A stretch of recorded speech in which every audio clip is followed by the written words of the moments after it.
Hi, welcome back guys. This is your friend, Parallel Deku, back with another fanfiction. This is the fourth part of What If Deku Had Electric Heart? Now before starting, please give this video a like, and subscribe to the channel if you want more videos like this. Now let's get into the fanfic. Once the hour break was over and Present Mike gave the announcement, the crowd quickly made their way back to their seats, while the students filed back into the arena. Once Present Mike made sure everything was ready, he gave a signal to Midnight, who walked back onto her platform. Welcome back to UAS Sports Festival for its first year. Within the last event, everyone fought strong, but the winners made themselves clear. In first place, we have Gaizon Hisahito of Class 1A, the Jumbotron behind Midnight SWCH to showing Gaizon.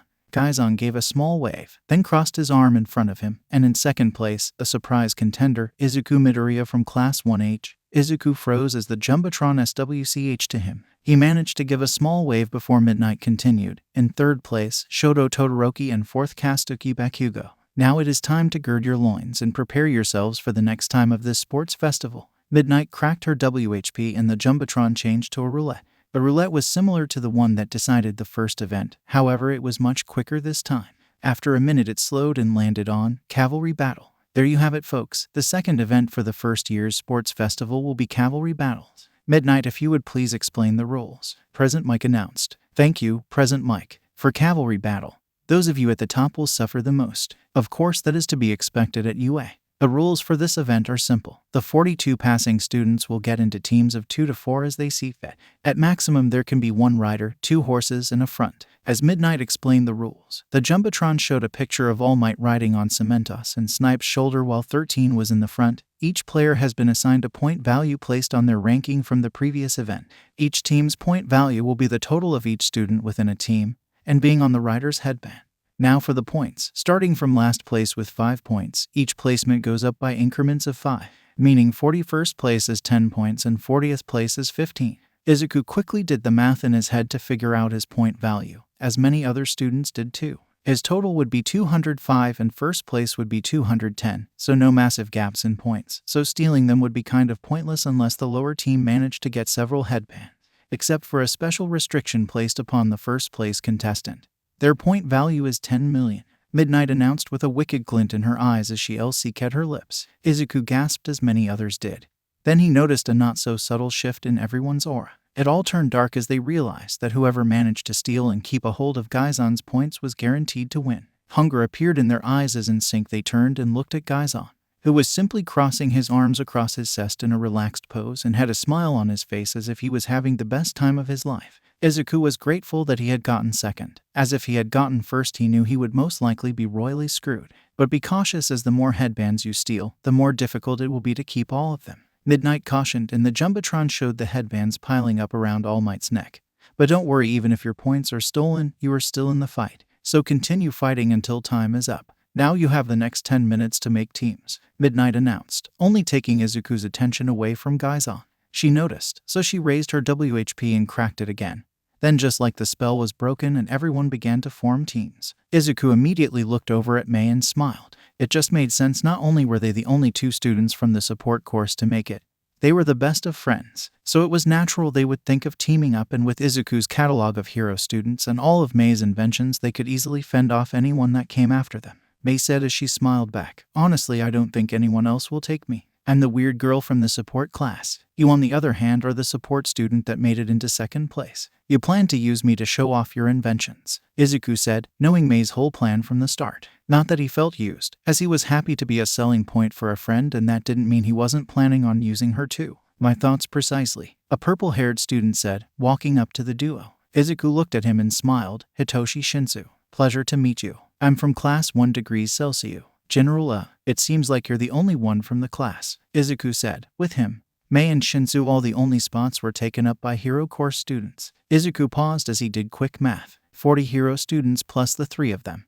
That made 43 students, and only 42 students were able to pass. So which hero student didn't pass? Izuku looked around the group of students as they tried to form teams. He wasn't surprised that Bakugo had several of the class 1 around him, while it appeared that Todoroki and Gaizon had already formed their teams. Izuku then noticed that he couldn't find Yuga Aoma, making him the hero student that failed. "Yeah, my fellow classmates didn't think they had what it takes to be a hero, and they don't think I could either. I would like to prove them wrong," Shinsu said as he rubbed the back of his head. then held out his other hand. If Shinsu got through with help from a non-hero student, then he could use that to show that the hero course students weren't all the cracked up to what they thought themselves to be. Looks like we're on the same page. Izuku accepted the hand and they shook. What's your quirk? Simple. Who's your favorite pro hero? Shinsu asked. Izuku did ask, and with Shinsu's quirk it was easier to show than tell and explain. Izuku's years of being around Bakugo, Mei, and crossing paths with several pro heroes made his instincts flare up. Instincts that told him not to answer the question. Yet Izuku didn't feel any malice behind it. Izuku took a breath, then began to answer. Easy, it's all. Midoriya, Mei said as Izuku had stopped halfway through his answer, especially when he had a chance to talk about All Might. Mei could never forget the endless conversation Izuku had with practically himself, as Mei would distract herself with invention and only answer questions that she caught. Mei held up her hand and snapped in front of Izuku's face, but he didn't even blink. He was frozen mid-sentence with his mouth open to continue speaking. Might. Izuku suddenly unfroze.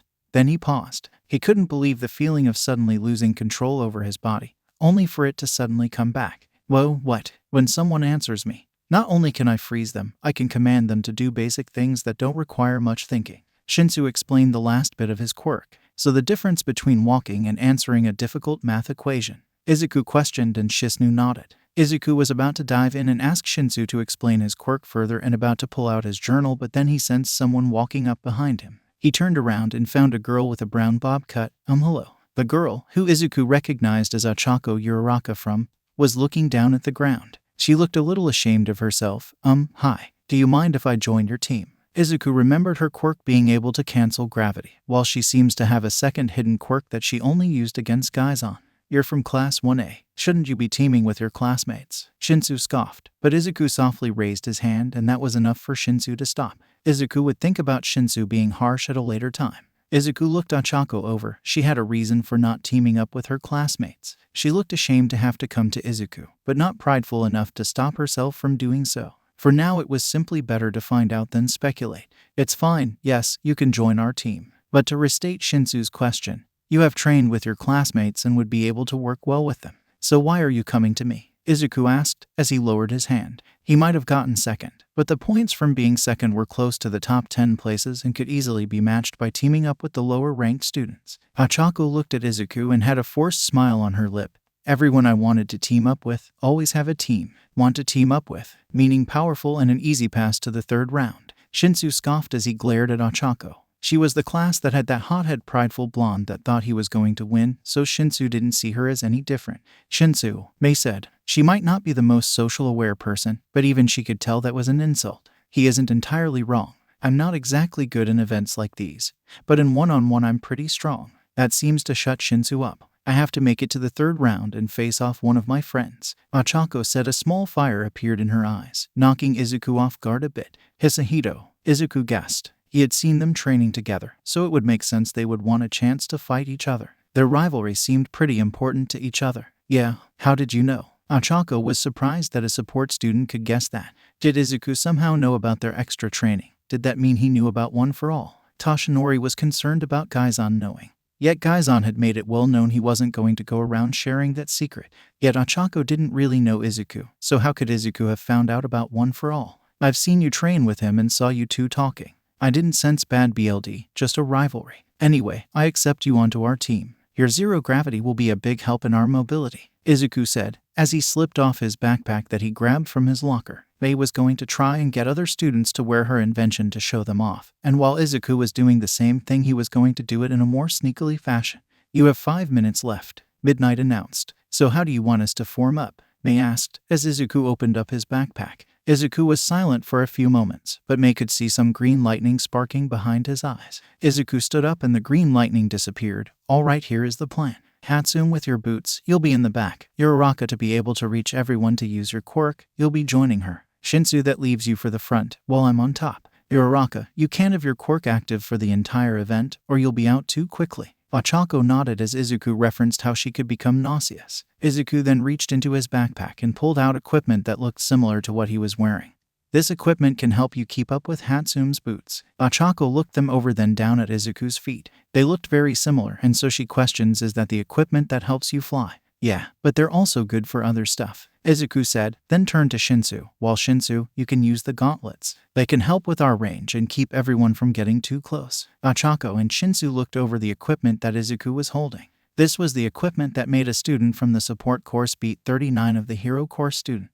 They would be dumb to think it wasn't helpful to use. Sure, why none? Ochako said, and Shinsu gave a simple nod. With that agreement, Izuku handed the boots to Mei, who helped Ochako into them. While this was happening, Izuku helped Shinsu into the gauntlets. As the last 2 minutes were called, the last few screws were tightened and Izuku hooked everything up. Then everyone got into their formations. On his team's shoulder, Izuku hooked all the wires to his arc reactor, and after a few seconds Shinsu and Ochako's equipment powered up. It should have been a mess of worse, yet Izuku had years of experience and was able to put everything in an orderly fashion so nothing could accidentally become detached. With that, everything was set and ready to go, yet there was just one issue for one of them. Why don't I get my own pair of repulsors? Mei asked, a small frown on her face. As Izuku continuously improved his tech, Mei couldn't help but notice how much cooler and more efficient they were. Because you have your Hoover boots. Besides, Shinsu's and Okako repulsor are last resort. They're my backup set in case my primary ones were broken. They aren't as well manufactured and only have a few good uses before they're destroyed,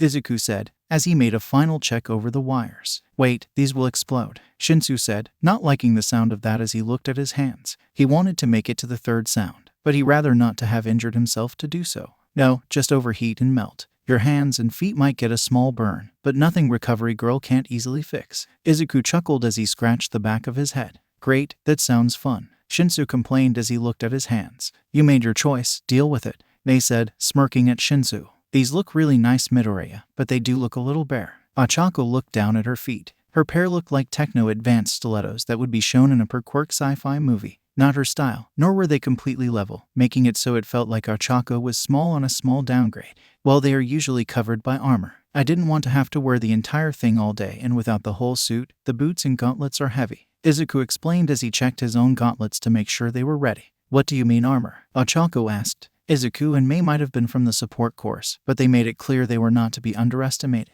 Izuku had even gotten second and he wasn't using everything at his disposal. That made Ochako question how much Izuku had left to show. Izuku looked over the different teams as everyone got into position. Then his eyes fell on Todoroki's team and a plan came to mind. Izuku looked down at Mei and asked, do you have a spare magnet on you? Yeah, Mei said, reaching into her many pockets until she found one. Can you feel the tension in the air, folks? It's almost time for the second event to begin and all eyes turn to one team in particular. It's going to be a strong fight ahead of them. Will they be able to fight and stay on top, or will they fall and have to crawl their way back up to win? Present Mike said. Begin. Midnight yelled and cracked her WHP. Then it happened. Before any team could make a move or form the thoughts of attacking, a chill overtook the arena. The cold held the air for a second. Then the next ice was blasted over the arena, covering the ground. The ice then quickly climbed everyone's feet, trapping them to the ground. Yet for one team that quickly pushed forwards towards Gaizan and his team. And Team Todoroki has made their move. It seems they plan to leave everyone in the cold. Unless the students are able to free themselves, they'll be nothing more than sitting ducks, Present Mike said. Yet that was only half of Todoroki's plan, the rest being revealed as two ice walls sectioned off the arena, trapping Todoroki and his team, along with Gaizan's team. Gaizan smiled as Todoroki's team began running straight towards him. And Todoroki has cut off everyone from getting to Team Hisahito. It seems he doesn't want anyone getting in the way, Present Mike said. Todoroki knows everyone will be going after Hisahito and his team, so he eliminated those variables, Mr. Aizawa said, as he looked from Todoroki to Gaizan, who didn't look the least bit concerned. Gaizan had guessed the villain's plan during the USJ, though Mr. Aizawa won't use the word guess, more like he knew how the villains were going to attack. So Mr. Aizawa planned close attention to see how Gaizan would handle the coming fight. Playing cutthroat on Todoroki, Gaizan said. He had felt it since his points were announced. Everyone had kept an eye on him, but only Todoroki and Bakugo were shooting daggers. Bakugo's reasoning was obvious. He wanted to be number one, but Todoroki's was a little less clear, as Gaizan suspected his quirk wasn't total ice control, but ice and fire, yet for some reason Todoroki never used his fire. Could it be something with his face? NG Todoroki, Endeavor, the number 2 heroes in Japan. While Endeavor was the number 2 hero for his strength and power, unlike others, Gaizan didn't allow that to cloud his judgment. Endeavor was rash, stubborn, and head-headed. And perhaps that translated to his home life, but what kind of upbringing could Todoroki have had to make him refuse to use his fire? But for now, Gaizan needed to focus on getting his team of Takoyami, Sato, and Ajaru free. Takoyami called on Dark Shadow to try and break the ice, however he was struggling due to the sunlight. Ajiro's tail had got completely frozen and couldn't move, and Sato didn't have any sugar. Gaizan knew he couldn't touch the ground or he would be disqualified as per the rules. He needed to do something else. He could empower one of his teammates as he did with All Might during the USJ. Empowering Ajiru quirk won't be that useful, and there was no tell if Dark Shadow would get stronger or weaker. That just left Sato. This might feel weird, but trust me. Okay man, Sato said, as he looked up at Gaizan, confused as to how he could possibly be helpful as he wasn't able to use his quirk without any sugar. A question that Sato had asked when Gaizan first asked him to be a part of his team, and one he still hadn't answered. Thanks, Gaizan could force his energy onto people. He had done so when giving All Might the energy to continue fighting, but he found the transfer went better if the person accepted the energy. Gaizan put his hand on Sato's head and his iris glowed a bit as he pushed energy into Sato's body and directed it to his classmate's quirk. What the? Sato said. It was weird, he could feel his quirk activating on its own and without any sugar. How long had Gaizan been able to do this? Don't worry, just break the ice, Gaizan said. He withdrew his hand, having filled Sato with enough energy to last the majority of the round. Right, Sato lifted his foot, breaking the ice, then brought it down. The ice covering Takoyami and Ajiro's feet shattered. They were free and were able to move. Well, if the ice wall were directing them forwards. Now let's deal with that. Gaizan looked ahead and saw Todoroki, along with Ilda, Momo and Kaminari coming at them. Ice, creation, speed and lightning. Let's see how we fare. Gaizan hit his fists together and made his iris glow yellow. Come on, Todoroki, come at me with everything you've got. His three classmates began running towards Todoroki and his team. Takoyami sent Dark Shadow ahead to try and steal the headband. Yet Kaminari, along with the assistance of a metal pole from Momo, managed to keep Dark Shadow at bay. Eventually Gaizan's team met them head-on. Todoroki tried to refreeze their feet, however Sato quickly broke them out. They passed each other and with nowhere to go, Gaizan and his team turned around to face them again, just as Todoroki and his team did the same. Kaminari, it's ready. Momo as she produced a blanket that she moved over to cover herself, Todoroki and Ilda. It was an insulated blanket to protect the three of them while Kaminari used his quirk. This is where the fun begins. Let's go. 1.3 million volts, discriminated shock. Kaminari began to charge up. Yellow lightning jumped across his body a few times, but then it exploded down the metal pole Kaminari was holding against the ice wall. The lightning began jumping across the ice wall and headed straight for Gaizan. Electrical power was Gaizan's least favorite energy to absorb, as it also made his arms feel numb. Nevertheless, Gaizan held out his hand ready to absorb the energy as it got close. But he never had to, as suddenly the ice wall broke apart and someone screamed, 1.3 million volts. Try 15 gigajoules. Begin. Midnight yelled. Izuku's teams, like everyone, began to move forwards, but then a frost overtook the arena and everyone was stuck to the ground. Izuku looked down and saw a good layer of ice over everyone's feet. We're stuck. Ochako stated the obvious as Izuku continued to work with the magnet in his hand. It would be needed to deal with one member of Todoroki's team, not something like this. Yet if they wanted a chance to fight, they would first need to break themselves out. Uraraka, while I'm sure Hisahito and his team can fend well on their own, you would prefer not to take any chances of that. Right, Izuku said as he finished attaching the magnet to 2 lengths of wire and secured them by melting the wiring to the magnet.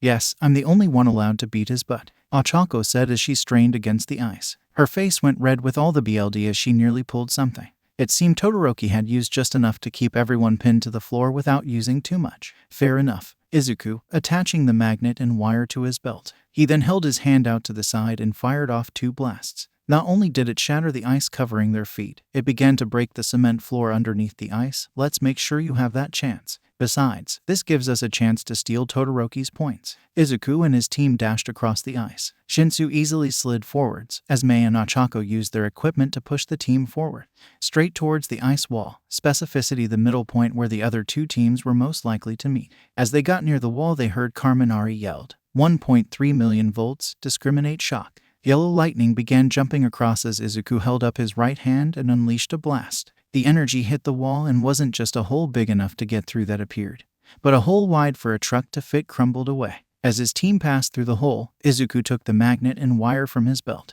Izuku almost laughed. Only 1.3 million volts. That was nothing to what Izuku was capable of. 1.3 million volts. Try 15 gigajoules. Izuku swung the magnet around, then like a sling released the magnet. The magnet flew through the air and then wrapped itself around the metal pole in Denki's hand. A pulse of green lightning came out of Izuku's arc reactor and arced down the wires, through the metal pole and straight to Denki's brain. For a split second, Kaminari felt like he held the power of the ancient gods of lighting. He had never felt so powerful before. His yellow lightning became mixed with green as it floated in the air right in front of Gaizan's outstretched hands. A small smirk appeared on his face. Then the fuse in his head snapped. "Wait," Denki said and started to drool, and all the lightning disappeared and Izuku dropped the wire from his hand. This resulted in the wires dropping and being disconnected from the arc reactor, so Izuku's quirk was not feeding into Kaminari's. "I think you fired his motherboard," they commented after seeing Denki's face. Izuku too and saw that Denki had stopped moving and using his quirk. Worse, his eyes were glazed over and unfocused. Izuku had forgotten how much more powerful his quirk was compared to other lightning-based quirks. He wanted to prove himself, but didn't want to seriously harm any of the other students in the process. Some of them might be his classmates in the future. "What's this?" Team Todoroki had Team Hisahito dead to right, but Team Midoriya decided to crash the party. Is Team Midoriya just trying to get themselves known, or do they have an actual plan to steal everything's points? Thoughts? Present Mike said, "Heroes rely on support companies all the time. They can build the craziest things. Izuku Midoriya is the top of his class and he's been working to become a hero. You can bet he has plans to use against each and every student of the hero courses." Mr. Aizawa: "Plans? Yes, inventions for every student, only some gotten need to work, lower than a snow's chance in hell." But that wasn't going to stop Izuku anytime soon. He was still feeling that fire Gaizan had lit under him during the stadium dash. He wasn't going to settle for anything less than first. Yet still he didn't mean to hurt Kaminari. "He'll be fine. He usually short-circuits himself during training," Momo said as she pulled the insulted blanket off and discarded it. She spoke as if this was nothing more than a small cut. Izuku felt his chest relaxed a bit as Momo knocked the metal pole out of Denki's hand and the wires were pulled away and wrapped themselves around the pole. At the same time, Hilda tried to reach up and grabbed Izuku's points. Izuku had become completely distracted. Luckily, Ochako had paid attention. "Midoriya, keep your head in the game." She activated her boots and pulled her team out of a hole in the ice wall and out of harm's way. Izuku blinked and his mind caught up to everything. He took a hollow breath. He would have been out if Ochako had been paying attention. Izuku nodded. "Thanks for the save." Now with an opening in the ice wall and a way to escape, Gaizan urges his team forwards, using the temporary conflict between Todoroki and Izuku's team to escape. They rushed past Todoroki and his team and the next moment they were free from the ice. As they passed Izuku and his team, Gaizan gave a small salute and said, "Thanks for the assist. See you next round." Gaizan was going to get his team far away from Todoroki and keep his points. But then from the person he accepted least, attack. Izuku could have let Gaizan and his team escape. His own team was still in second, but the fire from the first round was until him. Izuku wasn't going to settle for anything else besides first place. So as quickly as he could, Izuku lifted his left hand and used his gauntlets to flashbang Gaizan. Gaizan might be disordinated, but his team was still capable of carrying him and his points away, something that Shinsu was tasked with taking care of. Back when Izuku was helping Shinsu with his gauntlets, Izuku had taken the time to explain his plan. He would use his gauntlets to discombobulate Gaizan. Then he said Shinsu was part to stop the other thing. Shinsu was confused how he was supposed to stop three all at once and he asked about it. "You don't have to hold them in place, you just have to keep them from moving," Izuku explained with a smirk. Shinsu was ashamed it took him so long to realize what Izuku meant.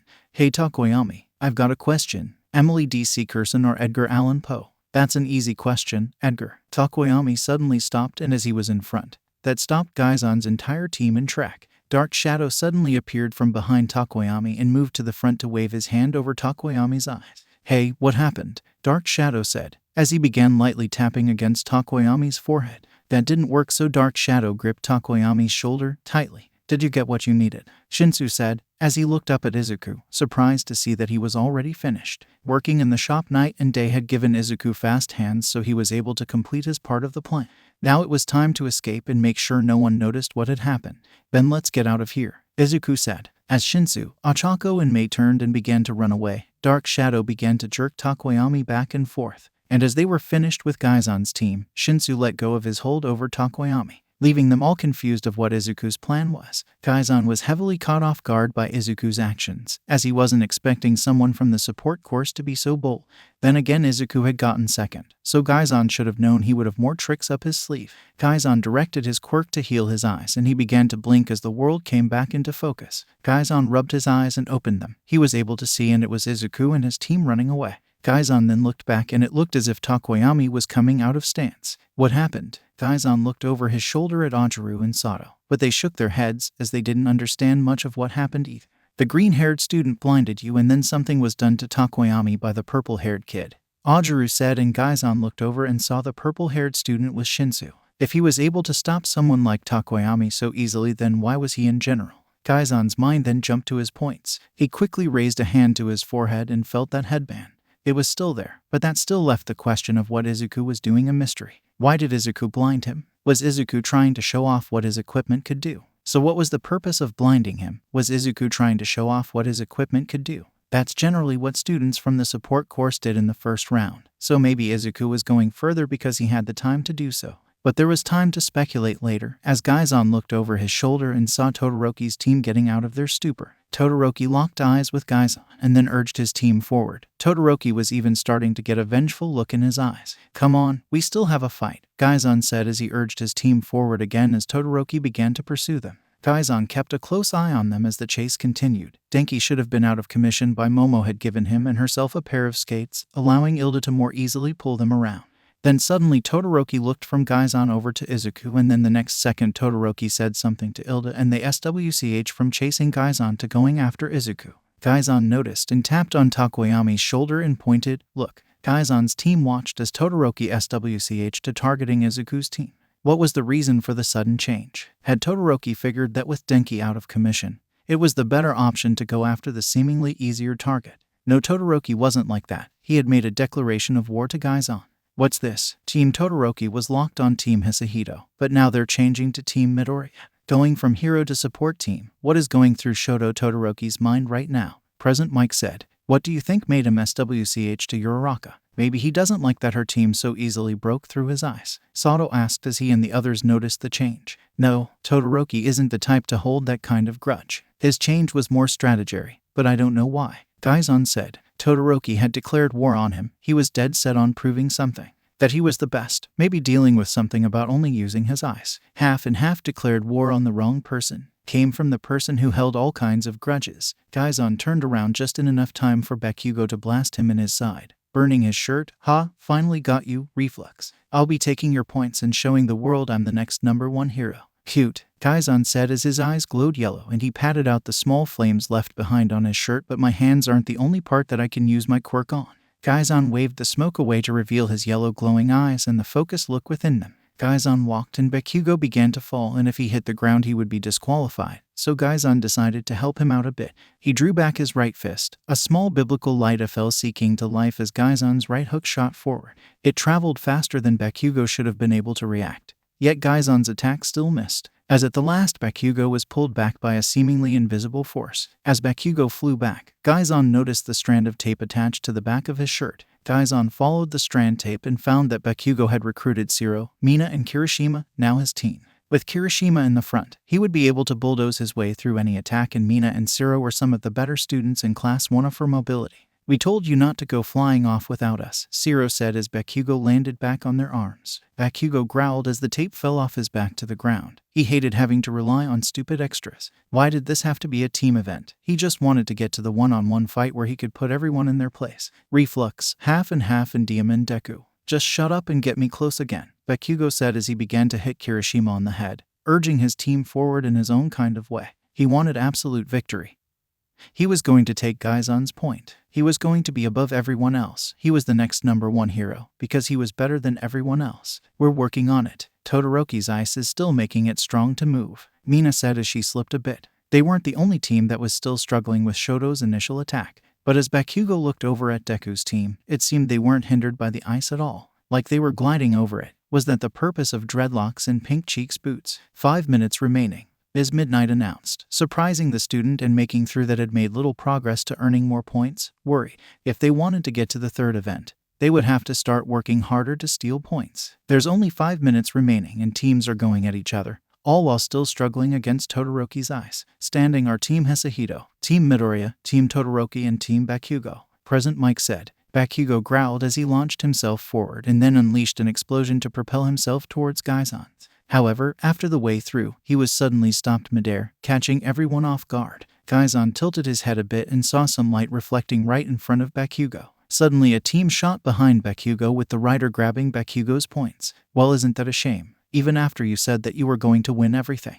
I guess Class 1 isn't as great as they think they are." Monoma said in a sarcastic tone as he twirled Bakugo's headband on his finger, flaunting it. I mean, you can't even keep your points, and you lost them because you were so focused on being number one. Tsuburaba, Gaizan said as he didn't pay attention to Monoma at all, but to Tsuburaba, who was Monoma's front horse, while Kaibara and Kiryoyo were in the back. Tsuburaba's quirk gave him the ability to create air constructs, which he must have built on to stop Bakugo and break his concentration. Bakugo gripped the top of the air wall and looked over at Monoma, murder clear as day in his eyes. He looked ready to kill the loud blonde of Class 1B, but the present mic announced something that not only caught his attention but everyone else's. What's this? It seems besides Team Hisahito and Todoroki, Class 1A isn't doing so hot. And look, Team Monoma from Class 1B just climbed up to second. Where did they come from and where did they get all the other points? Present Mike said, standing up from his chair in excitement. The other teams, Mr. Aizawa pointed out so obviously. He had noticed Class 1B, keeping close to each other during the obstacle course, never too far ahead of the rest of the students but never too far behind Class 1A. They must have had a plan like this from the beginning. While Mr. Aizawa would never admit it, it seems at the moment Class 1B had better teamwork. Gaizan looked around and besides his team, Todoroki and Achako's, all the members of Class 1A were missing their headbands. Gaizan continued to look around and saw that most of the headbands had been stolen by the teams of Class 1B. You from Class 1A are such short-sighted folks. All you were dashing for the top points, wasting energy while keeping nothing to keep your lead, Monoma said, in a tone like he was the smartest person in the room. While Gaizan had only met Monoma a few times in the hallways, after the third it was enough for Gaizan to dislike him. While Gaizan could agree with some of Monoma's points, the way he went about stating them always sounded hypocritical to Gaizan. You always have to prove yourself the best, but never in the ways that matter. The obstacle course was just the first game, and we figured that they wouldn't weed out too many of us. The sports festival is all about making a show. Assuming they would keep at least 40 of us, and give all of us from the hero course a chance to show off, it was clear what we as Class 1B had to do. Gaizan nudged Takoyami with his foot and pointed at Monoma, then slowly rotated his arm in a circular motion. They needed to approach slowly, so Monoma kept his focus on Bakugo's team, then waited for the perfect chance to attack. Luckily Takoyami understood and they began to move. So as the idiots from Class 1A, let's not forget the blazing runner-up either, showed off your quirks and tried to make yourselves known, while we as your superiors prepared ourselves to win the war instead of the battle, Monoma said as he slipped the headband over his head and wiggled his finger. It seems Team Monoma went solely after teams with members from Class 1A. If they don't get their headbands back, then they're going to lose their spot in the third round. Watch out, student time's ticking, Present Mike said. Bakugo growled as he saw red and small explosions unleashed in his hand. Forgive about Glow Squid. We're going to get our points back and then we're going to kill those extras from 1B, Bakugo said. With that, Kirishima, Mina and Zero all began running forwards. Once the distance had been closed, Bakugo launched himself at Monoma, but he wasn't the only one. While Monoma had explained his class's plan, Gaizan had his team get into position and the moment Bakugo's team charged, his team did too. With both teams rushing in a pinches formation, Monoma's team attention would be split and either one of them would be able to get through. You think such a tactic could work on me? Monoma said and exhaled. An air wall formed in front of Bakugo. Bakugo growled as he stopped himself from ramming into it, grabbed a hold of the top and lifted himself. Don't think I didn't notice you, Tsuburaba said, and another large air wall formed in front of Takoyami. Takoyami crashed into the air wall, sending Gaizan flying towards Monoma, yet Gaizan with his quick reflex furthered his momentum by jumping off. Gaizan pushed off the air wall and launched himself at Monoma. As he got in close, he looked at the air walls Tsuburaba and Monoma had formed. Was it possible they had a similar quirk? No, the quirks weren't just similar, they were the exact same. Gaizan then remembered Monoma's file. Copy, giving Monoma the ability to copy a person's quirk with a single touch, allowing him to hold up to 3 different quirks for 10 minutes,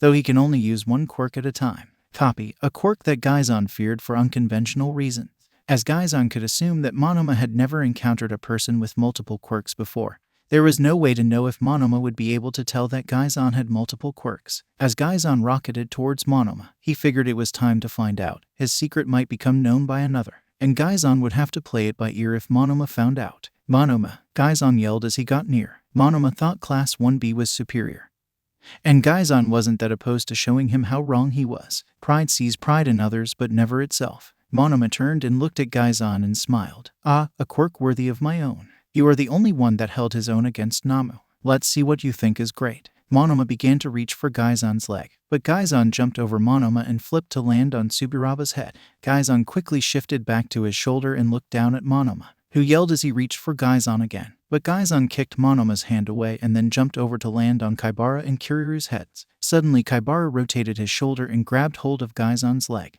This gave Monoma enough time to turn around and grab hold of Gaizan's leg. As Monoma's hand made contact with Gaizan's skin, he immediately copied the yellow blonde's quirk. Monoma tried to use the quirk except nothing happened. Gaizan and Monoma looked at Monoma's hand that was still gripping Gaizan's ankle. Your quirk takes time to stockpile energy. And here I thought it was worthy of my time, Monoma said, but a glow appeared around his hand and Gaizan's ankle. Gaizan felt energy starting to transfer between the original and the copy. It seems your quirk reacts to itself. I will use this energy to win. Then suddenly Gaizan felt his secondary quirks flare up. Then as if growling like a lion, his secondary quirks stole the energy back. Hands off, Gaizan heard as he heard a growl escape his own throat. He quickly swiped the head beads from around Monoma's neck and his job was done. He directed some energy to his legs. He then jumped away, slipping out of Kaibara's grip. Gaizan had directed away from Monoma and landed on the air wall that Bakugo was gripping onto. Gaizan looked back at Monoma and could still feel the copy of his copy residing in Monoma. If Monoma had noticed multiple quirks, he didn't say it outright or made an underhand comment. But if Monoma had held on longer, was it possible he could have felt them? And what was with the voice he heard and him growling? He wasn't the type of person to do that. I don't need your help. Ikago growled but made no move to attack Gaizan. Gaizan didn't say anything but dropped one of the headbands he had grabbed. It landed on Bakugo's head. As Bikago reached up and grabbed it, Gaizan jumped back over to his team. Bakugo scoffed and grabbed the headband off his head. He flipped it over and saw that it was his headband. RELUX. DMNU. He needed the help of a stupid extra to get his points back. With only 2 minutes to go, Team Monoma falls back down to last place and Team Bakugo reclaims their spots. It seems like Team Monoma's points have been stolen by Hisahito with some expert movement. Thought on how well your students are doing, Eraserhead. Present Mike announced. Mr. Aizawa didn't say anything. He kept a close eye on Gaizan. He should have fallen to the ground from the sudden stop. The instinct of people would have been to cover their heads to protect themselves as they fell. Yet Gaizan hadn't done that. Within nanoseconds, Gaizan read the situation, saw an option and used his momentum to launch himself. That wasn't something someone could plan on or practice. It was a skill gained through repetitive running into that issue. An issue that not once came up during training. Moreover, Gaizan was able to fight on unstable ground. Mr. Aizawa had learned that skill from years of fighting. Fighting on wooden box towers, crumbling buildings, unstable footing, and Mr. Aizawa was still improving that skill. Yet Gaizan had handled himself perfectly, acting as if he was a gymnast as he was hopping from head to head, and not once did he look unbalanced. Each student that came to UA came from a different background. Some came with extramarital art skills, only trained in arms combat. But the skills Gaizan had just demonstrated came from fighting in the streets, where there were no rules except for losing resulted in death. But there was time for spectacular later. The event was still going on. While Gaizan was having to deal with Bakugo and Monoma, Ochako and Izuku weren't cruising themselves. Todoroki and his team were trying their hardest to steal their points. When the announcement that Monoma's point had all been stolen and his chances of moving on were practically zero, Ochako breathed a sigh of relief. For the same reason Gaizan feared copy, she did so as well. He could learn she had 2 quirks and that would just raise questions from the Class 1B loudmouth. Yet Ochako couldn't stay distracted as Todoroki and his team had not let up. They continue to give chase, and that brings up the question of, so is he just holding a grudge, or do you think one of them noticed? Shinsu said as they jumped to the side to dodge a beanbag from Momo's gun. She had begun to fire off volleys of those in an attempt to allow her team to advance, but Izuku had noticed and had his team move backwards each time. None of them are the type to hold a grudge, so I think they noticed. Otherwise they would still be going after Hisahito, Ochako said, as she and Mei used their boots to slow their sideways movement and continued moving backwards. I think they're the only one, or Present Mike or Midnight would have announced it. I mean, even Kaken went after Hisahito, Izuku said, stealing a glance over at Bakugo. It seemed that Bakugo and Monoma had put aside their differences and were going after Gaizan together. Gaizan dodged Bakugo's attack, but before he could dodge, Gaizan hit Bakugo in the chest with a palm move and sent the ash-blonde bomber flying back to his team. Midoriya, focus, Mei said as she and Ochako moved to the left to make Izuku dodge an ice shot from Todoroki. But Mei's leg was CLC'd by a beanbag and she took a knee. Ochako had to plant her feet against the ground and hold up Izuku, quickly activating her quirk on Izuku to help with the load. Mei picked herself up, putting most of her weight on her other feet, allowing Ochako to press her fingers together to deactivate zero gravity. I'm good. Sorry, that was what Izuku was going to say, but then he was thrown to the side. All 4 of them looked down and saw that they had been forced into a trap. Todoroki had prepared a trial of ice to hold them to the ground and directed them to it. The ice overpowers Mei and Ochako's boots and anchors them in place. Shinsu, Mei and Ochako tried to break their feet out, but Todoroki was not taking another chance of them breaking free like at the beginning of the event. He sent more ice to encase their ankles and then slowly worked up their legs. When the ice was around their knees, Ochako asked, "Can anyone get free?" Mei's legs began to shiver as her hover boot was just making the air colder, so she and Shinsu shook their heads then were trapped. "Hiroraka, try the boots," Izuku said as he dodged a beanbag. "I've been doing that, but the ice is thicker this time," Ochako said as she tried to move her knees but they were locked in place. Even with the heat from the boots, the ice was starting strong. Izuku looked down at the ice and saw Ochako's statement was true and the ice was slowly climbing up everyone's legs. He could have tried to use his gauntlets, but they would have to be raised, maybe to the point that it would also harm his teammates, something he wasn't willing to do. "Hiroraka, I'm increasing the power to your boot. Try it again," Izuku said as that was the only thing he could think of. A pulse of green arced through the arc reactor and traveled down to Ochako's boots. On it, Ochako said and activated the boots. She had been using the boot at a low 0.5% to make her movement against the ice nearly frictionless. But if Izuku was redirecting more power to them, maybe it would be enough to break the ice. "Alright, 2%. Nothing. Let's try 5%. Nothing. 10%. Nothing, but this time," Ochako said. Oh, my legs are starting to burn from the heat." Not just that, but she could feel the repulsor within the boot melting. At a low 2%, but the ice did not break. She increased to 10% and the ice began to crack. Luckily, the ice quickly cooled the melted repulsor so Ochako's feet weren't too injured. They melted. "CRP," Izuku said. There was no way Mei's hover boots would do any better. There was no clear way to escape and Todoroki's team was closing in. Izuku judged the distance, the speed they were moving and the time that was left. It was going to be close, but Todoroki's team was going to be short by 2 seconds. Recrypro burst. Ilda yelled and suddenly his speed increased and went flying towards Izuku, with Momo and Denki being pulled by along. Todoroki looked ready to send ice at Izuku and trap him, preventing him from escaping. This made Izuku's earlier timer void. He had to think of something quickly. "I'm coming for you and I'll prove that I don't need his fire," Todoroki said. Izuku directed some of his quirks to his mind. Waiting for the timer out was no longer an option. Todoroki would get his headband, and Izuku and his team would not be able nor would have the time to get it back. Izuku looked down at the ice. It was growing thicker by the second, and it was far beyond the point that Izuku would be able to remove it without harming his teammate. Izuku was stuck and had nowhere to go. Then it struck Izuku. He wasn't stuck, just his teammates. Izuku confirmed this by seeing that the ice hadn't reached his legs yet. Moreover, he wasn't bound to his teammates. He didn't need them to move, and he would only be disqualified if he hit the ground. But for a month now, Izuku hadn't been tethered to the ground. Jumping onto Mei and Ochako's hand, Izuku disconnects the wiring leading to Ochako and Shinsu's equipment. This left Shinsu with enough juice for one attack, and Izuku was going to need it. He had to keep his plan a secret or Todoroki would try and interfere with it. "I'm sorry, but this is the only way I see us winning," Izuku said. Could it be seen as him willing to leave someone behind if it meant winning? That's probably how the HPSC would see it. But Izuku could only hope that's not how Shinsu and Ochako saw it. "Shinsu, give me a light screen." "Oh, Shinsu said through chattering teeth. He held up both hands, used all the energy left, and created a flashbang. As the light died down, Izuku ran forward and jumped off of Shinsu's head.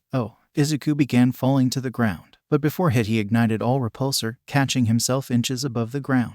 Then with a thought, Izuku shot towards Todoroki, specifically Todoroki's left side, as Izuku had noticed something that few in Class 1 had done so as well. Half ice, half fire was Todoroki's quirk, granting him the ability to generate ice from his right side and fire from his left. While Izuku watched Class 1 in training, he noticed that Todoroki never used his fire in battle and rarely in general, something for Izuku to exploit as Todoroki would struggle to hit him on his left. So as Izuku shot past Todoroki, he gave a well-earned smirk. However, before Izuku was fully past, he felt, for a small brief PRD, heat generated from Todoroki's otherwise cold body. Had Todoroki almost used his fire? Had Izuku been the cause of that? Something to think about later, as Izuku angled himself up and shot into the air. He quickly rose above the stadium and only then stopped his ascent. He looked down. No one was looking up at him, and then came President Mike's announcement. Another bright display from Team Midoriya. But how exactly is that supposed to help get rid of the ice or deal with Team Todoroki? President Mike said, clearly oblivious to Izuku's plan. Izuku could almost laugh as he looked down at the stadium. No one was looking up at him. Izuku Midoriya wasn't dealing with the ice. He knew his team was stuck and there was nothing he could do. So he took the logical approach and made sure their points couldn't be taken. Mr. Aizawa said, having noticed many things throughout the event. Izuku was a planner, but his team weren't foolproof, and it seemed he overcame that by improvising. But to be a hero, plan needed to be ready 100% from the get-go. Improvisation needed to be the last resort, if used at all. What do you mean? Present Mike said as he, along with most of the stadium, had yet to notice Izuku up in the air. A thought that made Izuku chuckle a bit. He was too fast to be noticed, even by pro heroes. Look up, Mr. Aizawa pointed out as the Jumbotron SWCH from the confused Team Todoroki and the teammates Izuku had left behind. Now it was showing Izuku hovering in the air. He gave a small wave as he quickly located the camera. This caused everyone to look up, and collectively everyone's jaw dropped. A student from the support department had managed to overcome a challenge from a hero course student, along with the fact that he was flying so effortlessly. Many pro heroes, in the audience and outside the stadium, pulled out their phones and began to make plans to send him internship offers. Since when can he fly? Present Mike exclaimed. What was the kid from Power Loader's bet capable of? Present Mike thought back to the initial demonstration. The kid had a lot of power, but this was a massive 180 in versatility. He was doing it during the first round, Mr. Aizawa said, confused about how his co-commentator had forgotten about something that he initially pointed out. Yeah, sure, if you want to get technical, but there's a big difference between that and this, Present Mike said, pointing up at Izuku. He couldn't believe his mind. How could someone who could keep pace with Gaizon, break Todoroki's ice and fly so easily, fail the entrance exam? Izuku Midoriya of the support course clearly understands something many of those in the hero course struggle to realize. Mr. Aizawa. He wanted to leave, but Present Mike had locked the door from the inside and broke the key inside the lock. And what is that? Present Mike said. The sky was never the limit, only one's imagination. Mr. Aizawa said. One can never be bound by preconceptions. On the job, pro heroes always have to adapt to different battlefields, improvise in the heat of the battle, and overcome any challenge they face. Izuku couldn't help but chuckle at Class 1A's teacher remark, nor did he ever expect to hear something like that from him, especially after the Fukuoka incident. But it seemed Mr. Aizawa was willing to keep credit where credit was due. However, it did seem the comments were more aimed towards putting Class 1A down. And not to be rude, Izuku was more than happy to be used as an example of that, as if to say, if a support student could do this, a hero student should be better. Izuku was then drawn out of his thoughts when Hawks flew over to him. The Amit hero had been watching over the arena since the event started, and he kept quite a close eye on Izuku. Though he was a little confused about the first flashbang, he understood the purpose of the second flashbang. It was a good way to provide cover for Izuku's escape, even if Todoroki and his team had seen it coming. Hawks flapped his wings and hung in the air next to Izuku with a smirk. A smirk Izuku matched as he said, "Yo Hawks," after the Hawks couldn't hold on to it. Mr. Aizawa's comment. Everyone's confusion, Izuku's joyous expression. Hawks was going to come back to his moment whenever he needed a good laugh. But the Hawks looked over Izuku. A boy that he would admit when he first met Hawks thought he was shy, timid, and lacked confidence. Oh boy, did Izuku prove him wrong. During training, Hawks saw how much Izuku got into it, the look of fire in his eyes as he worked to get new skills under his belt. And with how fast he was able to pick new skills, he could easily become egotistical and prideful. But when Izuku was training, Hawks saw that he was always calculating, planning out his next move. That ability was going to take him far. Once Hawks was done laughing, he said, "Hey kid, looks like you decided to show off again." Izuku's grin turned into a sheepish grin, and Hawks saw he moved to rub the back of his neck but stopped himself. Well, my team was stuck and we weren't going to get out of that ice anytime soon. And with Todoroki closing in, I had to get away. And this, Izuku gestured to himself and then spun around in the air, was the only way I saw working given the circumstances.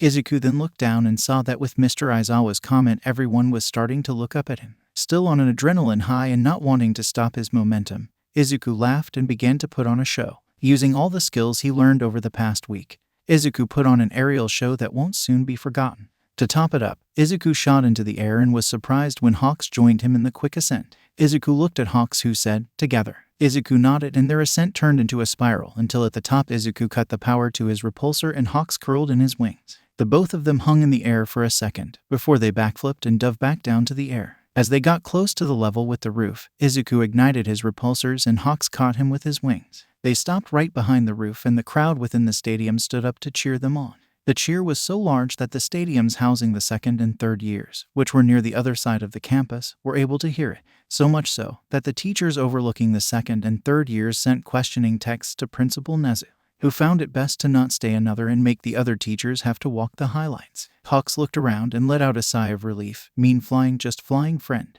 Up here I don't have to worry about anything. Villains, the Hero Public Safety Commission. It's so. Hawks paused to find the right word to describe why he always flew around Fukuoka aside from the obvious. Liberating, Izuku said as he felt that feeling build in his chest. During the test he had been too concerned about making sure everything went correct and that he didn't run into anything.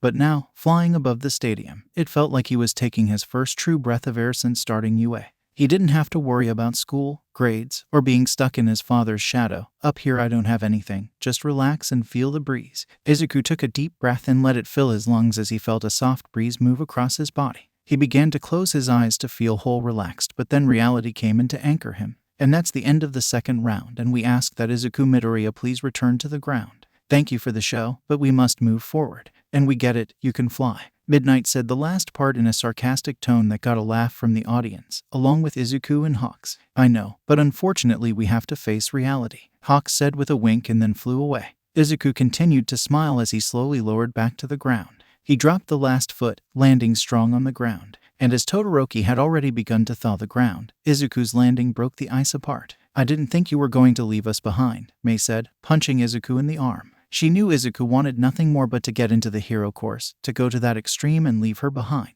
Her worries rose in her heart again. Izuku had so easily left her to win, would he do so to become a hero? Sorry, but it was the only way. Todokori and his team couldn't get our headband. I want to win this as much as anyone else, Izuku said, rubbing his arm where Mei had hit him. He knew Mei was joking, but still in his mind he struggled to leave them behind.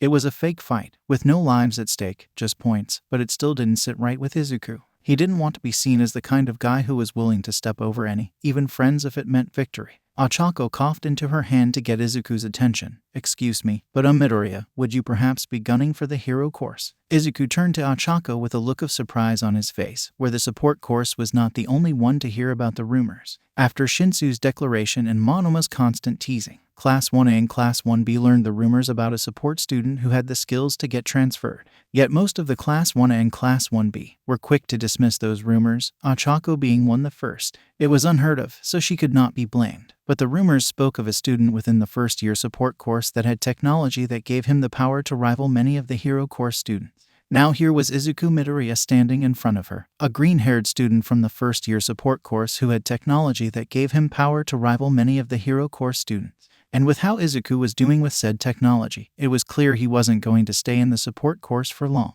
Hehe, you heard those rumors too, huh? Izuku said, looking down at the ground in slight embarrassment. Where had those rumors even started? And from who? It was only supposed to be between Powerloader, Eraserhead, Principal Nezu and himself. And Mei wouldn't tell anyone, so who? Shinsu scoffed and said, even the generals have heard the rumors. Didn't think they were true. A support student that had the potential of getting transferred directly to the hero course just sounds crazy. Shinsu then saw the glare Mei was giving him. And with her quirk, it looked as if she was glaring at his very soul. Help to be proved wrong though, and that means you and I are working towards the same goal. Acheok then twirled her front bang between her fingers a bit out of embarrassment. Why was she so embarrassed? She just wanted to get some help on some new support equipment, and she would have to do so through a support company anyway. Ochako found her voice and said, well, you've got second and first, so a transfer might be in your near future. So, do you mind if I run an idea by you before you leave? Ochako saw that Izuku's eyes began to shine. Literally too, as an arc of green lighting jumped between both of his eyes. A chance to work on the support equipment from a fellow first year. Izuku thought his birthday had come early as he was over the moon. None of the first years were allowed to look over the hero course students' equipment unless they asked for help, which was what Ochako precisely was asking for. Izuku let out a breath he knew he was holding and took one in to clear his mind. He looked at Ochako and said, sure, we can talk about it after the festival. Midnight cleared her throat to get everyone's attention. Once she was sure she had it, she said, a brilliant display from Izuku Midoriya, and now to clarify a point. In the beginning, it was stated that if the rider was to touch the ground, they were immediately disqualified. Yet not once did Izuku Midoriya touch the ground. He stayed above it the entire time. As Midnight spoke, the Jumbotron changed to show a replay of Izuku jumping off of Shinsu's shoulder and catching himself before hitting the ground, even zooming in to show the gap between Izuku's feet and the ground. As for leaving the stadium, a height maximum was not put in place. As staff of UA, we did not see something like this happening. Izuku could almost hear Powerloader and Principal Nezu laughing. As such, Izuku Midoriya did not break any rule in that regard, thus he is not disqualified. Now as for the rankings. In first place we have Team Hisahito, Midnight said, but then was cut off by Izuku waving his hand, making his repulsor glow to get everyone's attention. It was time to reveal what the purpose of blinding Gaizan was and why Izuku was so happy that it worked. After his escape from Todoroki and his show with Hawks, this was the perfect cherry on top. I'm sorry, Midnight, and excuse me, but I believe you're wrong. You see, Hisahito of Class 1 doesn't have his headband. Izuku then gestured over to Gaizan, who after a moment of confusion, quickly ripped off the headband on his head. He has mine. Gaizan flipped his headband, and in the most amount of confusion he had ever felt exclaimed, "What?" Gaizan then read the points written on it, 395. It was the total of Izuku's team. When Gaizan's mind began to replay the cavalry battle, he had been mindful of his surrounder, a skill he had been taught from a young age. The only time he didn't know what was happening was, "USWCH them when you blinded me." Izuku smirked as he took off his headband and flipped it around as he had turned it to hide its point total, which was technically allowed as it wasn't his initial headband. Izuku began twirling it around his finger, but then it gripped it and held it up. All the cameras zoomed in on it, and the best view was put on the Jumbotron and showed the point total of 10,365,000. The stadium couldn't believe Izuku had stolen Gaizan's headbands and gotten away with it. "I failed the entrance exam and had to go into the support course, so I'm here to prove that I belong in the hero course. Overall, I'm here to prove that second chances are possible and can be taken. I could have easily just stolen your headband, but I did promise Uraraka that she would get a chance to fight Hisahito in the third round." Izuku wanted badly to indirectly call out the HPSC, say something like, "And now I'm ready for my next fight." But he held himself back. "Alright, in first place we have Team Midoriya, and in second is Team Hisahito, with Team Todoroki in third place and Team Bakugo fighting their way back to fourth." Midnight announced, and Bakugo began to growl. Bakugo was supposed to be first, undefeated, the best. But then the glow stupid beat him in the obstacle course, and then Deku had to steal his points and get first. "I'm just glad we are moving on. That was really stressful," Mina said as she curled her hands to get the acid off that was sticking to her skin. "We'll have to thank Hisahito later, since he was the one that gave Bakugo out points back," Zero said, and small explosions began to accompany Bakugo's yells. Dude, I don't think our team leader wants to hear that right now," Hiroshima said, looking down at the ash blonde. He then looked over at Gaizan, who was looking at their team. Gaizan gave a small nod, then turned back to Midnight. "And now to announce the final round of this year's sports festival. In the past we've had foam war, gladiator pits, but this year we're stripping all that away. For this year's third event, it will be a bare-knuckle fight to see who comes out on top, which will begin in 40 minutes, Midnight said. With that, the crowd went wild as the third event promised to be the most spectacular one of the three. And with how much of a joy it was to watch the first and second events, the third event was going to knock the socks off some people. So as the 16 students that were moving and moved to get ready, Izuku quickly took the time to turn to his teammates. "Alright, I have to disappear for a bit. Got to get things ready." Ochako and Shinsu's smiles disappeared. Ochako looked confused about what Izuku could mean, while Shinsu looked concerned about what Izuku could mean. What more could he have in store for the sports festival? Weren't his gauntlets and boots enough? Though Ismay understood what Izuku meant, she gained a smile and just grew and grew, her breaking it out. "I thought it won't be until later. I just need to get it ready," Izuku said, a Cheshire grin appearing on his face. "What exactly are you doing?" Shinsu asked as he looked between Izuku and Mei. They looked like two kids in a candy shop. Kids that knew how to make a bomb out of Snickers, Smarties, and the stick from a lollipop. "Sorry, it's a surprise," Izuku said. He wanted to tell them but knew the shock and awe would be worth it. He had waited this long, and he knew if he waited any longer he would burst. "Anything to deal with your talking with hawks?" Ochako asked, pointing up to where hawks were circling the stadium. Izuku followed her finger and then shook his head. "Not entirely, but he is aware of what I'm doing. I'm going to need that equipment back." Izuku pointed at Shinsu's arms and Ochako's feet. They were useless without Izuku's quirk. And Ochako's boots were melted and were nothing more than accessories, but Izuku wasn't going to take any chances. "Yeah, sure," Shinsu said, so Izuku and Mei pulled out a screwdriver from out of nowhere. While Izuku helped Shinsu, Mei helped Ochako, then Mei handed over the boots to Izuku. With all his equipment back, Izuku bowed. "Glad I'm back on my own feet. Those boots made me feel like I was walking on a small hill," Ochako said, taking a few steps back and forth. The cool solid ground felt good under her feet. Even with her zero-gravity quirk, she had never missed the floor as much as she did now. "Yeah, I fixed that problem with my primary set. Sorry for not warning you," Izuku said, blushing a little. Out of a fight and the adrenaline wearing off, Izuku was becoming very aware of who he was talking to. Ochako just waved him off. "It's okay. It was fun using them, so the discomfort was worth it." Izuku smiled as he walked from the group, grabbing his small backpack that he had left on the outside of the arena. Once the spares were stored, Izuku headed towards the exit. As he walked through the hallways, he stuffed the broken boots and nearly fizzed gauntlets into his backpack. As Izuku walked through the crowd, a lot of people recognized him and waved to him. Izuku waved back as he made his way to the support department.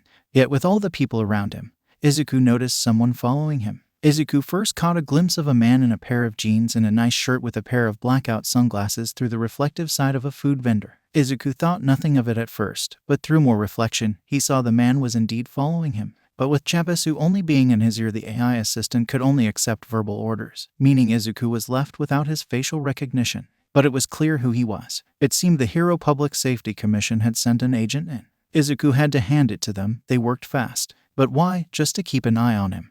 They could have easily gone through the online viewership.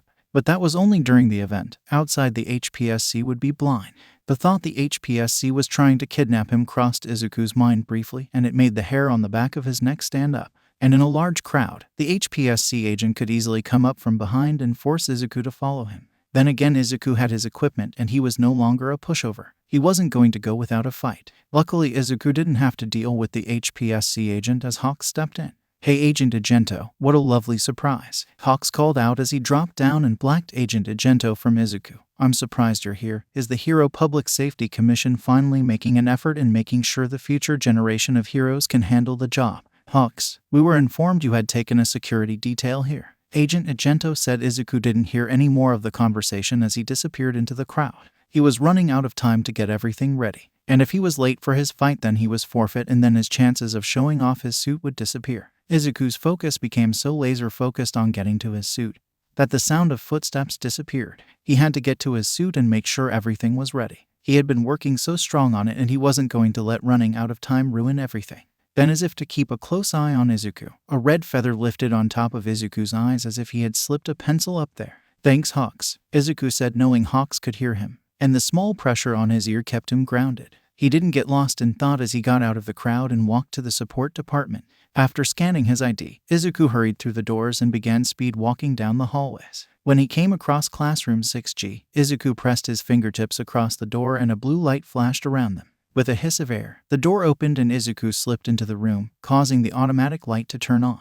"Welcome back, Mr. Midoriya. How may I be of service to you today?" Jebisu said as Izuku walked into the door. Izuku had given Mei 10 minutes to look over Jebisu's code, and he should have had just enough time for Mei to mess with the code and accidentally set Jebisu to a mode that she and Izuku had called Butler mode. And as Jebisu's code alone took up a server the size of a car, Izuku was unable to locate the change in code, meaning Jebisu was stuck in Butler's mode. Izuku shook his head and said, "Good afternoon, Jebisu. I'll be a quirk. I need you to get my project mobile hub." "Yes, sir. Right away, sir," Jebisu said, and a section of the wall pulled back, the panel folding in on themselves. Then smoke hissed out of the hole and a black pod the size of a bed slowly glided out. It was then lowered to the ground, where a thud echoed through the room, sounding off the weight of the pod. Izuku walked over and slid a hand over its smooth surface. After the first time assembling the suit, the issue of transporting the suit became apparent. For now, this was the solution, but Izuku was always looking for a better solution. Izuku slipped his hand around to the side of the pod and tried to pick it up,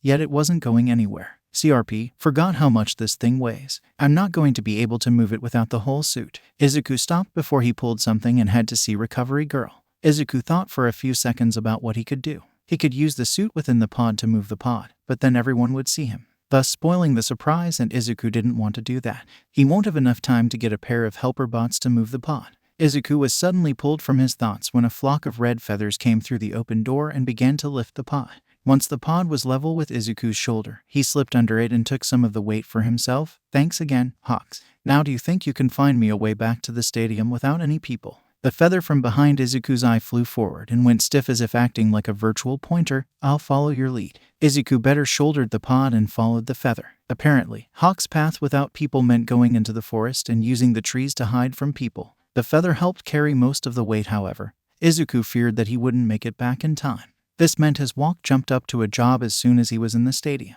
He jogged down the hallway to an empty room that Principal Nezu had set aside for him. Izuku opened the door and pulled the pod through the large door. Izuku quickly lowered the pod to the ground and then pulled out his phone. He looked at the clock and saw that he only had 5 minutes to get back to the arena. With that thought, he took off, quickly making his way through the crowds moving throughout the stadium. Izuku reached one of the hallways that led down to the arena. He swung himself around the corner and took off down the hallway until he ran into the arena and stood by Mei. "What took you so long?" Mei asked as she looked over at the sweating Izuku's pod was heavier than expected, and Hawks decided to have me take the scenic route, Izuku said, a little out of breath from the running.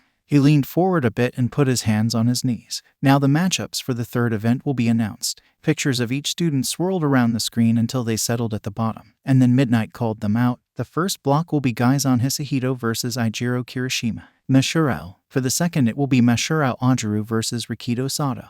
After them it will be Mei Hatsum versus Katsuki Bakugo. Mei flinched as her fight with the ash blonde of Class 1 was announced, so Izuku put a hand on her shoulder to show his support. Then for the fourth fight it will be Ochako Uraraka versus Tenya Ilda. For the second block, it will be Shoto Todoroki versus Fumikage Takoyami. Then it was Izuku Midoriya's chance to fight Hanta Zero. Then the second to last fight will be Hitoshi Shinsu versus Mina Ashido. Then to finish it up, Momoge Urazu versus Denki Kaminari. Who is Hatsum? Bakugo asked, then noticed her standing next to Izuku. She was the dreadlock Izuku's friend and a fellow student from the support department. Bakugo took notice of Deku's hand on her shoulder and scoffed. If Deku was that close to her friend, then Bakugo would be more than happy to put her in her place. Izuku looked over at the Jumbotron and then over at Zero.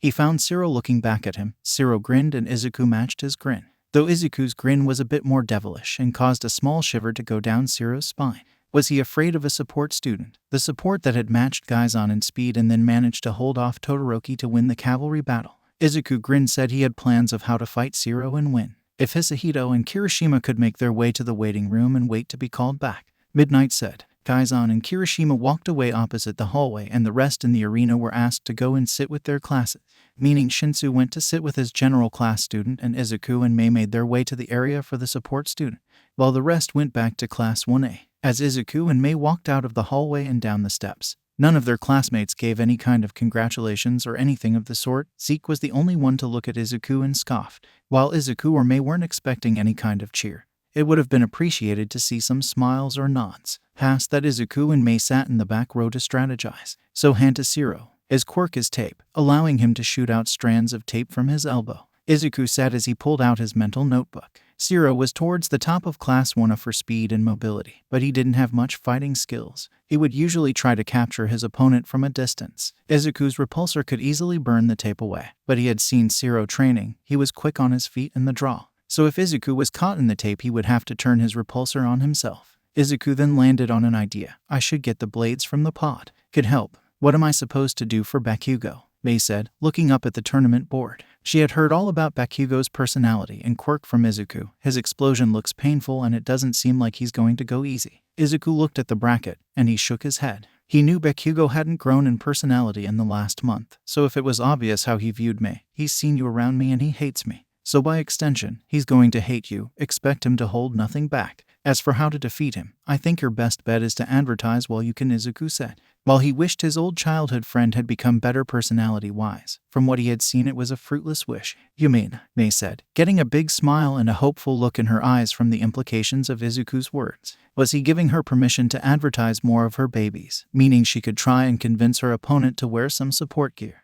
Even though she didn't like him, Mei did have a few inventions that worked with Bakugo's quirk. No, not like Casey-chan would accept any kind of help. I mean, he's going to make quick work of you, Izuku said. He wanted to believe that Mei could win, but that outcome was impossible. He also understood Mei didn't want to win, she just wanted to show off her inventions. So Izuku was trying to turn it into a win-win situation. Good prep talk, Mei said, sinking into her chair. From Izuku's expression, it looked like she was going to wind up in Recovery Girl's office. She was a girl. Wouldn't Bikago be gentleman enough to hold back? It wasn't like she would be that difficult to knock out of bounds. So show off your inventions while you can. Your hover boots and gyroscope should help you stay out of his reach. Say your piece before Bakugo catches you and puts you in the nurse's office, Izuku said, trying not to make it seem like fighting against Bakugo was a death sentence. He wasn't sure if it was working or not. You really think he would do that? Mei's eyes were as large as dinner plates. He is going to go into the match mad, and if you spend your time just dodging, then that is just going to PSS him off even more,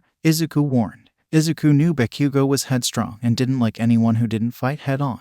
Most of all, he hated people who fought with hit-and-run strategies. He saw it as a plan for the weak. Mei sighed as she resigned herself to her fate. Maybe Izuku would bring her a treat to pick her up in the Recovery Girl's office. But both of them were drawn from their thoughts as Midnight called out if Hisahito and Kirishima make their way to the arena. Gaizan hadn't even gone to the waiting room. He was fully prepared for Kirishima and his hardening quirk, and because of that Gaizan suspected he wouldn't need to use his other quirks. While Gaizan didn't want to disrespect Kirishima, the redhead, something Gaizan suspected was because of Dai, was a strong fighter. His quirk allowed him to tank some pretty strong attacks, even holding his ground against some of Bakugo's explosions.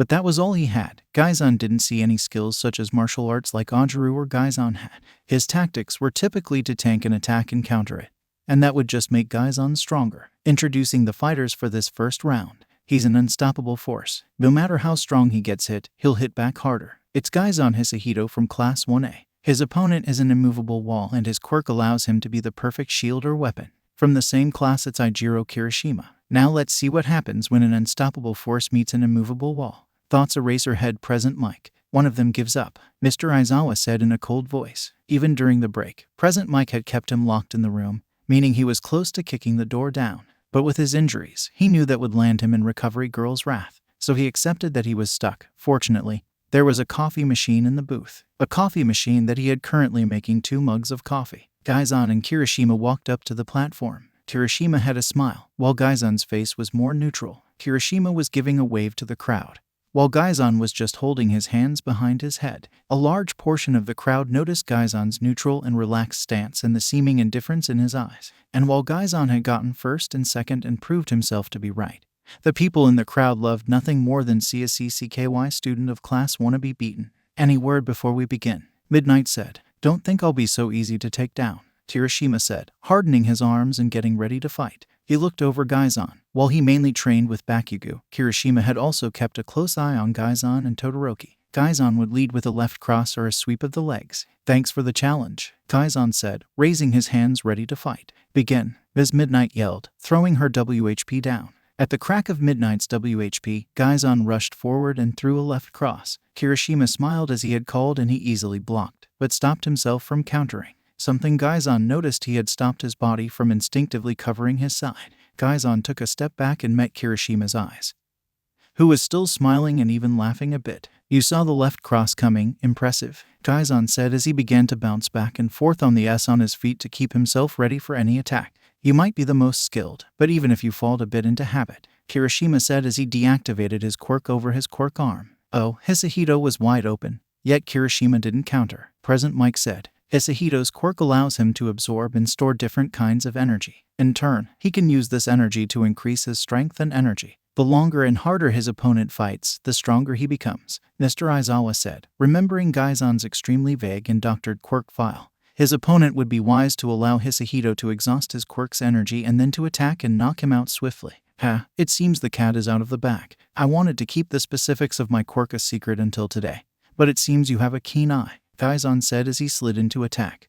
But Kirishima had kept an eye on him and managed to block his sucker punch to his gut by hardening his abdomen. Gaizan's fist connected with Kirishima's abs and his hand felt numb. As Gaizan had given a lot of his energy to Sato to get their team out of the ice, he wasn't able to put enough into his punch to break through Kirishima's defenses. Gaizan took a step back and waved his fist to get the number feeling to disappear. Aside from using a lot during the cavalry battle, Gaizan would soon reach the time limit for this quirk energy before it disappeared. He had been counting on getting a refill from Kirishima. I've been watching you, Uraraka, Todoroki, and Bakugo from the beginning. You 4 are the top of our class in terms of strength. It was clear from Mr. Aizawa's quirk assessment you, Todoroki, Bakugo were strong and had strong quirks. Then the USJ happened and Uraraka helped you in the fight against Namo. She was manly to join you in that quirk of her. I just thought it turned off gravity, but clearly she was able to use it to hit heavy, Kirishima said. Gaizan took a sharp breath at Kirishima's comment. If someone like Kirishima could notice something odd about Ochako and her quirk, its sudden appearance and her lack of using it, then other members of the class were bound to notice. Luckily, it seemed Kirishima thought One for All was just a unique war. Ochako was using her zero-gravity quirk. And if others thought of it that way, then that would be the story Gaizan and Ochako worked with. Gaizan refocused as he dashed forward and hit Kirishima, pouring a bit more energy into his fist. Gaizan managed to feint Kirishima and got a strong hit on his right side. Kirishima was forced to his left and had to work to keep his legs under him. As Gaizan looked at Kirishima, he felt that he had only 10 minutes until his quirk ran out of time. He cursed the break between the events. It missed with his timing, and the time for energy he got from Bakugo's explosion during the second round was creeping. That aside, Gaizan didn't let up from his barrage of attacks. He feinted right, and as Kirishima fell for it, Gaizan covered with a left uppercut with energy behind it. He managed to hit Kirishima in the jaw, but Kirishima was quick to harden his head. Gaizan withdrew his fist, as his knuckles turned red and he barely got any energy from the recoil. He was quite literally punching a brick wall, and as he didn't have any energy to break through, he was feeling everything. Gaizan tried to think of what to do when suddenly Kirishima grappled around his chest and then used his smaller size to throw Gaizan towards the boundary line. Gaizan hit the ground and only rolled a bit and transferred his momentum to hop back up onto his knees, a skill that got many of the teachers to lift an eyebrow along with the crow starting to cheer, as Gaizan's movements were too smooth and looked like a cutscene from a game. "I can't hit you, so I'll just force you out of bounds," Kirishima said. Kirishima smiled as Gaizan had gotten close to the white line, something Gaizan over his shoulder to see. Kirishima had taken the risk and grapples seemed to do the job. There was no physical attack for Gaizan to absorb and he couldn't brace himself against air. Kirishima had clearly put this thought into this round, something Gaizan was not expecting from Kirishima. Now Gaizan didn't see Kirishima as stupid.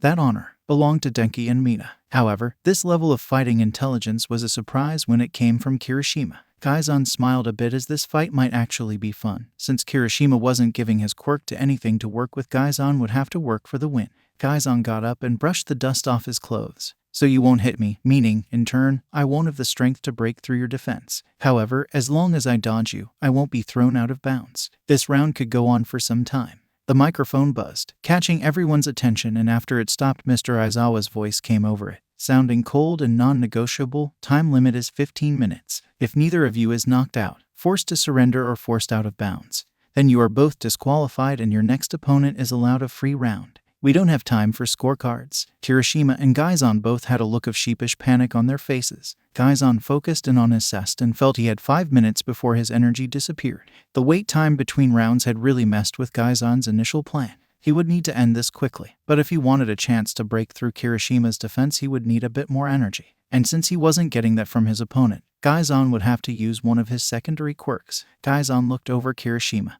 and saw he was trying to keep as much weight off his chest, meaning there was most likely a bruise underneath his shirt, a crack in Kirishima's defense that Gaizan would use to his advantage. With that thought, Gaizan rushed forwards and unleashed a combo of punches to distract Kirishima. With every block or hit, Gaizan absorbed as much of the recoil he could. The more energy he had, the less he would have to push force multiplier. Once Gaizan felt that he had enough energy, he jumped back from a grapple and locked eyes with Kirishima. It was now or never to break through, or his chances of winning lowered drastically. He might have gotten new energy, but the timer for the old energy was slowly counting down and only had a little over 2 minutes. He didn't care about winning for the sake of winning or to prove that he was strongest. But the further he got in the sports festival, the more the name of Gaizan Hisahito became known. The more he could bury his old name, his old life, his old purpose. "Say, Kirishima, how about we both attack? Go all out in one attack. The strongest attack wins. Yeah, like you won't wait for a second, then use my attack to increase your strength," Kirishima said as he jumped back and forth on his feet to stay warm.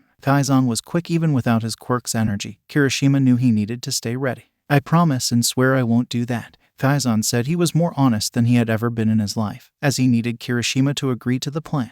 And he was able to be honest because he truly didn't have any other plan. On the other side, it was Kirishima's only hope as well. Kirishima had noticed what Gaizan was doing by relentlessly hitting him as strong as possible. It was slow and small, but Gaizan was building up his quirk. Moreover, Kirishima wasn't used to prolonged fights, meaning eventually he would slip up and Gaizan would punish him, or Gaizan would find another way to win, as he was the kind of guy that if he wasn't defeated in the first attack, the fight would most likely end as his victory. Kirishima would have to rely on his quirk to uphold against all the energy Gaizan's quirk held. "Fine, go," Kirishima said with a flex. He hardened his entire upper body and ran to Gaizan. Gaizan nodded, then ran to Kirishima. Both threw a right hook and both attacks connected, and Gaizan took the punch, a bruise instantly forming on Gaizan's jaw. Yet he didn't go flying, and Kirishima went wide-eyed as he looked down at Gaizan's fast. Kirishima smiled at the moderate force behind Gaizan's punch. However, he suddenly felt his skin begin to crack. Kirishima looked up and Gaizan's eyes went just not glowing yellow, they were glowing a deep gold,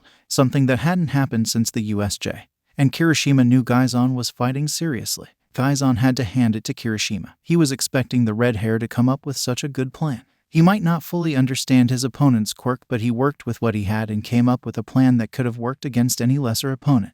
But Gaizan's a lesser opponent. He had been fighting since a young age, and when his quirk was found to be inadequate, he could always rely on his secondary quirks. That's why Gaizan appreciated Kirishima's plan.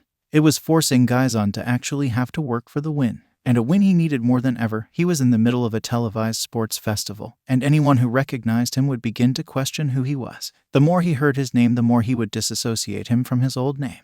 make anyone think he had a similar face. As Gaizan's fist connected with Kirishima's chest, a yellow biblical light appeared around his hand. Kirishima was able to keep his ground, but then he saw the downtrodden look on Gaizan's face as if he was saying sorry, which he was, as he already promised to fight Ochako later on. To do this, Gaizan poured some energy into Force Multiplier, and the light around Gaizan's arm turned golden and his irises turned golden. Kirishima tried to keep his ground, but then he felt his head moving back, followed by his upper body, and then his legs came flying after him. Kirishima flew out of bounds and bounced across the grass until he crashed into the wall, his quirk embedding him in the wall. He gave a small groan as his head slumped forward and he spat out some BLD. The bruise on his chest was screaming out in pain, and he was having too small a breath to keep the pain from getting worse. Kirishima has been forced out of bounds. Hisahito is the winner and is moving on to round 2. Midnight announced, causing the crowd to go wild. And we have our first winner. With a punch to break through, the unstoppable force is the victor and moves on. Present Mike said. Gaizan shook his head to clear it, as his mind went a little wild after using Force Multiplier. He then bowed a bit, accepting the praise, but then he sighed as he put his hands in his pocket. He slowly walked over to Kirishima, who had released his quirk, causing him to fall to the grass. The name of Gaizan Hisahito was becoming known more and more, but it wasn't doing any good towards Gaizan's real goal. Kirishima was on his hand and knee, trying to catch his breath when he noticed Gaizan walking up to him. I wasn't expecting you to have that much force. WW here did that come from? Gaizan held out his hand to help Kirishima. I had some left over from the previous round, but had to use the recoil to get enough. Kirishima hadn't considered that as he accepted the help, and Gaizan hauled his red-haired classmates to his feet. As Kirishima was pulled up, he noticed that the bruise he had given to Gaizan was already gone and hadn't left behind a scar. Then as Kirishima was pulled to his feet, he felt his chest lighten a bit, and he was able to breathe. Keep your back straight, shoulders back. It will help with the pain, Gaizan said as he let go of Kirishima's hand. Kirishima shook his head to get the rubble out, then did as Gaizan said, and he felt the pain ease up and he felt like he could breathe better. Come, let's get you to recovery, girl. Then together Gaizan and Kirishima began walking to Kirishima's tunnel as the crowd cheered on the sportsman's behavior shown by Gaizan.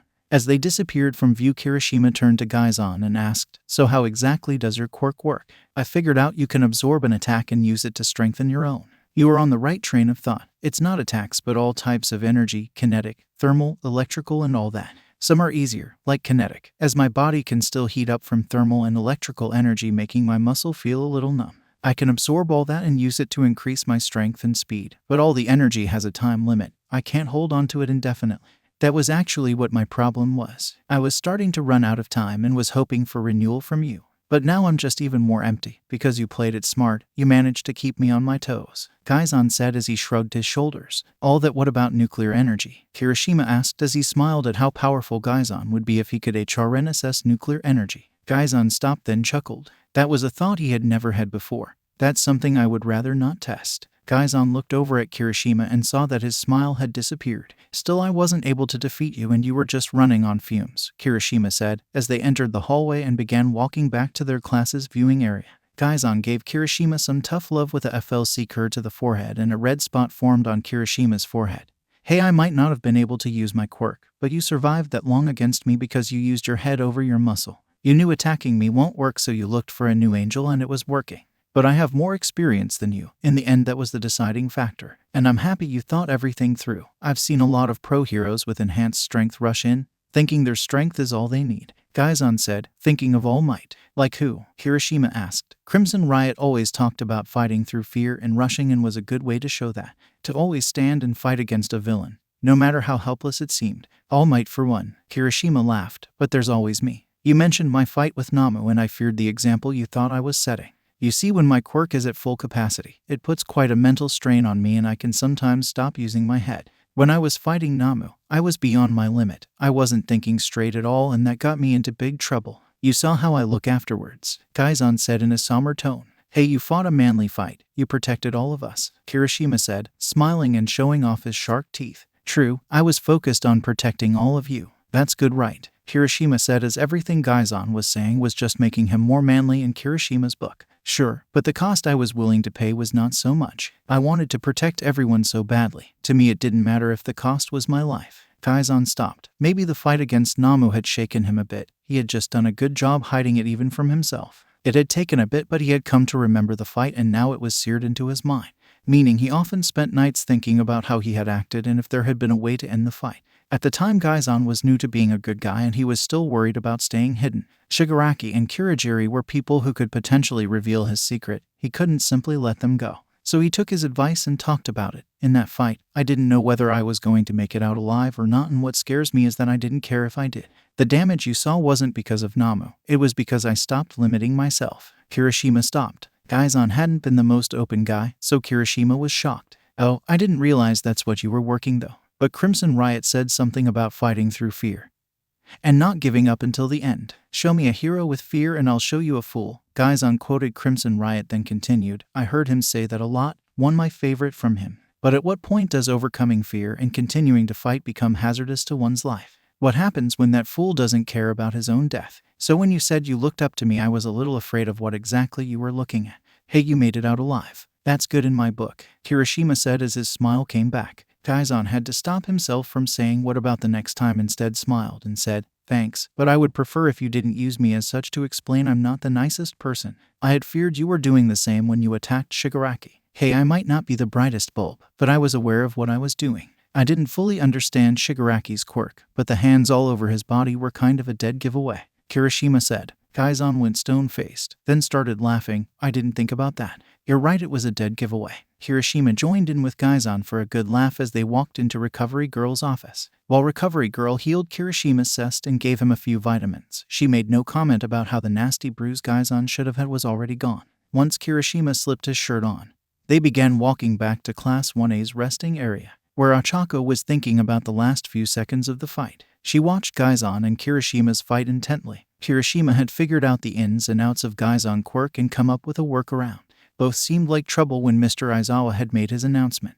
Then both of them ran for the final attack. Ochako noticed Gaizan's eyes and the light around his arm. Ochako thought Gaizan's eye only turned gold when his quirk was full. Yet he was claiming he was on empty, and if he wasn't, he could have easily gone all got in the beginning and won. If Ochako believed him and he started to run on empty, the energy he reached during the fight wouldn't have been able to fill his quirk and turn his eyes golden. Meaning something else had triggered the change in Gaizan's aura. Something Ochako was going to ask him about as soon as she built him in their fight. She didn't care who her opponent was, she would beat them all and move on. Can Oidru and Sato make their way to the arena? Midnight announced, and Ochako was pulled from her thoughts. She had forgotten they had already been called out to prepare for their fight. As Class 1 waited for the two of them to appear, Gaizan and Kirishima arrived back from Recovery Girl's office. As they appeared, they were both smiling and Kirishima was laughing. Well, I'm glad you two are still friends, Hilda said, standing up and chopping his arm up and down.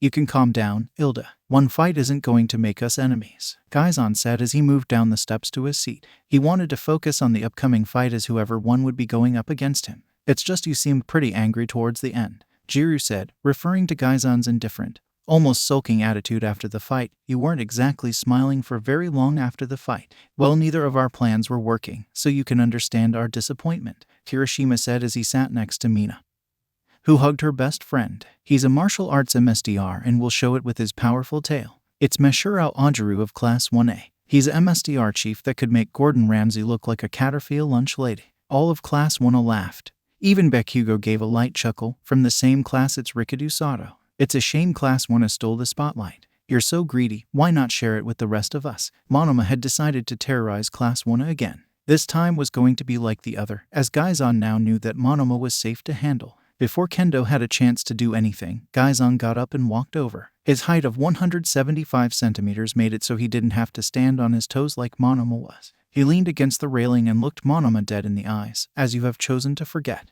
there is a general student and 2 support students fighting too. Maybe if you hadn't focused so heavily on my team during the cavalry battle, then maybe you could have earned a spot. So maybe you would to explain why they're fighting and you're not. Gaizan's voice was its usual calm as he spoke, but it became a bit distasteful at the end. Because they had the help of your girlfriend, Monoma said. Ochako went bright red from her comment. Gaizan's girlfriend. Her? No.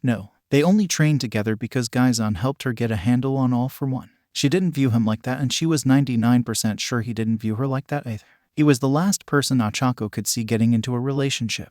Ochako took a deep breath before she spoke. Actually, that was all Midoriya of Class 1H is doing. His invention is what allowed him to get second place in the first round, then get his team to the last round. I was simply along for the ride during the second event. You admit you did nothing during the second event.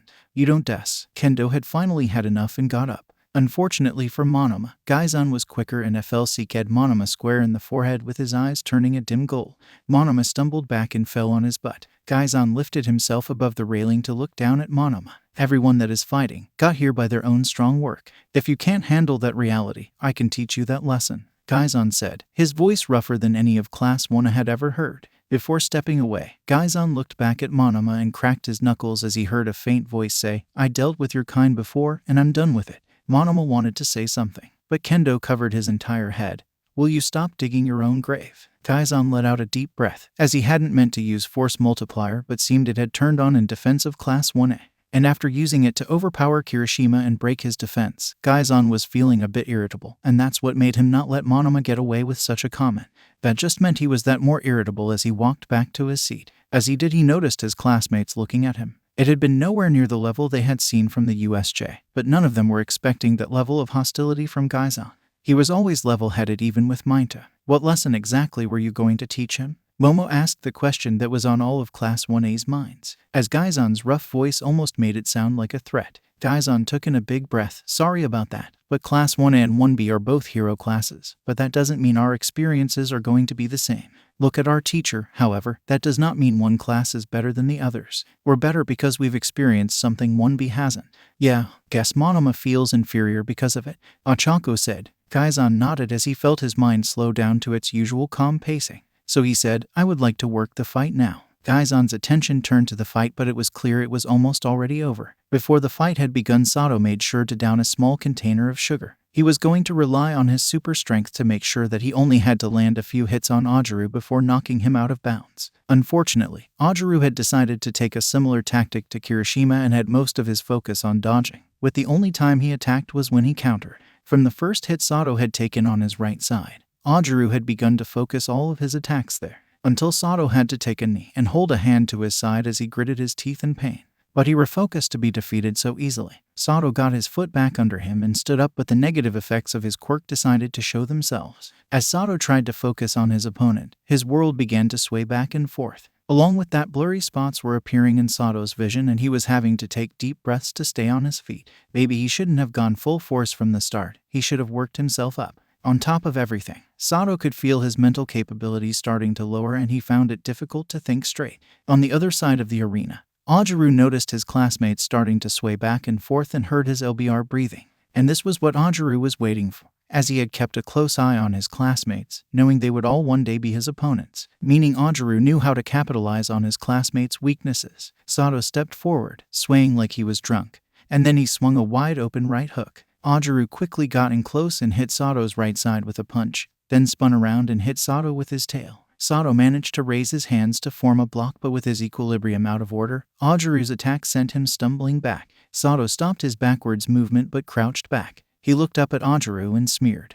"I'm not done yet," Sato yelled, but his words were starting to become heavily slurred and he looked as if he was able to collapse. Ajaru sighed as he lowered his fists and walked up to Sato. Ajaru decided to put his poor classmate out of his misery. Sato threw a wide punch, which Ajaru stopped with his tail, then a quick karate chop to the neck. Sato stayed crouched for a few seconds, but then he crumbled under his own weight. Sato's face hit the ground and it was clear he was unconscious. Sato has been knocked out. Ajaru moves on to the next round. Biz Midnight announced, if Hatsum and Bakugo could make their way to their waiting room. Some maintenance is required on the field. Holes peppered the arena, as a few of Sato's attacks had missed and ended up hitting the ground.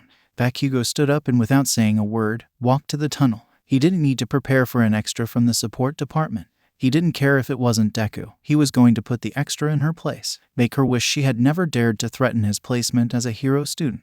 As the announcement came over the PA system, Mei began to stand up but was stopped when Izuku grabbed her hand. She turned back to look at her friend who had a caring look in his eyes. "Hey Hatsum, good luck." Izuku could see it in her eyes. She was necessarily afraid or worried. No, she was downright terrified about having to go against Bakugo. Even if she wasn't friends with Izuku, she had heard plenty about the ash-blonde bomber through the G-Vine. She had heard how ruthless he acted and how he always went overboard during training.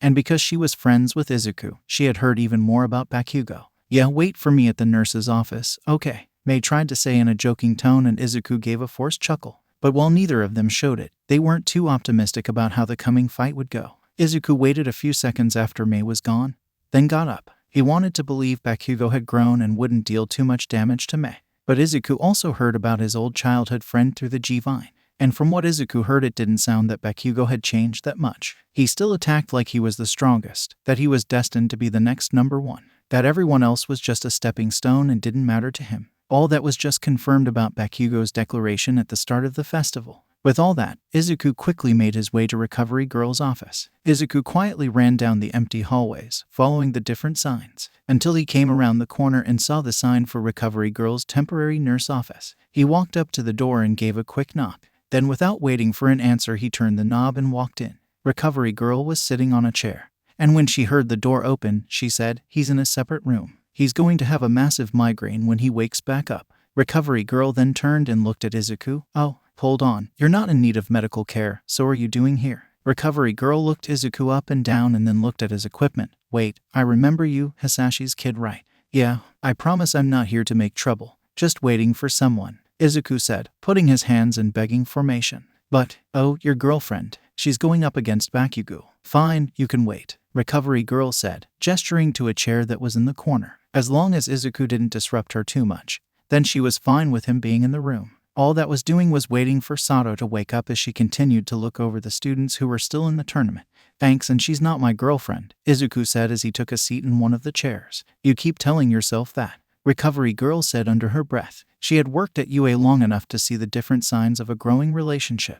Mei's actions after the break-in showed that there were feelings between the two. The teachers had even begun to bet on when different students would actually start officially dating. So far, Principal Nezu held the record for the most bets won, but Recovery Girl was starting to close in. Mei was nervous, more nervous than she had ever been. More nervous than when a pro hero came in saying she had messed with their support gear. More nervous when a pro hero brought in the Hero Public Safety Commission. She was nervous as she walked down the hallways. She was nervous as she sat in her waiting room. No matter what breathing exercise or how distracted she tried to make herself, she was nervous. Her hands trembled a bit as she made sure all her gear was ready to be used. She was nervous as she was called down to the arena. As she walked down the hallway that led to the arena, Mei paused before she exited the tunnel. She could feel her heart starting PND against her chest. She had never been a fighter. She preferred to just build a robot that could fight for her, but Powerloader had shut down that idea before the robots she had began working had a chance to blow up. So she had prioritized equipment that could help her evade her opponents. More now than she could feel the weight her equipment.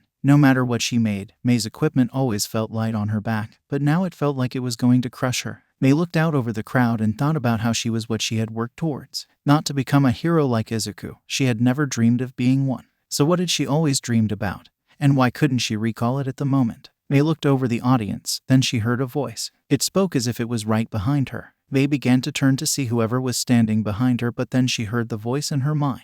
It sounded like Izuku. "Your job isn't to win, it never was. It's to make name for yourself, show the world what you can do, what only you can build. When people see heroes, they see celebrities, but that's not who you are, not who you were meant to be. So introduce yourself to the world, but do it in your own way." Mei took her first calm breath as she felt her heart rate begin to slow down. That was right, she didn't have to win. Winning might help get her name more known, but that would only make her a hero. She didn't want to be a pro hero. She wanted to be left to build anything she wanted to. She wanted to show the world not only what she could make but what Hatsum Industries could make. To bring new pro heroes to the business. To be able to reach out and help any pro hero that needed it. Mei could recall her dream. He's a powerful force that destroys everything in its paths, with a face only a mother could love. It's Katsuki Bakugo of Class 1A. His opponent is a surprise one. She's one of the first support students in over 100 years to make it to the 3rd round. Her inventions look wicked and can do anything. Give it up to Mei Hatsum of Class 1H. President Mike announced. Mei put on a smile as she walked out of the tunnel and onto the platform. She didn't have to win. It was never her mission to do so. She was just to show off her invention and then throw the match. But then Mei locked eyes with Bakugo and she recalled all the things Izuku had told her. The faded burned scar he hid under his shirt. How he remembered the days he had gotten. What he was trying to do. The person he was trying to become, only for Bakugo to tell him he was wrong. Izuku always spoke about those days. Those injuries as if they were from a past life. And to Izuku perhaps they were. He had left Bakugo to his graces. They were going down their paths for the moment. But it was Izuku's dream to become a hero. And one way or another he was going to get transferred. And that would just put him on a collision course with his old school bully. And while Izuku would have grown, Bakugo would be the same as he had always been. Mei looked Bakugo in the eyes and refused to look away. Mei had never looked at someone with so much hate before, so much so she wasn't sure she was showing it correctly. But she cared for Izuku so much that she was afraid he would leave her behind to become a hero. Was that what love felt like? Did she care for Izuku like that? Maybe she did, and that just made her hate Bakugo even more. An egotistical brat that thought he was better than everyone else, but thought he had nothing else better to do than torment someone that didn't deserve it. Why couldn't Bakugo see that Izuku didn't look down on him, but looked up towards him? Mei was never petty or held a grudge, but she wanted nothing more than to knock Bakugo down a peg. That was her mission for this fight. Against anyone else she could advertise and then throw the fight, but now she wasn't going to go without a bang. Any words before you begin? Ms. Midnight asked. She looked at Bakugo, then at Mei, but neither student said anything. With her WHP raised, Midnight cracked it and said, "Begin." "So you're friends with that useless nerd, right?" Bakugo said, lowering his hands and letting loose some small explosions. Not that matter, she was just another extra on his way to becoming the #1 hero. Her being friends with Deku was just another way to remind him how useless he was. The stupid nerd should have never tried the hero entrance exam. He should have never been given pity and brought into the support department. Why couldn't see he was always getting in Bakugo's way, that he should have just stayed in that ditch under that log? If you mean Izuku, he isn't worthless. He's going to be a hero and he'll do it his own way. Mei ate up her fist, her equipment beginning to wind up in response. If she had the strength, she would attack Bakugo, but she knew didn't, so it would be meaningless. "I might not be able to defeat you, but I'll use you while I can." "Sorry, Grease Stain, but I'm not anyone's DMN puppet," Bakugo said and launched himself towards Mai. However, as if carried by the wind and just as fast, Mei moved out of his eyeline. Bakugo's feet hit the ground and he slid just as he realized his target was no longer where it belonged. In the following few moments of confusion, Bakugo shot around to find the extra he was supposed to pulverize. Impressive Hatsu Manek. Present mic was cut off and silence overcame the stadium as the speakers crackled a bit. Testing, did this work? Oh hey, it worked. Mei's voice came over the PA system along with a small cheer. Step 1 of her plan worked. Now to make Bakugo die through public humiliation. In Recovery Girl's room, Izuku was watching the match over his phone, and when Mei's voice came over the speaker, he couldn't help but smirk. Izuku looked back down at his phone, which had the sports festival pulled, and the camera view showed Bakugo, who had a look of extreme confusion, a look that Izuku didn't think was possible for him to have, a look that made Izuku smile a bit more, so much that he said, "I know I told you not to do this, Mei, but you have my God-given permission to embarrass Kaken. See if you can knock him down a peg." As if Mei could hear Izuku giving her permission, she gained a smirk. She then spoke into her microphone. "Hello everyone here in person and watching over television. I am Mei Hatsum, the proud daughter of the owner of Hatsum Industries. Today I'll be showing off my hover boots and their gyroscope, just one kind of support gear we provide at Hatsum Industries for pro heroes, newcomers or veterans of the profession." Mei heard an explosion behind her, but she paid them no mind as the sensors over her gear picked them up. The sensor took in all different kinds of information, and in a split-second calculated Bakugo's velocity and trajectory and began to move Mei out of the line of fire, of which Bakugo was sure was an SA shot to the head of her head. So he didn't waste her any time to move it and unleashed explosion to rocket forwards. Yet as Bakugo closed in and brought his right hand follow to unleash another explosion, Mei began a blur and disappeared from his sight. Bakugo's feet hit the ground and he turned around only to find her already on the other of the arena. Bakugo then noticed she still had her back to him. Moreover, she was acting as if he wasn't a threat. She just continued to give her presentation as if that was more important to her than fighting him. And that made him PSS. The DMN nerd's girlfriend was looking down on him, just the same as Deku had done their entire childhood. They thought they were better than him, as if they even had a chance to be a better hero than him. Impressive, isn't it? The speed, the agility, all possible become of custom-made gear from Hatsum Industries. Within my gear, sensors are picking up all sorts of information, sound, temperature, even smell. They had only thought of adding that last one when Izuku brought up how afterwards, using his quirk, Bakugo smelt like burnt caramel. These sensors send all this information to the computer chip within my belt, which converts all of it into a three-dimensional map. This allows the program. Mei was suddenly pulled to the side, just as Bakugo's explosion blew apart the air from where she was just standing. Yet as if she hadn't noticed, she continued with her presentation. To predict my opponent's movement. This information is then taken to my gear's gyroscopes that use the hover boots to move me out of the way, leaving me untouched, Mei happily said as Bakugo didn't let up and continued to chase her around the arena. She even turned to look at Bakugo and said, "Why don't we continue with the demonstration?" That just made Bakugo even more enraged as he continued to jet around the arena, swing explosion at Mei. Yet every single time Mei was moved out of the way in the last few seconds. After 6 minutes of dodge, there wasn't a single mark on her, not even a hit of burn or smoke on her clothes and equipment, and that made Bakugo even more PSS out. He was DMN if he was going to be pulled along like some kind of marionette. He had even stated he won't be so. Yet with every single attack, Mei neutralized and used it for her own purposes. Will you stop F-1234 King dodging and fight me? You're only a stepping stone into my path to becoming one number, Bakugo yelled as he got in close and unleashed his largest explosion of the sports festival. It shook the ground and bathed the entire stadium in an orange light. Mei was pulled into the air, where she did a flip before falling and her hover boots catching her only an inch from the ground.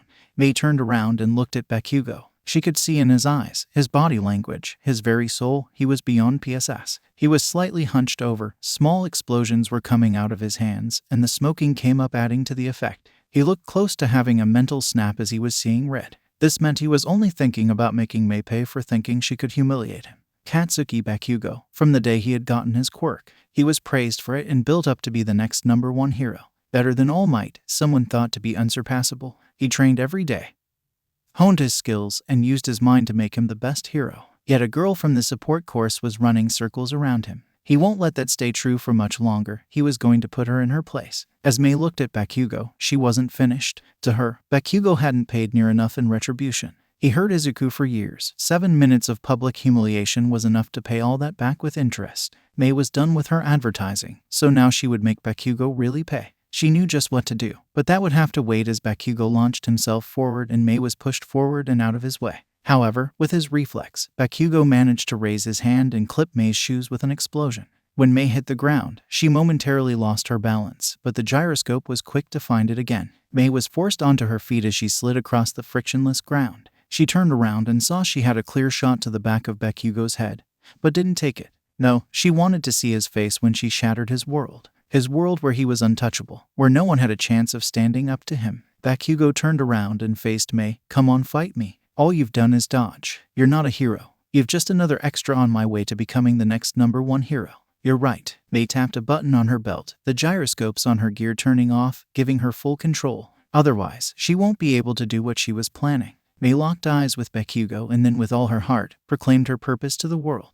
I'm not a hero like you. Bakugo launched himself at Mei, but that doesn't mean I can't help people in my own way. Whatever Bakugo was expecting her to do was far away from what occurred. As Bakugo got in close, Mei simply fell backwards. But that wasn't all, as she brought both of her feet up and rammed them into Bakugo's chest. With a yell, she forced her hover boot to push out as much air as they could. At the same time, Bakugo released a large explosion that engulfed Mei. The explosion caught her hair and clothes on fire, while the burst of air with the help of his explosion sent Bakugo flying into the air. As Bakugo went flying, Mei was launched out of the arena. Her back hit the wall, soon joined by the back of her head. Mei's world went blurry for a bit, but as if blessed by the gods, she was allowed to see Bakugo being thrown above the roof of the stadium. She chuckled a bit as the edge of her vision went black and then she passed out. She had completed her dream for now. She had made her family business known, but more personally, she had made Bakugo start to pay for all he had done to Izuku. As Bakugo went flying into the air, he wanted to scream but his throat locked up. He hadn't expected the stupid support girl to do something like that, and he hadn't expected her gear to be that strong. And as he hadn't expected him to go flying, he was struggling to ordinate himself in the air. He wasn't able to tell up from down, left from right. The world was just spinning in his vision and it was starting to make him sick. He had a brief moment to find himself as he reached the apex of his climb. But then he began to fall and then finally he was able to scream. Then suddenly something grabbed his foot and he abruptly stopped. The sudden stop caused Bakugo to nearly lose his lunch. Bakugo looked around and saw that he was hanging upside down and he felt the BLD starting to rush to his head. Bakugo managed to take a breath and then he looked up and saw Hawks. The winged hero was holding Bakugo upside down by his ankle in front of the world, showing how hopeless he was. Bakugo was not hopeless, so he yelled, "Let me go, KFC." All right. Hawks knew he couldn't simply drop the kid. He would get in trouble for that, and not just by the HPSC. The news would have a field day with that, and he was sure Principal Nezu wouldn't be too happy about that. So Hawks flipped Bakugo, grabbed the back of Bakugo's shirt to stop him, and then Hawks simply dropped Bakugo. What the hell $%% $F$#? Bakugo yelled as he fell. You told me to let you go. Hawks made sure to yell loud enough that everyone in the stadium could hear him. As Bakugo continued to fly, he flipped Hawks off before using his quirk to slow himself down and land back in the arena. As Bakugo hit the ground, he rolled to save himself from further injuries before popping back up onto his feet. Bakugo looked for Dreadlocks, really wanting to give her a piece of his mind. But then Midnight announced, Hatsum has been forced out of the ring. Bakugo is the winner. Bakugo looked around him and then his eyes left on the unconscious Mei. She was being pulled out of the wall by 2 medical bots that lowered her onto a stretcher. She was then taken away to be helped. Not even a proper F-432 King fight. Bakugo scoffed as he shoved his hands in his pockets, then stormed off the arena. The whole fight he had been chasing after her, and wasn't until she turned off her equipment, even in his anger, he was able to notice her hitting a button on her belt, that Bakugo managed to land a hit. If Uraraka and Ilda could make their way to their waiting room, while maintenance is once again done on the arena. Present Mike said as some of Bakugo's explosions had torn up the arena. I'm glad that I took that bonus for every time I had to fix the arena, Cemento said, as he reached forwards and began to fix the arena. Midnight chuckled a bit. After the sports festival, Cemento was going to get a huge paycheck. This made her think she should have asked for hazardous pay, as some of the attacks could have easily hit her. Then again, being a hero was all about working in hazardous areas. Izuku turned off his phone and waited. May ending up in Recovery Girl's office was inevitable, so he was somewhat relieved that she didn't look too bad, but the sight of her burnt clothes and hair and black skin didn't help. Izuku knew he probably wouldn't get a chance to go up against his old school bully. Bakugo was in the other bracket, and both of them had some powerhouses to get through. Yet if by some luck they both made it to the semi-finals, Izuku would make sure Bakugo paid. Izuku had grown close to Mei. She was the first friendship he had stopped outside of Inko. Izuku won't call Mei his girlfriend, but there is something about her. When they first met, Izuku thought Mei was weird and annoying. Even today he thought she was, but that just was what made her, her. Things Izuku won't ever ask her to change. So when he had the chance to fight Bakugo, Izuku would don his full suit and not hold back. He would write some regret that he had held on since his childhood. And if they didn't get the chance to fight, then Izuku would challenge Bakugo. A thought bound out of anger as Mei was brought in and Izuku looked her over. Izuku was at UA but in the support course, so it wasn't like he was in the hero's krause yet, and proving Bakugo wrong every day. And sure, Mei was his friend, but that didn't mean she deserved to be caught in the middle of Izuku and Bakugo's qualm. But now that Bakugo had put her in the cross friend, Izuku had to take a breath, a lightning arc behind his eyes. She's going to be okay. Recovery Girl said, pulling Izuku from his thoughts. All of her pain is exterior and easily healed by my quirks. She did well ticking off her opponent, but that display at the end showed she's a strong girl. She might not be a pro hero, but you can bet several support companies are going to be looking for her when she graduates. Recovery Girl embraced Mei on the cheek. A small green glow came from Mei as the burnt skin and BLD slowly disappeared, leaving only the burnt clothes behind. Seeing that Mei looked better, Izuku was able to take a breath. Izuku slowly let out his breath and then said, I know. She knew she could never be a hero, so she pledged herself to help the heroes that helped people. This event for her wasn't about getting an offering. She was going to turn all those down anyways. For her, this was able to get her and her family's name known, so when she starts working for them after graduation, they can get some offers from top heroes. Hatsum Industries. They're well known for helping the newer hero, but her parents have never had the manpower to open more than 2 locations. They wanted to come to UA to show off what her parents' company has to offer, hopefully getting enough people that they can start opening more locations. Izuku said as he leaned back in his chair. Sounds like she knows what she wants to do with her life. Recovering Girl said, do you? Izuku paused. He thought he knew. It had been his dream from a young age to become a hero. That was his mission, get into the hero course, but the way he had been acting was making him reconsider some of the finer details. Of course, I want to be a hero. Then how about you stop worrying about getting into the hero course and prove that you're already a hero? Recovery Girl said. Izuku had shown what he could do. Now he had to prove that he was on the same level as the hero course students, if not better. Izuku smiled, then looked at Mei on the bed. I think I know what I need to do. Izuku pulled out his phone and began preparing his equipment. As Izuku worked on preparing himself, Recovery Girl couldn't help but see Hisashi overlaid with his son. Izuku held a look in his eyes, a look that Hisashi often had. They were both smart, and when they had a goal in mind, they poured their hearts into every aspect. Recovery Girl smiled at the memory of Hisashi.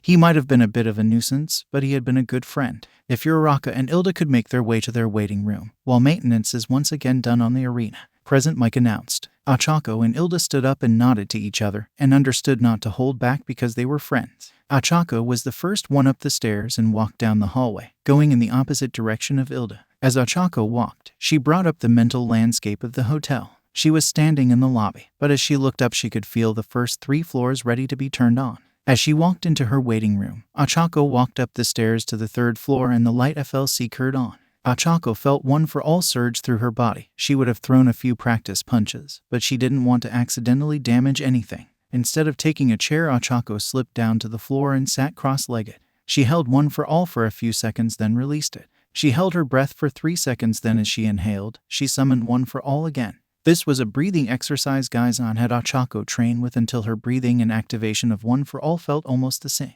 So as Ochako's breathing went on autopilot, she recalled her plan for her upcoming fight. It was a simple plan, as she would use One for All to get in close to her opponent and then press all 5 of his fingers into them. Most people didn't know how to fight in zero gravity, so Ochako would be able to easily gain the upper hand. Yet there was one problem. Ilda was one of the fastest in the class. Bakugo might be able to beat him in a short burst, and Ochako would one day be faster with One for All. The only one that could consistently match Ilda in speed was Gaizan. But that was only if Gaizan's quirk was full, and eventually his speed would drop too. So how could Ochako possibly get in close if Ilda could simply run away? As Ochako thought about what she could do, she recalled something that Ilda explained during the quirk assessment on the first day. While he had easily gotten the record for the 50-yard dash, Ilda had explained that he had only been able to get up to 3rd gear, and if he had more room he could get up to a higher speed. Ochako pulled up a mental image of the arena. It couldn't be any more than 25 yards by 25 yards. Ochako smirked as she realized Ilda wouldn't be able to get up to high speed. But that didn't mean Ilda's speed won't be an issue. With his Reparico burst, in a pinch, he could easily get out of range and then stall for the rest of the match. Ochako would have to come up with something to win besides running head first. With an exhale, Ochako felt that her body was completely relaxed. Her arms were resting in her lap and her head was leaned forward. Only then did his stomach growl a bit. She smiled a bit at that. After today she would treat herself to a filling dinner. She had earned it. Yet Ochako had to refocus on the present as midnight announced if Uraraka and Ilda could make their way to the arena. Ochako picked herself off the floor and headed out of her waiting room. As she walked down the hallway, she realized this was her first true test of One for All. She hadn't saw All Might's quirk for the first 2 events, relying on her own speed for the obstacle course and then Izuku's equipment to get through cavalry battle. But now she was on her own. She was the solo factor that determined whether she won or if she lost. Ochako sighed, then took a deep breath. She wasn't going to let herself lose. She was supposed to be the next symbol of peace. She could win this. She had to. For the first student, she is a girl that controls a force of nature and makes it bend to her will. It's Ochako Uraraka from Class 1A. For her opponent, he is faster than fast. He's quicker than quick. As quirk as speed. From the same class as Tenya Ilda. Present, Mike said. Ochako made eye contact as she and Ilda walked up to the platform. He had a baffled look as he crossed into the arena. I can't believe he's quoting Cars. Ilda sighed with a shake of his head, showing how he was slightly embarrassed. There's better movies he could have used.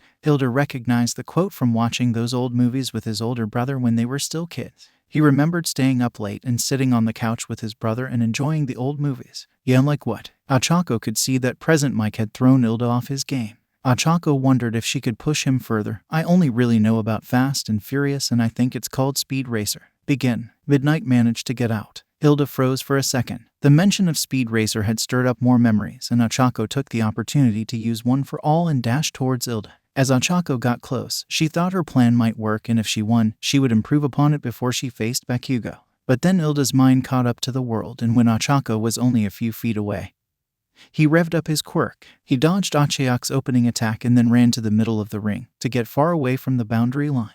I figured you would try something like that. Your speed was impressive though. It is easy to forget how strong our gravity, Ilda said, stopping with a slide in the middle of the UA logo. However, your speed is no match for me. Some smoke came out of Ilda's legs, then he dashed forward, his arms priming to push Ochako out of bounds. Once Ilda grabbed hold of Ochako's shirt, he began to push her back. Yet as Ochako got near the boundary line, she reached up and grabbed hold of Ilda's thumb. Ochako braced her wrist against Ilda's, then with a quick twist moment, Ilda's thumb became dislocated. The flash of pain appeared on his face, and Ochako used it to break free of Ilda's grip and step away. Ochako took a quick look down at Ilda's dislocated thumb and smirked a bit. Early on in her training with Gaizan, he had suggested due to the nature of her zero-gravity quirk, Ochako should learn some grapples. Gaizan wasn't proficient in grapple technique, though he was about to give her a few points and made no show that he regrets being her test dumb. And along with the all lessons Gaizan taught, Ochako took it to heart. As Ilda fumbled back in pain, Ochako briefly activated One for All and moved her palm into Ilda's chest. Ilda barely had time to look surprised before he went flying. He managed to right himself before landing in the middle of the arena. He slid back a bit before stopping. The pain from his thumb was making it strong to think. Yet Ilda knew he hadn't felt his gravity cancel, so how had Ochako so easily thrown him? Where did that come from? Ilda asked as he gripped his thumb. Having grown up in a hero family, Ilda had been taught from an early age, and as most of his family had their quirks in their arms, They knew how to escape binds. So while Ilda's quirk was more in his legs, he had been taught over to dislocate and relocate his upper extremities, so he gripped his thumb tightly and pushed it back in. The pain flared up but then began to slowly disappear until it was weak enough that he could ignore it. A move I've been working on, lunar launch. I cancel your gravity and then return it within a few seconds. The momentum and inertia of zero gravity remain, while gravity makes sure your landing hurts. Ochako stated in half-truth. Lunar launch was a move she had been working on where she canceled someone's gravity, then threw them with one for all. Then make sure the people landed strong. Ochako would cancel zero gravity. For now, she was just leaving out the finer details. Impressive, but it still won't win you this match, Ilda stated in confidence as he ran forward because that was all he could do. His only plan was to use his high speed to grab his opponent and push them out of bounds. But Ochako was managing, so now he had to SWCH up his plans. As Gaizan looked at the fight, he felt the same as Ochako did towards Ilda. Most of Class 1 had a good quirk in the sense they could be used in different ways. Ilda, however, all his quirk did was make him go fast and make his kick strong. If Ilda's opponent was able to handle his speed, then there wasn't much he could do. Ochako ducked under an overhead kick from Ilda and the wind came from the attack made her hair move to the side. Though Ilda wasn't getting up to his higher speeds, he was still kicking like he was, and that made Ochako realize she had underestimated her classmates a bit. Ilda had grown up seeing his older brother become a well-known and liked pro hero, and that was his goal too. So that's why despite being at a disadvantage he continued to fight. Yet as much as he fought, he still had a disadvantage. He could only get up to a specific speed, a speed that Ochako had gotten used to through training against Ilda and Gaizan. Ilda got in close and went for a high kick, which Ochako read and narrowly dodged. She got behind Ilda and hit him in the back. This caused him to stumble forward and nearly fall to his knee. Growing up helping her parents in construction had given her unseen strength. All the training she had done with All Might made her stronger. As Ilda recovered, Ochako strung forward and delivered a combo. A right hook to inordinate, a quick left, then a right jab to further throw off balance, then a kick to the knee. A combo Gaizan had used on her multiple times, and no matter how many times Gaizan used it, she could never defend against it. Ilda hit the floor, and before he could roll away, Ochako pressed her fingertips against his chest. As Ilda began to float up, a worried and surprised smile appeared on his face. He knew that he was in trouble and that he was going to lose. I surrender. Ilda never got a chance to finish his surrender, as Ochako gripped his shirt, channeling one for all into her arm as she threw him out of bounds. Ochako was kind enough to direct Ilda to the semi-soft dirt instead of the rock-strong cement wall. Ilda has been forced out of bounds. Uraraka moves on to the second round, Midnight announced. Ochako let out a breath she didn't realize she had been holding. Her plan had worked. She had to improvise a bit, but her plan had worked and she was moving on to the next round. If Todoroki and Takoyami can make their way to their waiting room, the next round will begin in 10 minutes. Izuku looked up from his phone as he listened to the announcement, then realized his fight would be starting soon. He needed to get to his pod and get the correct equipment. He looked over at Mei. She was still asleep but looked better than she had after her fight. Her skin was back to normal color, and the only signs of her battle were her burnt hair and clothes. I hope you're awake for my battle. It might be me fighting, but we created the suit together. You will be fighting alongside me, Izuku said. Izuku hesitated for a moment, then leaned over and embraced Mei on the forehead. He knew Mei and their parents thought love was a mystery to Izuku, but he had grown close with Mei as their friendship grew. He didn't know where their relationship was going to end, but he knew Mei was always going to be with him. Izuku broke the embrace as he held his phone up to his ear. Jebisu, have the sword armor ready for me when I arrive. Izuku had shown himself to the world, and it was time to show them what he could do. Working on it, sir, Jebisu said. Takoyami was nervous as Todoroki didn't say anything as they departed ways to go to their waiting rooms. He just had his usual indifferent glare that was ice cold. And now that Takoyami had a chance to prepare himself, he realized how much of a disadvantage he had. Todoroki was the most powerful in the Class 1 in terms of raw strength, and he had been trained by his father, Endeavor, the number 2 hero. Though no one had seen Todoroki use it during a fight, everyone was aware of his ability to use fire on his left side. Fire meant light, and that was Dark Shadow's weakness. How was Takoyami supposed to fight against that? As President Mike did his introduction about being dark and mysterious, Takoyami walked out of the tunnel and met Todoroki on the platform. No matter how this fight was destined to go, Takoyami would not go out without a fight. He would stand his ground and keep on fighting until he could no longer stand. He was the ruler of the Dark Abyss and its greatest creature. Any word before we begin? Midnight asked. It's a great honor to fight someone as strong as you, Takoyami said. He was expecting something similar, but Todoroki said none. His face stayed neutral, giving no acknowledgement to his opponent. Begin, Midnight signaled with a crack of her WHP. Takoyami barely had time to blink before a large wall of ice came running towards him. Takoyami reacted by summoning Dark Shadow. On it, Dark Shadow came out and met the ice head-on.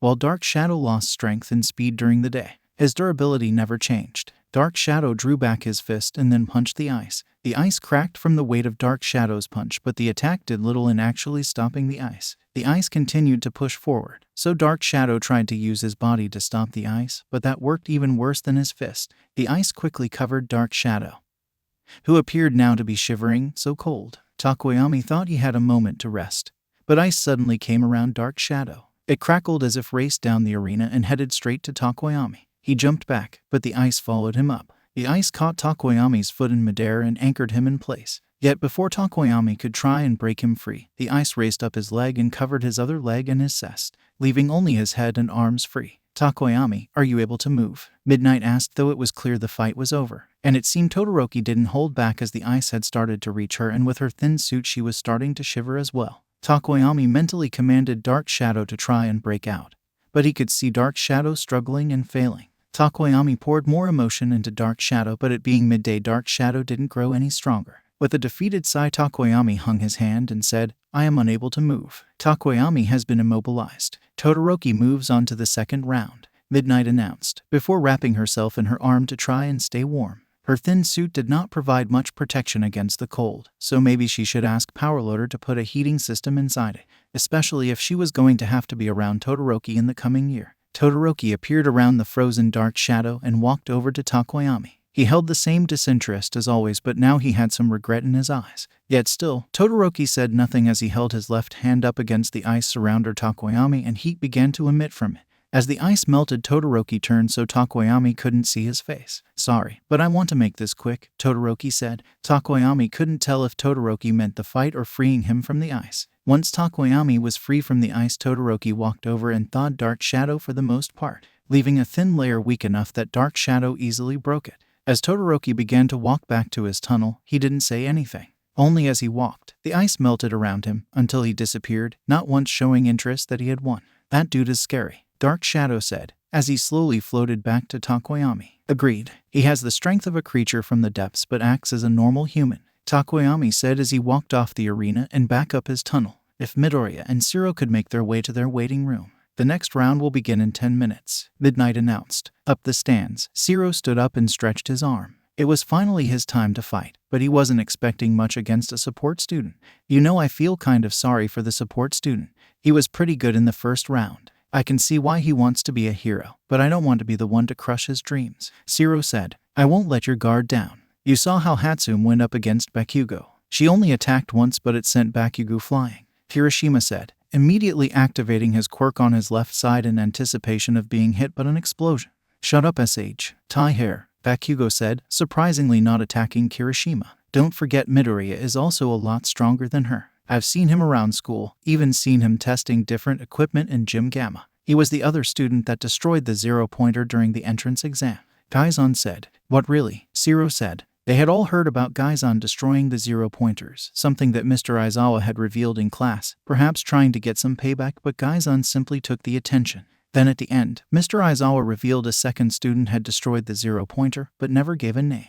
So Gaizan had done some digging of his own and found on UAS server the video of Izuku destroying the zero-pointer. And his reaction was similar to the rest of Class 1A. How could a student like that be in the support course? He's from the support course. He's going to have hundreds of tricks up his sleeves. Gaizan then turned to Ochako. "You wore his equipment during the cavalry battle. What do you have to say?" "Yeah, I wore a pair of boots and used them to hover over Todoroki's ice, and I didn't even have to use my quirk. Then when Todoroki froze us to the ground, I used 5% power. And if Todoroki's ice wasn't anchoring me to the ground, I think I would have gone flying," Achacho said, recalling the last few minutes of the cavalry battle. She had used the boots for extra speed, but her last use was full power, and it made her legs start to shake before they overheated. "That's right, you were on his team during the second event. Any tips?" Zero grinned. Maybe he could get an inside scoop on him. Since Izuku allegedly destroyed the zero-pointer, Zero would take any advantage he could get. "Hope he doesn't use 100%. It only took 5% for him to go flying," Ochako said as she stared down at the arena. It had only taken 5% for Izuku to go flying so easily. Just how strong would his attacks be if he used 100%? Could it be on the same level as One for All? Could technology become as strong as a quirk that became stronger with every user?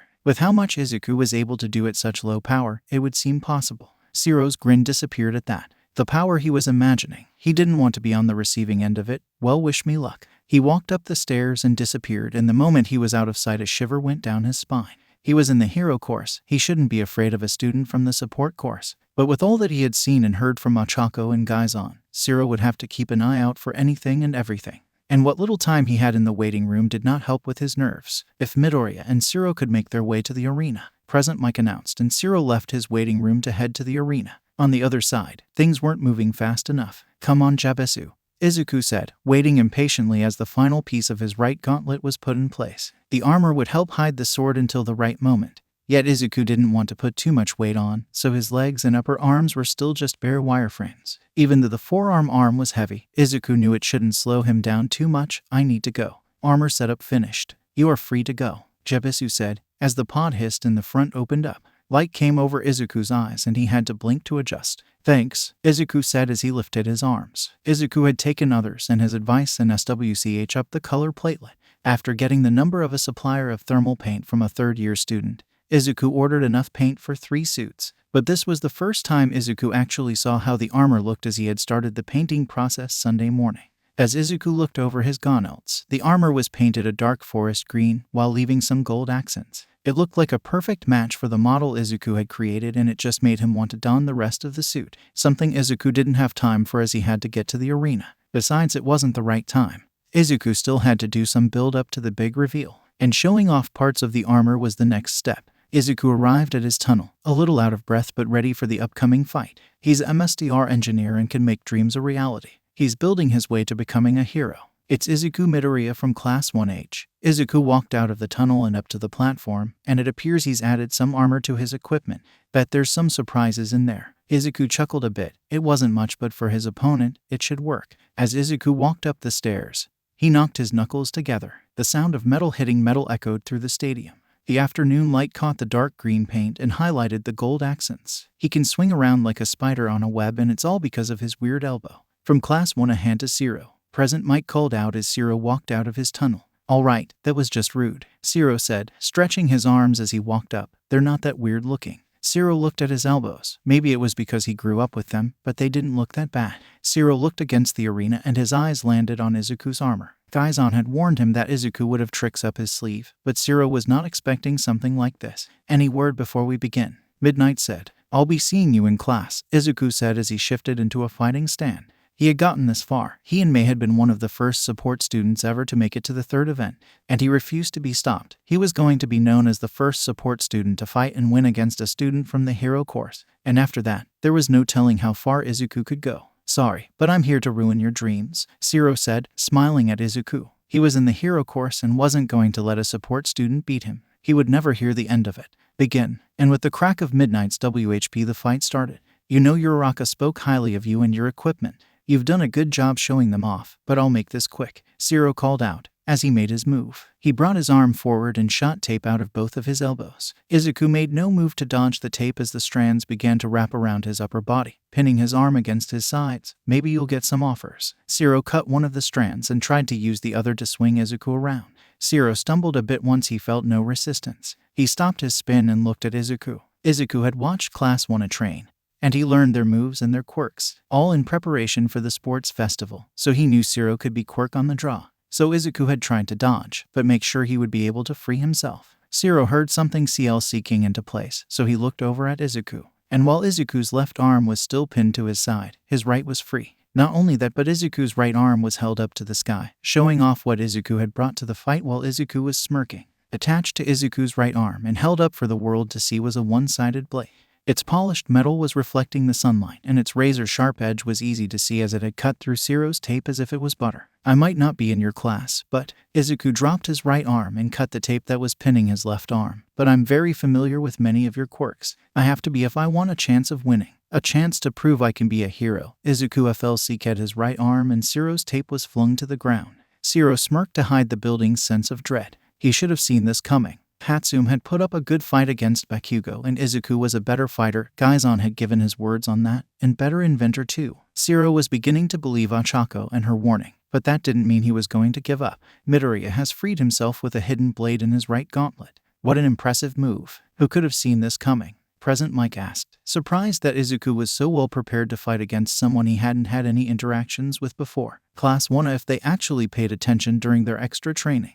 They would have spotted Midoriya watching through the open door and making notes in his notebook. Mr. Aizawa said, personally, it had taken a few times for Mr. Aizawa to notice Izuku. He justified that it was because he was focused on his students, but he knew it was otherwise. It was like Izuku knew how to hide his presence and be unnoticeable. With the amount that Izuku seemed to write in his notebook, Mr. Aizawa had become curious about what information he had, even more when Mr. Aizawa saw that the notebook had Vol. 16 written on it. If that is true, that is creeping, Shiro said as Mr. Aizawa was making Izuku sound like a stalker. I grew up obsessed with quirk and pro heroes. Izuku shrugged his shoulder and then launched forwards. Shiro reacted by tapping Izuku's foot and then letting the tape fall to the floor. Izuku hit the ground and began to roll in the same motion.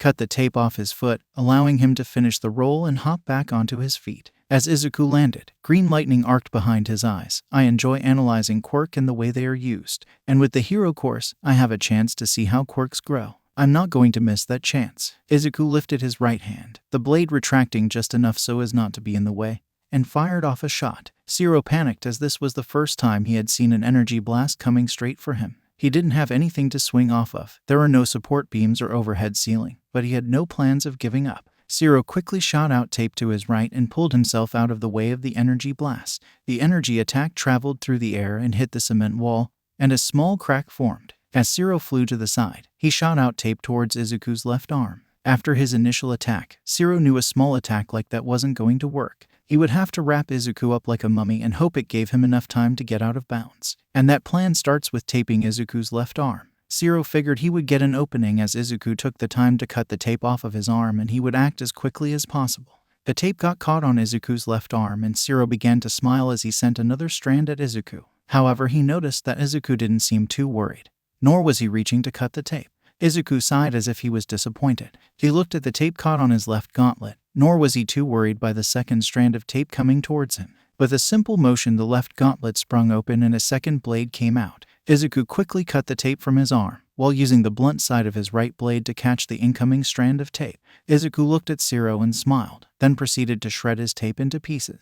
Tape turned into confetti as Izuku's arms swung around, leaving his body untouched. Midoriya has displayed his second hidden blade. Present Mike said, impressed that a support student was handling himself so well. And it was so different from Mei. While she had just dodged and showed off her gadgets, Izuku was facing his opponent head-on and letting his equipment do the talking. How will Shiro react to this? You really want to get transferred, don't you? Shiro said, grinning in an attempt to hide how nervous he was from underestimating his opponent. Izuku had been training for this and making sure his equipment was ready. He was doing everything he could to win because he had something bigger to gain than getting his name known for internships. I have enough reason to be a hero, and I'm more than ready enough to prove I can be one. Izuku dashed forward. He had enjoyed his time in the support course, but he was ready to show the world he was a hero, to fulfill his childhood dream that he had almost once given up on. But since meeting Hatsume's, Izuku hadn't let himself doubt for a single moment that he couldn't become a pro hero. Shiro began to fire off tape, but Izuku ran forward and began cutting through the tape. Then he engaged his boot and flew towards Shiro, his arms stretched out in front of him as he began to spin around. The blades easily cut through the tape and allow Izuku to be untouched. Up the stand, a few students recognized the move. Hey, Midoriya's doing something. Hiroshima grinned. He recognized the move as he had been on the receiving end of it several times. It looks kind of cool. Mina grinned too, seeing that the copy was being used by someone else. As the original creator of the move claimed, no one would ever be able to copy him. Yeah, it even looks more effective than the original. Kaminari was always grinning. All three knew they would have to pay for it later, but at that moment none of them cared as they looked at Bakugo. Bakugo was beyond PSS. He recognized the move as his own howitzer impact. Bakugo shot out of his seat and leaned over the guard railing. Oi, you $sign nerd, what the hell do you think you're doing? You think you can copy me? Izuku could hear someone yelling, but couldn't tell who it was or what they were saying over the roaring of the wind in his ear.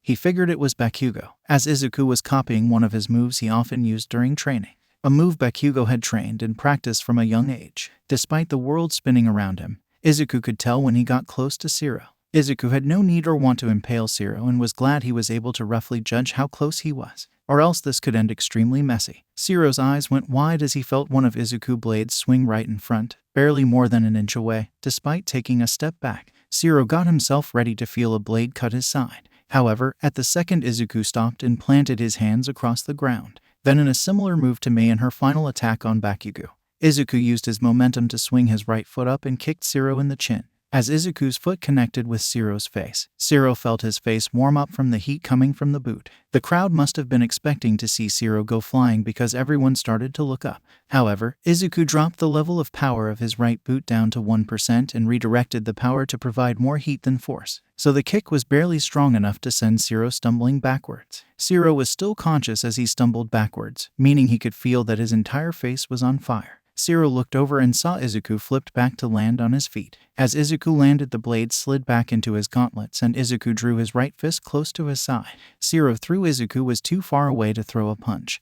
But then a high-pitched electric hum lifted his ears. "Propelled punch," Izuku said, and his boots fired off. Izuku went flying and his right fist went into Shiro's gut. As the punch connected, Shiro got a good look at Izuku's face and saw Izuku had a look of determination. It was at that moment Shiro realized he was never going to win the fight through ring out or surrender. Shiro realized Izuku was fighting more than to win or to get an internship.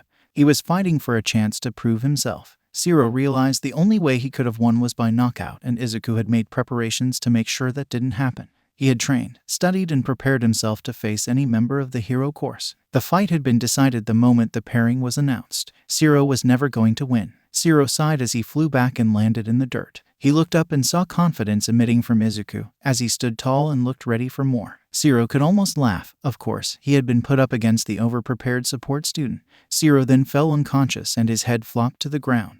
Izuku cut his boots and hit the ground. He stood tall for a moment, as he realized he had won. He had done it. He had fought and won against a student from the hero course. After months of preparation, Izuku had done it. He then took a knee as he felt pain shot through his shoulder. He looked down and saw that his shoulder had been dislocated. Midoriya wins by ring out. He wins the match and will be going on to the second round. Midnight announced, being among the hundreds surprised that a support student had won. She was quiet for a bit before she remembered she had more to say if Shinsu and Ashido could make their way to their waiting room.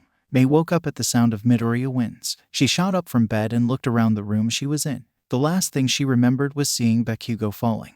Then remembering how she had been out of bounds and lost. She wasn't too sad about that, but she was disappointed she had advertised for longer. Mei's right ached a bit and her hand moved over to squeeze it. "Ah, you're finally awake," Recovery Girl said as she walked over. She noticed Mei was holding her right shoulder. After a quick evaluation, there was nothing wrong with her shoulder. Her muscles were a bit stiff and her eyes were half closer. Besides that, she was healthy and awake. "Everything looks good. Everything healed properly. What did I miss?" Mei asked as she continued to hold a hand to her right shoulder. Her mind was still fuzzy, so the announcement and what it meant hadn't connected. She just barely recognized Recovery Girl. "Well, your boyfriend just won and he'll be going against Todoroki in the next round. Hopefully nothing is wrong with him," Recovery Girl said, but already knowing that he would be injured somehow. It just came along with the Sutaku last name, genius intellect, but still dumb as a bag of rocks. The door suddenly opened and Shiro was hauled in by two medical bots. They lifted him onto a bed, and then quickly disappeared into the back room. Recovery Girl walked over to begin checking on Shiro, while Izuku walked in with a pained but pleased look on his face. His joy of winning helped him ignore the pain coming from his shoulder. First-degree burns all over his face, cracks, ribs, and a slight concussion.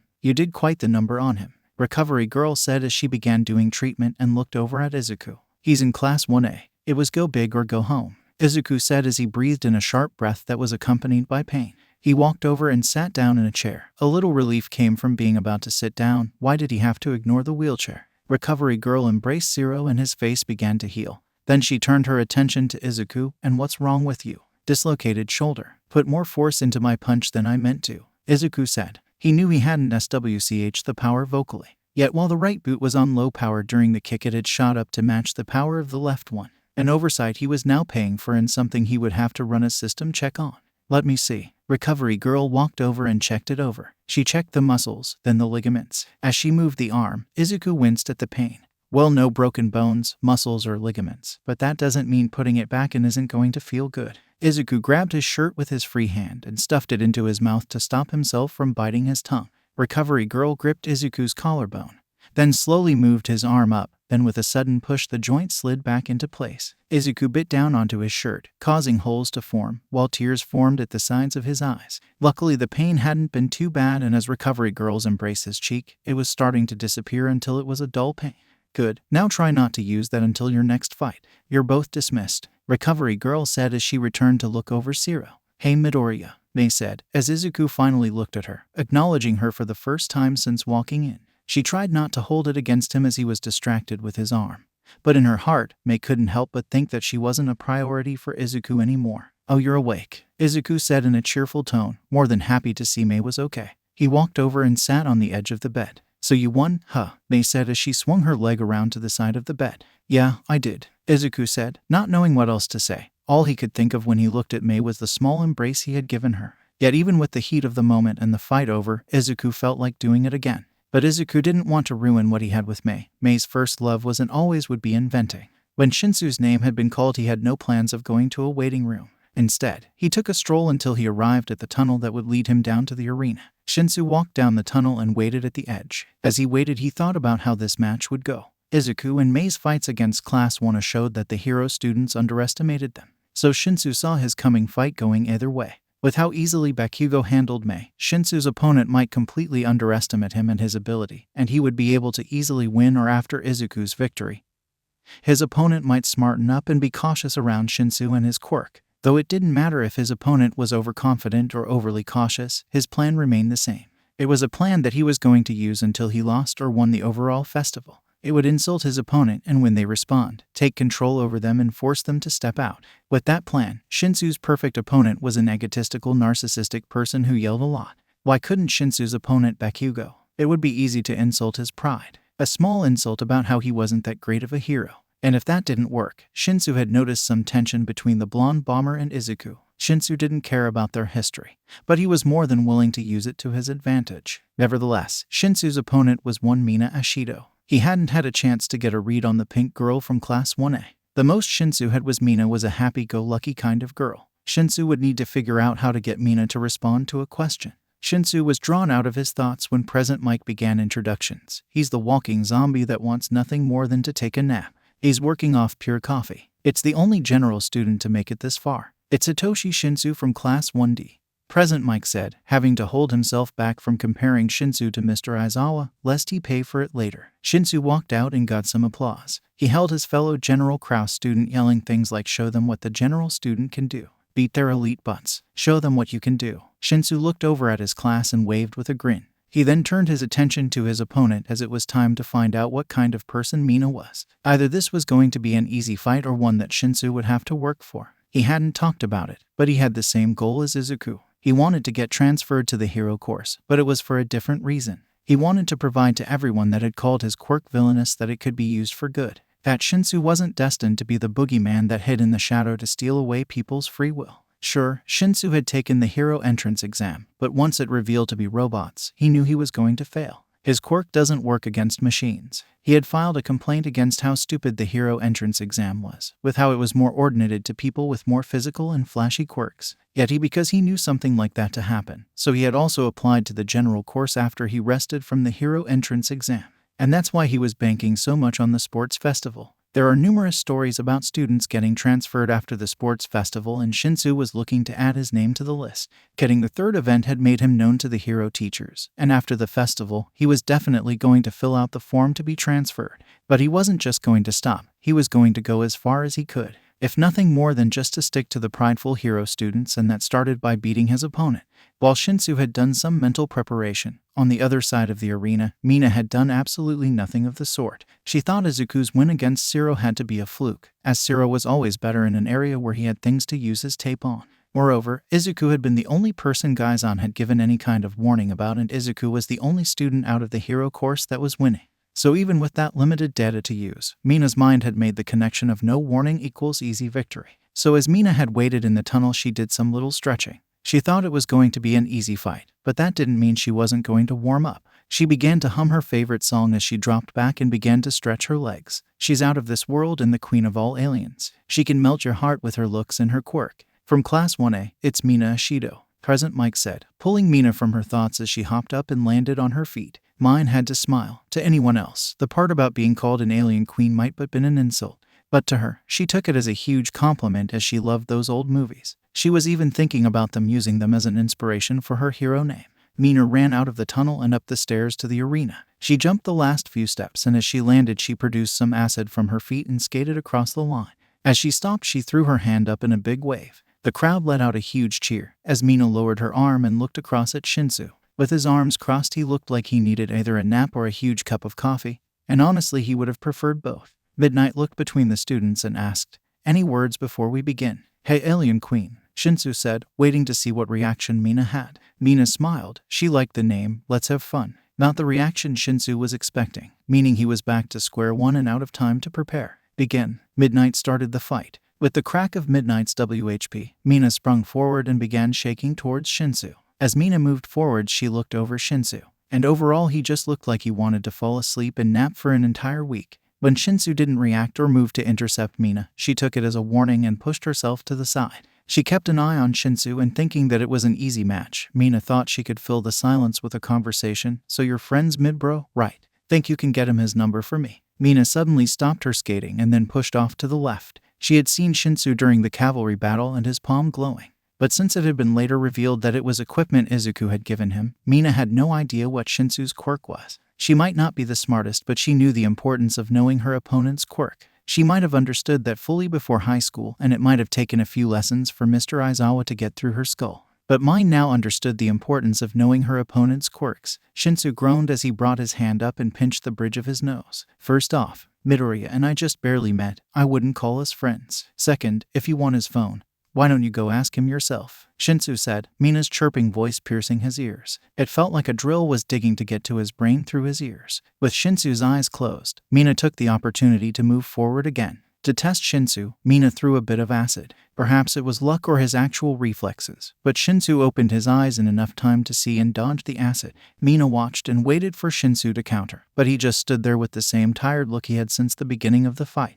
As his main objective was to figure out how to get Mina to respond to a question, Shinsu had no intentions of attacking. Yet, without knowing how to get Mina to respond, his quirk was useless and he didn't have any combat training. He didn't have any other options. So all he could do was hope that plan worked. So far that plan wasn't working so well. "So you really won't help a girl out? Can you at least find out if he likes aliens?" Mina asked. She gave a small pout that quickly turned into a Cheshire cat grin. Maybe she could have some fun with Shinsu, and then have some fun with Izuku afterwards. Shinsu sighed. He had underestimated how long this day was going to go. "No, we're not friends. We just barely met. We were not friends, we were teammates. And no, I hate the alien movies. They're repetitive and stupid. The plot, the design of the aliens." Shinsu then paused. His mind began working at 100 miles per hour. He got the sense he had just created an opportunity, so he quickly asked, "Won't you agree?" "Hey, the movies are good," Mina said. Shinsu had at least given Mina the decency of being able to finish her sentence before he activated his quirk. As Shinsu's quirk took control of Mina's mind, she stopped skating. Yet Shinsu had failed to take into account Mina's momentum. So as her feet stopped producing acid, the moment her feet went past the trail of acid, she fell to the side and hit the ground.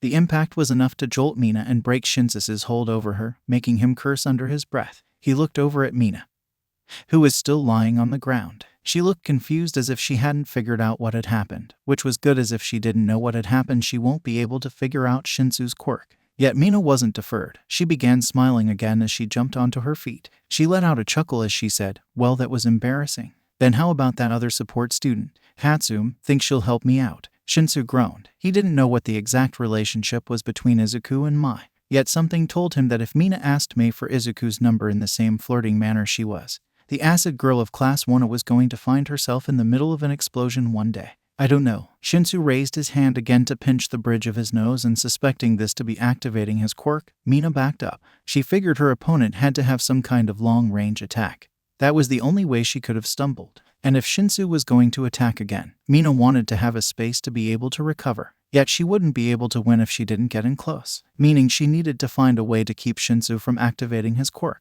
"Ah, are they boyfriend and girlfriend?" Mina asked, reading in between the lines. She is a die-strong romantic and would love to see a relationship bloom in front of her, even if she wasn't a part of it. "I don't know. I only met them today," Shinsu said. He could feel a headache coming on from Mina's high-pitched chirping voice, which was beyond annoying at this point. He knew he should have brought more painkillers to school. Maybe Recovery Girl could give him some after this round and a massive mug of coffee. That would be sure to wake him right up. Oh, then maybe I have a chance. Once I win this round, I'll go ask him for his number, Mina said as she stopped skating around and faced Shinsu head-on. Shinsu had learned what Mina thought about the fight, but honestly, his headache made it impossible to think. Why are you so loud? Why do you care about Midoriya? Can you please just shut up? What's wrong with me? Mina paused as she began moving forward. Shinsu hadn't meant to use his quirk. He was too focused on his headache. However, once Mina responded, Shinsu felt his quirk grab a hold. This meant he could win the round and get Mina to shut up at the same time. But he couldn't make the same mistake as last time. Stop yourself. Mina slid to a stop and then stood up straight, waiting for the next comment.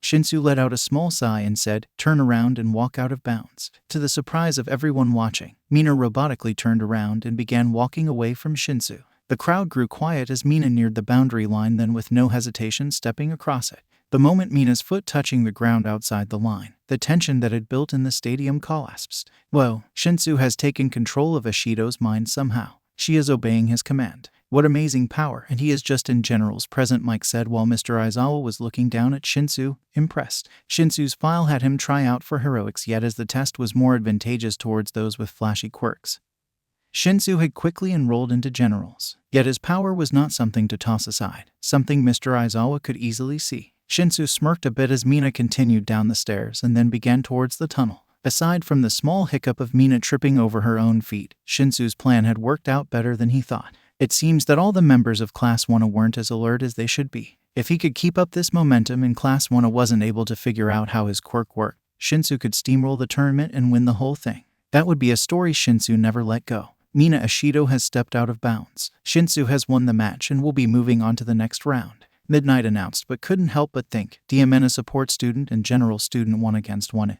Eraserhead is definitely going to give them extra training tomorrow. Shinsu sighed as he released his hold over Mina. He rubbed his temples, NRSNG his headache as he turned around. He had won. Now he was going to find a stand that sold coffee and buy their entire stock. Mina had a blank spot in her mind. One moment she was responding to Shisnu's complaints, the next she heard Midnight announcing she had lost the match. Mina looked around and saw she was now standing at the mouth of the tunnel that led to the arena. What? Why? How could I lose? And as air was let out of Mina deflated and fell to the ground as she started to tear up.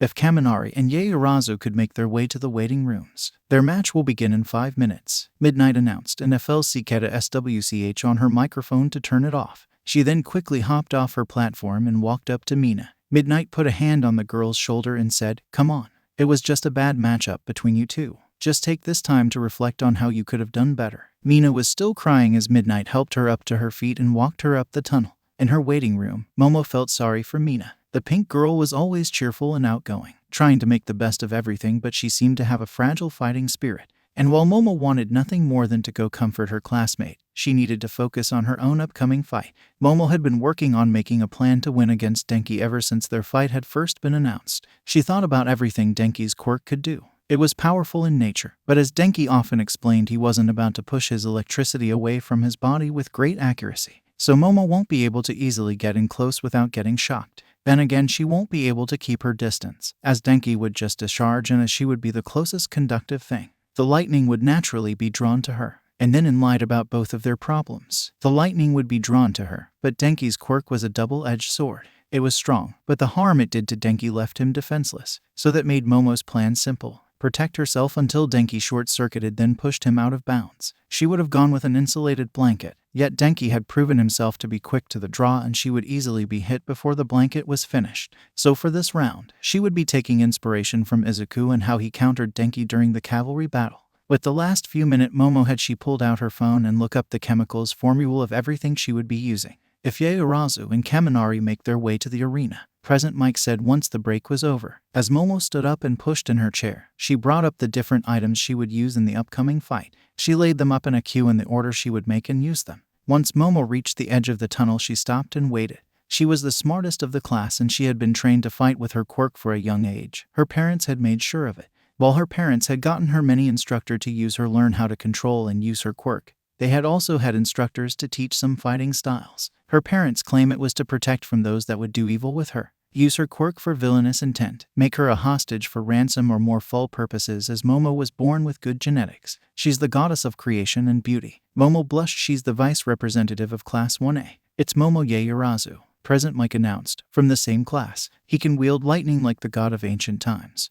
But he's more powerful than any of them. It's Denki Kaminari. Alright, he made me sound like a badass, Denki said as he met Momo on the platform. Now was his chance. No Jiru sticking her earphone jack in his eyes or Gaizan with his cold demeanor to get in his way. He was going to ask the question he had wanted since he had first laid eyes on Momo. Any word before we begin? Midnight asked. Let's have a good fight. Momo said. How about after you lose? I take you out on a date to comfort you, Denki said. Everyone in Class 1A, including Bakugo, facepalmed at Denki's comment. And it was without question that Jiru's facepalm was the loudest. How could he be so dense to say something like that at a time like this? Begin. Midnight signaled the fight with the crack of her WHP.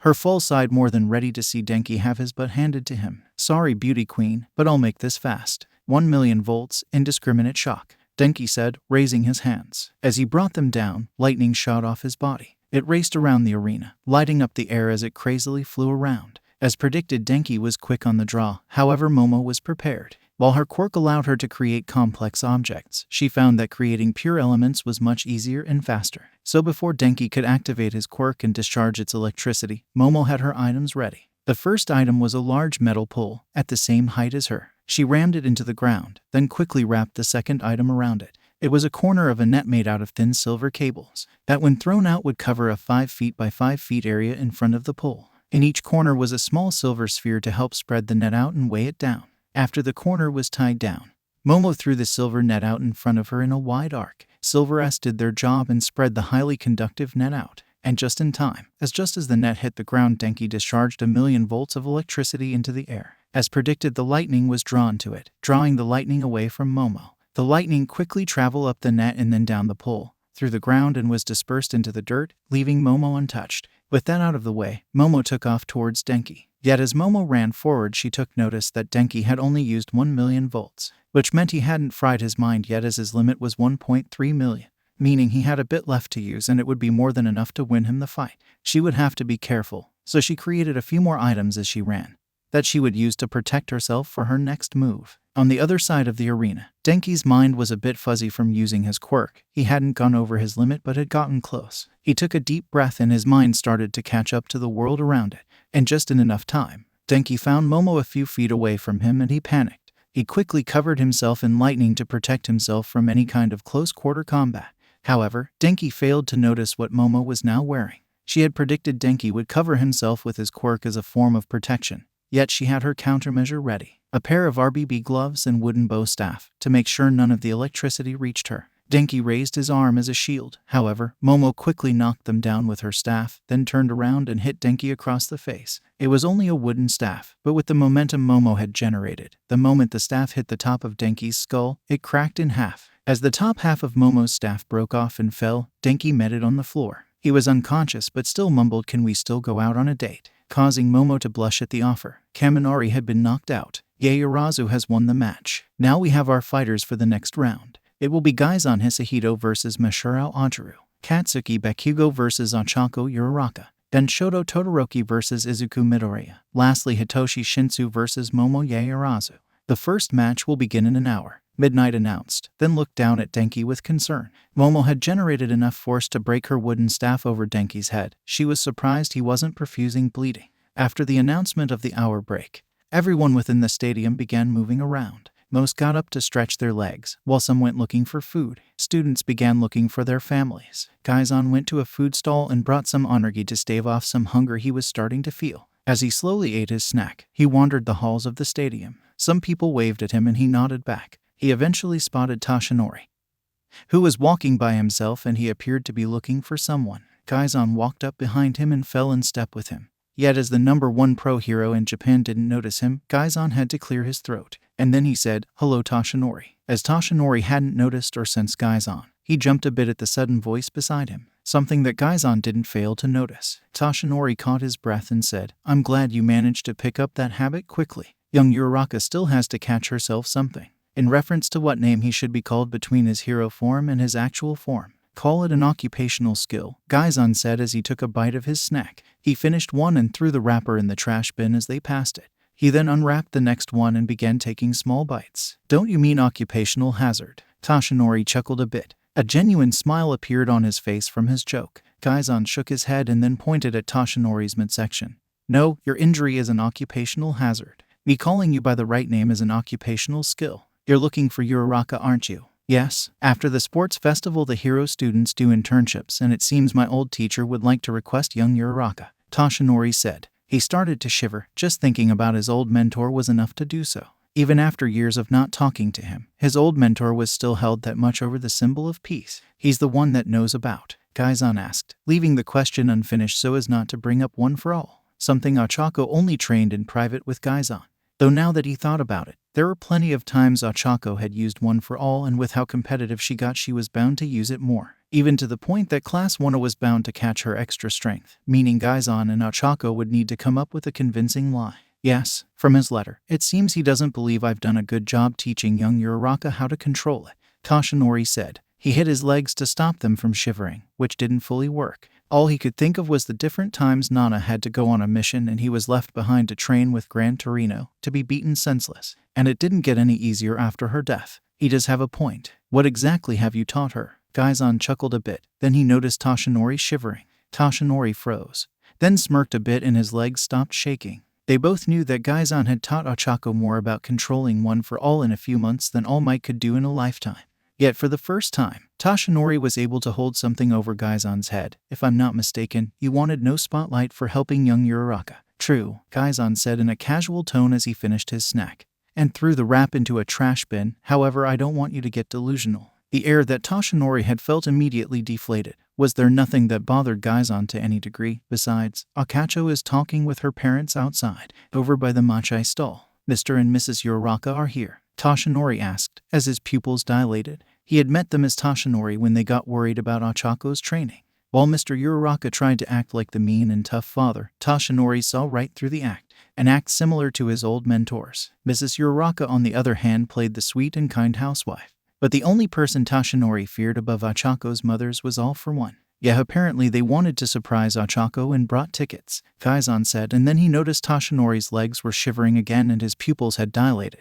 I thought only Gran Torino could make you do that. I'll have to make sure to get Ochako's parents' numbers. Help keep you in line. Toshinori hated how much power a high schooler had over him. He knew about One for All. He knew about All Might's injury and his other dirty little secrets. When Toshinori tried to do the same with Gaizan's secret, Gaizan had looked him in the eyes and calmly stated, Asapaka Junia is dead and you'll never find my actual records, meaning Toshinori would never have anything, blackmail or secrets, to hold over Gaizan's head. Gaizan excused himself from the quivering form of the number one hero. He then resumed his walk around the stadium, until he came around Ilda talking to someone on a cell phone. It was in a recluse area, so Gaizan would have simply turned around to leave Ilda alone, but then he heard his classmate's tone of voice. Is he all right? Ilda asked. His voice was hushed as if he didn't have anyone to hear him and he sounded worried, as if he knew something bad was going to happen, or something bad had happened and he didn't want to believe it. Gaizan quickly put his back to the wall and slowed his breath. He closed his eyes and heightened his hearing, hiding his presence as he had learned to do in the past.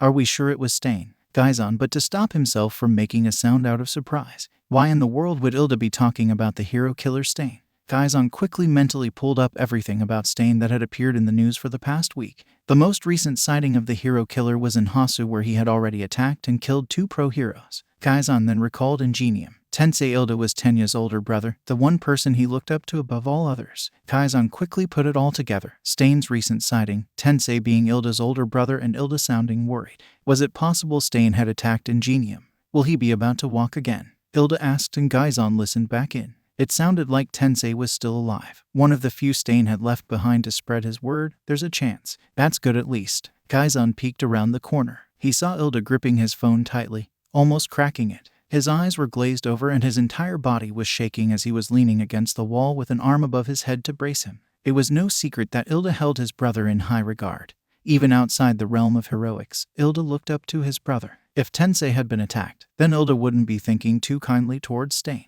Was anyone else hurt? That's good, but why Tensei? He's a good hero and helps in the community. I don't have any more fights. I can. Okay, I'll stay at school, but I'll be heading over once everything is done. Okay, I love you, Mom. Bye. Ilda ended the call and he slipped his phone back into his pocket. He then pushed off from the wall and just stood there. His arms were by his side and his head down, while his entire body was tense. Gaizan waited for Ilda to leash out, to yell or punch the wall. He knew he probably would have, but he didn't have anyone left like that. Moreover, it would tell Gaizan how much Ilda was hurting. Gaizan waited, but then Ilda let out a slow breath and he relaxed. Well, Ilda's form of relaxing. He then began to turn and walk down the hallway. Gaizan quickly disappeared back around the corner and then acted like he was just now walking around the corner. He acted surprised to see Ilda, so he said, "Oh hey Ilda, what are you doing over here?" "Got a call from my mom. Wanted to take it in private. She was calling to say that she was proud that I made it this far, and I shouldn't feel bad that I lost," Ilda said as he kept his focus forward in an attempt to hide what he had just gone through.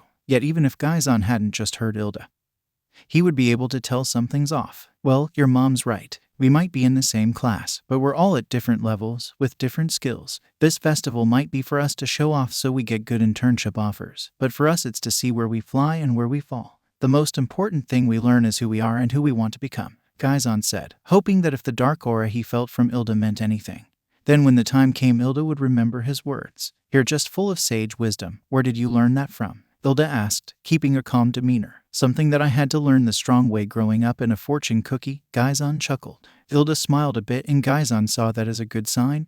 "Come on. You might not have any more fights, but that doesn't mean you shouldn't cheer us on. Well, most fights are between Class 1 students and I would rather not pick sides," Ilda said. It would be unbecoming as friends and classmates to do such things. Something Ilda would not allow himself to do. Gaizan caught Ilda off guard by quickly asking, "Bakugo versus Uraraka." "Uraraka," Ilda said, before he could catch himself. "Hey, you tricked me. We shouldn't take sides in the fight between our classmates." Ilda started waving his arm up and down, as he tried to give a stern glare to Gaizan. "That is the only one I care about," Gaizan said, then excused him to prepare for his fight. Once the hour break was over and everyone had made their way back to their seats, Gaizan and Ajaru made their way to the tunnels. Looking out to the arena, Ajaru was dreading his position a bit more than he thought he would. If he didn't know any better, he would have said Sato through their fight. That way he didn't have to face Gaizan and the smackdown that came with it. Gaizan was an easygoing guy. Not much bothered him, well besides Denki and Mainta when they acted their usual selves. Yet during a fight, Gaizan always seemed extra focused. Learning more about Gaizan's quirk during his fight against Kirishima didn't Ajaru much either. How was he supposed to fight against someone who became stronger the more they fought? Maybe he could follow Kirishima's example and go for more grapples than strikes. Yet what was stopping Gaizan from coming into the fight with his quirk ready to go? He could have been spending the last hour playing up his quirk. Ajaru then recalled how strong Gaizan could be within even a small portion of his quirk. It was during the quirk assessment after Gaizan had been called up for the throw. He gave a brilliant display of his quirk and easily matched Bakugo's throw. Yet Mr. Aizawa had called him out for not using the same amount of strength he had against the zero-pointer during the entrance exam.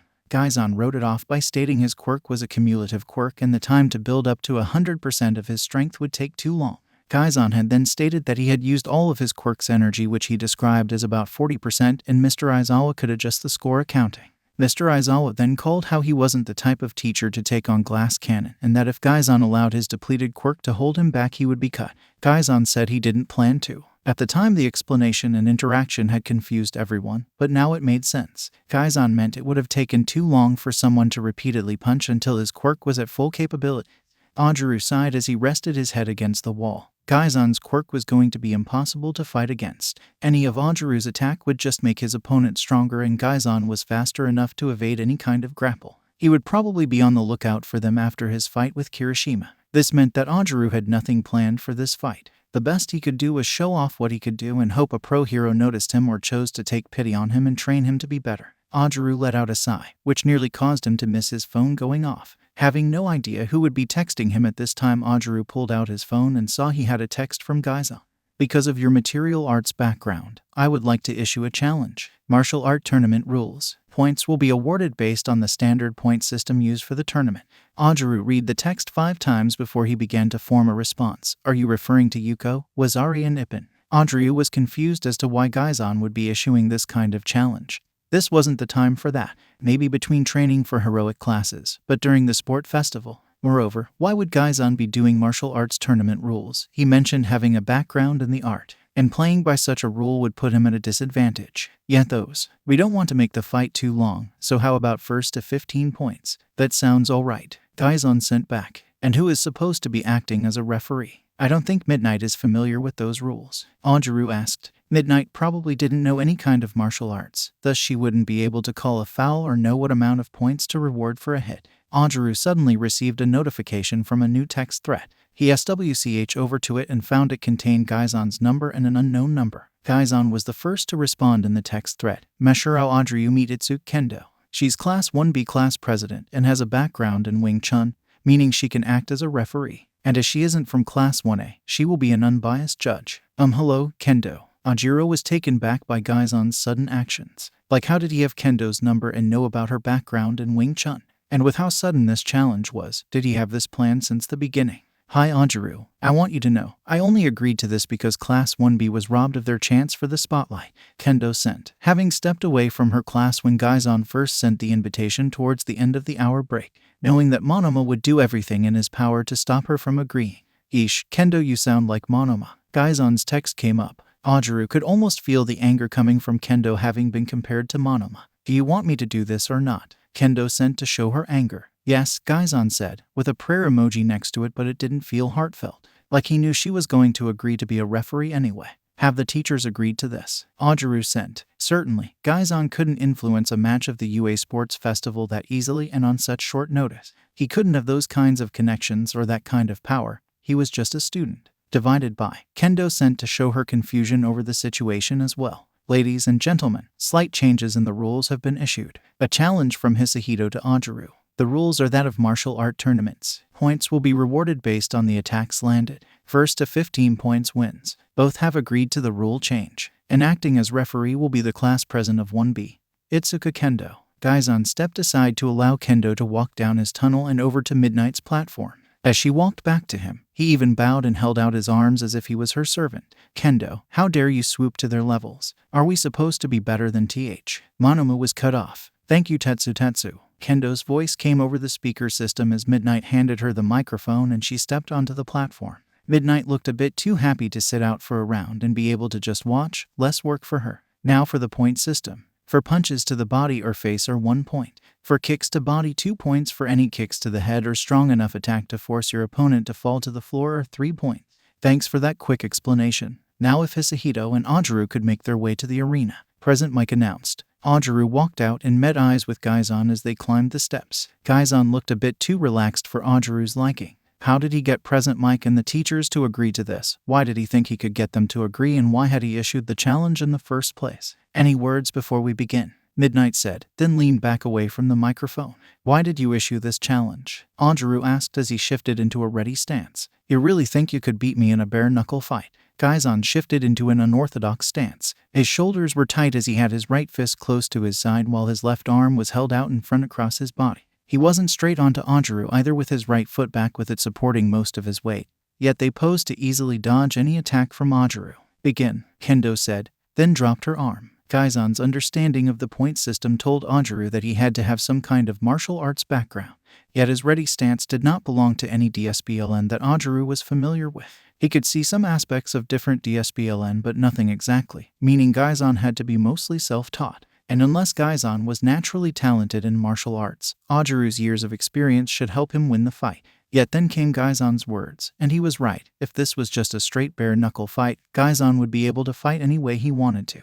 Anjuru wouldn't have a chance, but by limiting Gaizon's option to the style of fight Anjuru grew up with, he had a chance to win. With that, Anjuru lunged forward and Gaizon met him head-on. Anjuru threw a punch that Gaizon expertly deflected with his left arm, so Anjuru quickly rotated and brought his left up to kick his opponent into the side of the head. Yet Gaizon sidestepped the attack and went in for a ribs shot, but Anjuru's brought his tail up to stop Gaizon's attack. Anjuru quickly brought his leg down and then quickly brought it back up again to kick Gaizon in the side of the head. Gaizon stumbled to the side a bit and fell to his knees. This caused Kendo to quickly raise her left arm, Ippon Anjuru. 3-0. Gaizon stood up and rubbed his temple as Anjuru had made sure to land a strong strike. That could only mean one thing. You're playing for keeps. That's good, Gaizon said as he walked back to his starting location. You've given me this opportunity, so I'm not going to let it go to waste, Anjuru said as he walked back to his starting area and shifted back to his stance. Ready. Gaizan answered by taking a more disciplined stance that Ajaru recognized as kickboxing.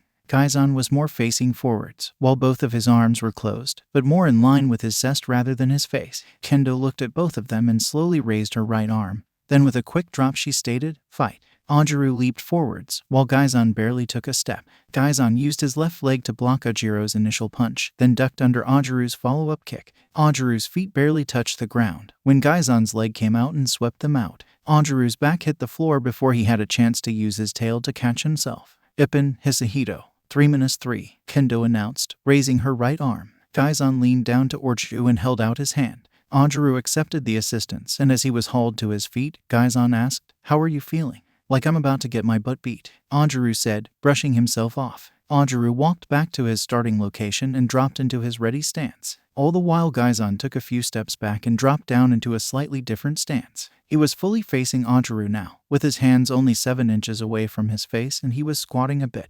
To Ajaru it almost looked like Krav Maga.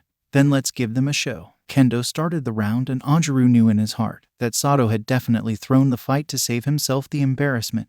Yet that didn't mean much ready now, as he launched forwards and went for a gut punch. Gaizan expertly rotated his left arm to push Ajaru's arm out of the way and did a quick jab with his right fist. Ajaru managed to lean back from the jab and then took a full step back so Gaizan wouldn't be able to use his off balance to easily score another 3 points. Gaizan didn't let up on the pressure as he matched Ajaru's step and went for an elbow strike to the jaw. Ajaru ducked around the strike and drew back his left fist to land a hit on Gaizan's hip. Yet as Ajaru punched, Gaizan's right leg came up again and blocked the punch. Gaizan then rotated his entire upper body and rammed his right elbow into Ajaru's exposed shoulder. As Gaizan's elbow hit, Ajaru nearly fell to the ground, only saving himself from an ippon by using his tail to keep himself from falling. Kendo quickly raised her right arm and said, "Yuko Hisahito, 3-4. Gaizan brought his right elbow out of Ajaru's shoulder and dropped his leg to the ground. With only a nod, Gaizan walked back to his starting location. He looked over at Ajaru. Could he have easily won this fight? Sure, as multiple quirks made it strong for an even fight,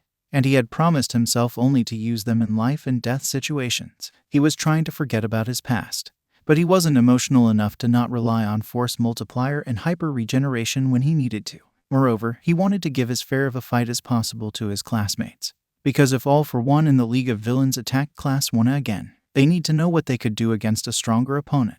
Up in the stands, Class 1 all became confused after the initial announcement of Gaizan's challenge had been made, even more so as the fight continued. Gaizan could have easily won against Ajaru, but he had been the one to issue the challenge. What is Hisahito doing? Ajaru is clearly the better martial artist. Mina said they had all seen how trained Ajaru was. He spent hero classes training his forms and practicing against a dummy. "Yeah, it's not like he issued any kind of challenge to me," Kirishima said, a little disappointed that Gaizan hadn't, thinking that Gaizan didn't see him as enough of a challenge to do so. "I think he did," Momo said, with a shake of her head. "Kirishima, you're a bare-knuckle fighter. A street fighter if you prefer the term. The rules for the tournament are similar to street fights. Anything goes, victor takes all." Kirishima looked back at Momo and nodded. I mean I don't exactly have a fighting style. I just throw attacks and hope they do damage. With my quirk, I can tank most damage so I don't exactly have to deal with dodging or blocking." He didn't have any formal training. He mainly just relied on his quirk to make for that.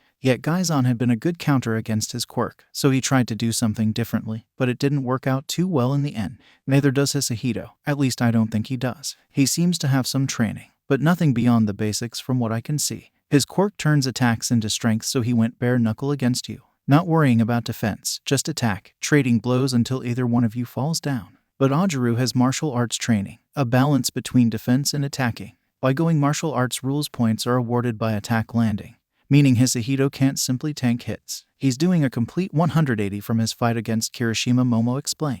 So won't that mean Hisahito has had a lot of training, being able to fight different styles? Jiru asked. While Ajaru was obviously well-trained, Gaizan was no slouch, yet his method of fighting was more unrefined, as if he was relying on raw talent, something that could only take a fighter or pro hero so far. Her point is that Hisahito is providing his opponents the opportunity to win. Ilda interjected. He said the main reason for the festival is for us to learn about ourselves, see where we fly and where we fall. Kirishima is a bare-knuckle fighter, so Hisahito fought with those rules. Ajaru is a martial artist. Hisahito is fighting by those rules, and it does seem he had some form of training, if only a little. He's fighting by his opponent's rule set. Why? So he can prove he's better, Denki said. Because of his actions during the USJ, members of Class 1A deeply respect Gaizan. But if he truly thought he was better than all of them, like a different member of Class 1A, he thought he was better than others, even at their own game, maybe he wasn't as humble as they thought he was. Momo gave her answer, possibly, but that's not Hisahito. He's giving his opponent a chance to see for themselves, to fight by their rule set and see how they fare against an opponent stronger than them. What? Kirishima asked. He knows his quirk, understands quite well, and that makes him dangerous. Think about it. His quirk turns his opponent's strength into his own, which can make him a bit overpowered. His power level is determined by his opponent's. We all understand it a bit. If he went into every fight at 100%, he would surely win. So he's making himself a target, a lesson, allowing us to test ourselves against a stronger opponent. As Ilda said, he's allowing us to see our strengths and learn our weaknesses. Or as Hisahito would probably say, as iron sharpens iron, strength builds more strength, or something like that. Momo said, he's not fighting, he's got teaching. He's making himself a brick wall, so we can see F432 King closed we are to breaking through. Bakugo restated Momo's explanation. My guess is if Sato had won, Gaizan would issue a challenge similar to a boxing match. Momo said, looking at her classmates for clarification. She's right, my training was mainly a form of boxing. Sato said with a small nod. And with internships happening after this, he's also allowing his opponents to show their strength. Hilda said, that way we can show the hero and the world who we are. Achako said as everyone turned their attention back to the arena. Achako shook her head a bit. Gaizan wasn't relying on raw talent, he was trained, possibly more trained than any member of Class 1A, and it all came from living the life he had. He wasn't the type of guy to simply walk in and win. That much was clear from how Gaizan had handled the obstacle course. All because he knew who he was and how strong he was. He didn't have some grand delusion of who he was. He was letting others show off their quirks. But in the end, Gaizan would remind them how far they had to go by putting them in their place. That wasn't to stay. Gaizan was limiting himself for fun or to prove how strong he was. No, he was being like a whetstone against iron. He was allowing his classmates to go all out against him, to sharpen their skills and learn how to improve their quirks. He wanted to see them all become the best heroes they could become. Gaizan knew Class 1A was going to figure it out eventually. He could see it in Ajuru's eyes and how he fought. Ajuru knew there was a lesson to learn, and was working on figuring out what that lesson was, as he knew Gaizan could easily power up with all the energy he had absorbed and end the matches quickly. But that momentary lapse in focus allowed Gaizan to force Ajuru's arms down and then knee him in the ribs. Ajuru stumbled back and once again used his tail to keep himself from falling to his knee.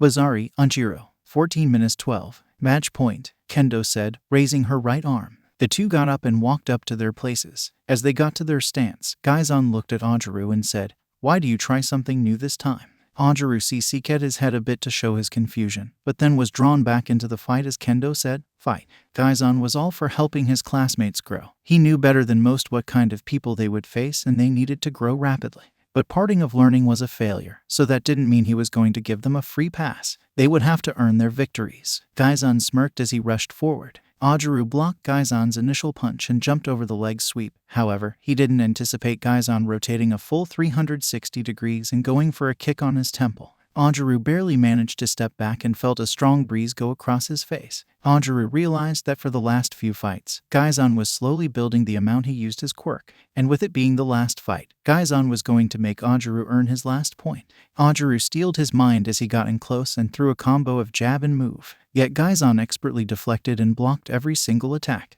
Ajuru began attacking Gaizan's leg, but Gaizan was quick with his footwork. Just watching how fast Gaizan's legs were moving was making Ajuru feel nauseous. Ajuru took a step back and this gave him a moment to think about what Gaizan had said, to try something different. But he was winning because he was sticking to his martial arts training.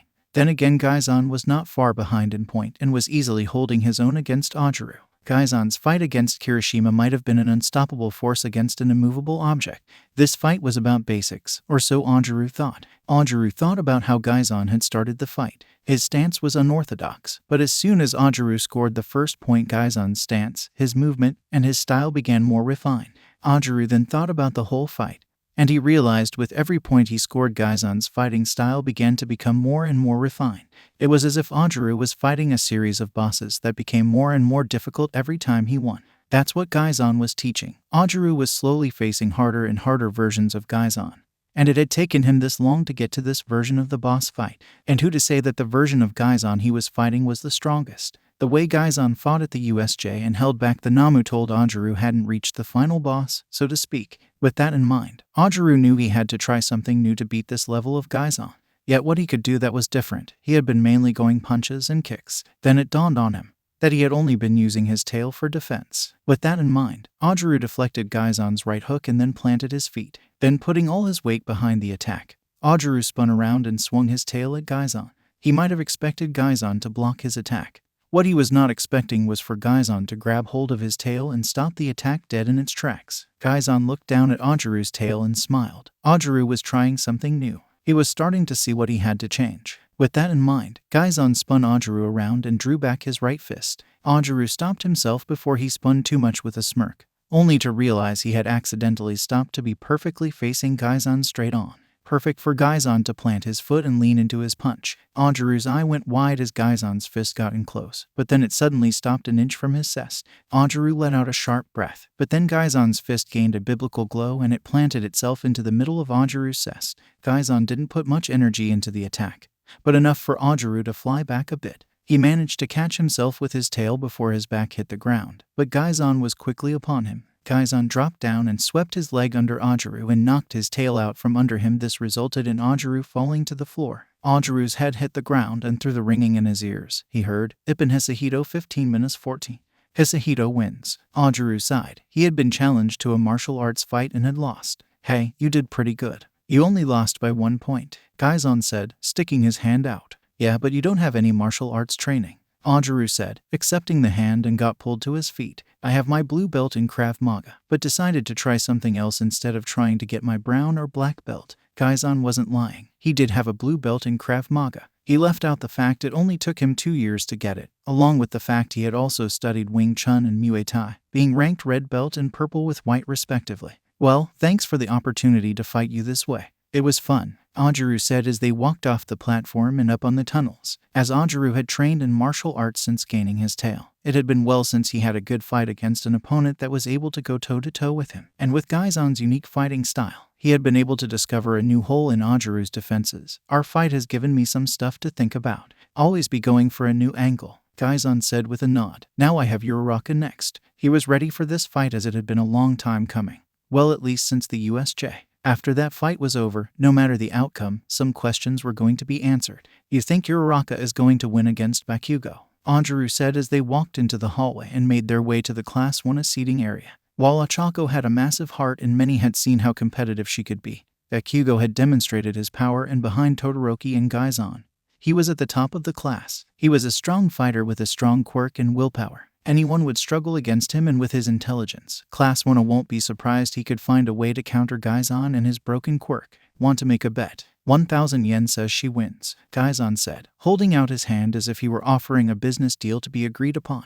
Ajaru looked down at Gaizan's hand and then locked eyes with him. Ajaru tried to read Gaizan's thoughts, but Gaizan's eyes never darted off or blinked. He had full faith in Ochako to win the fight, but faith to one man can be seen as delusion by another. So Ajaru took Gaizan's hand and shook and said, Deal. If Bakugo and Uraraka could make their way to their waiting room, their fight will begin in 5 minutes. And thank you, Kendo, for your assistance, Midnight said as Kendo handed the microphone back to the modern arts teacher. Kendo bowed to Midnight, then walked down the platform and disappeared into the tunnel opposite of Gaizan and Ajaru. She walked back to her class, where she found Monomer wrapped in vine, with several over his mouth. He was screaming, that much was obvious, and trying to break free. He wanted to demand from Kendo why she had agreed to Gaizan's challenge. Why had she swooped so low to do so? Yet Kendo didn't give him any reaction as she calmly walked back to her seat and sat down. Shota leaned over to her. Can you never leave again? You're only one fast enough to knock him out. Kendo just smirked as she gave a nod. Gaizan and Ajaru shortly arrived back at Class 1A's seating area,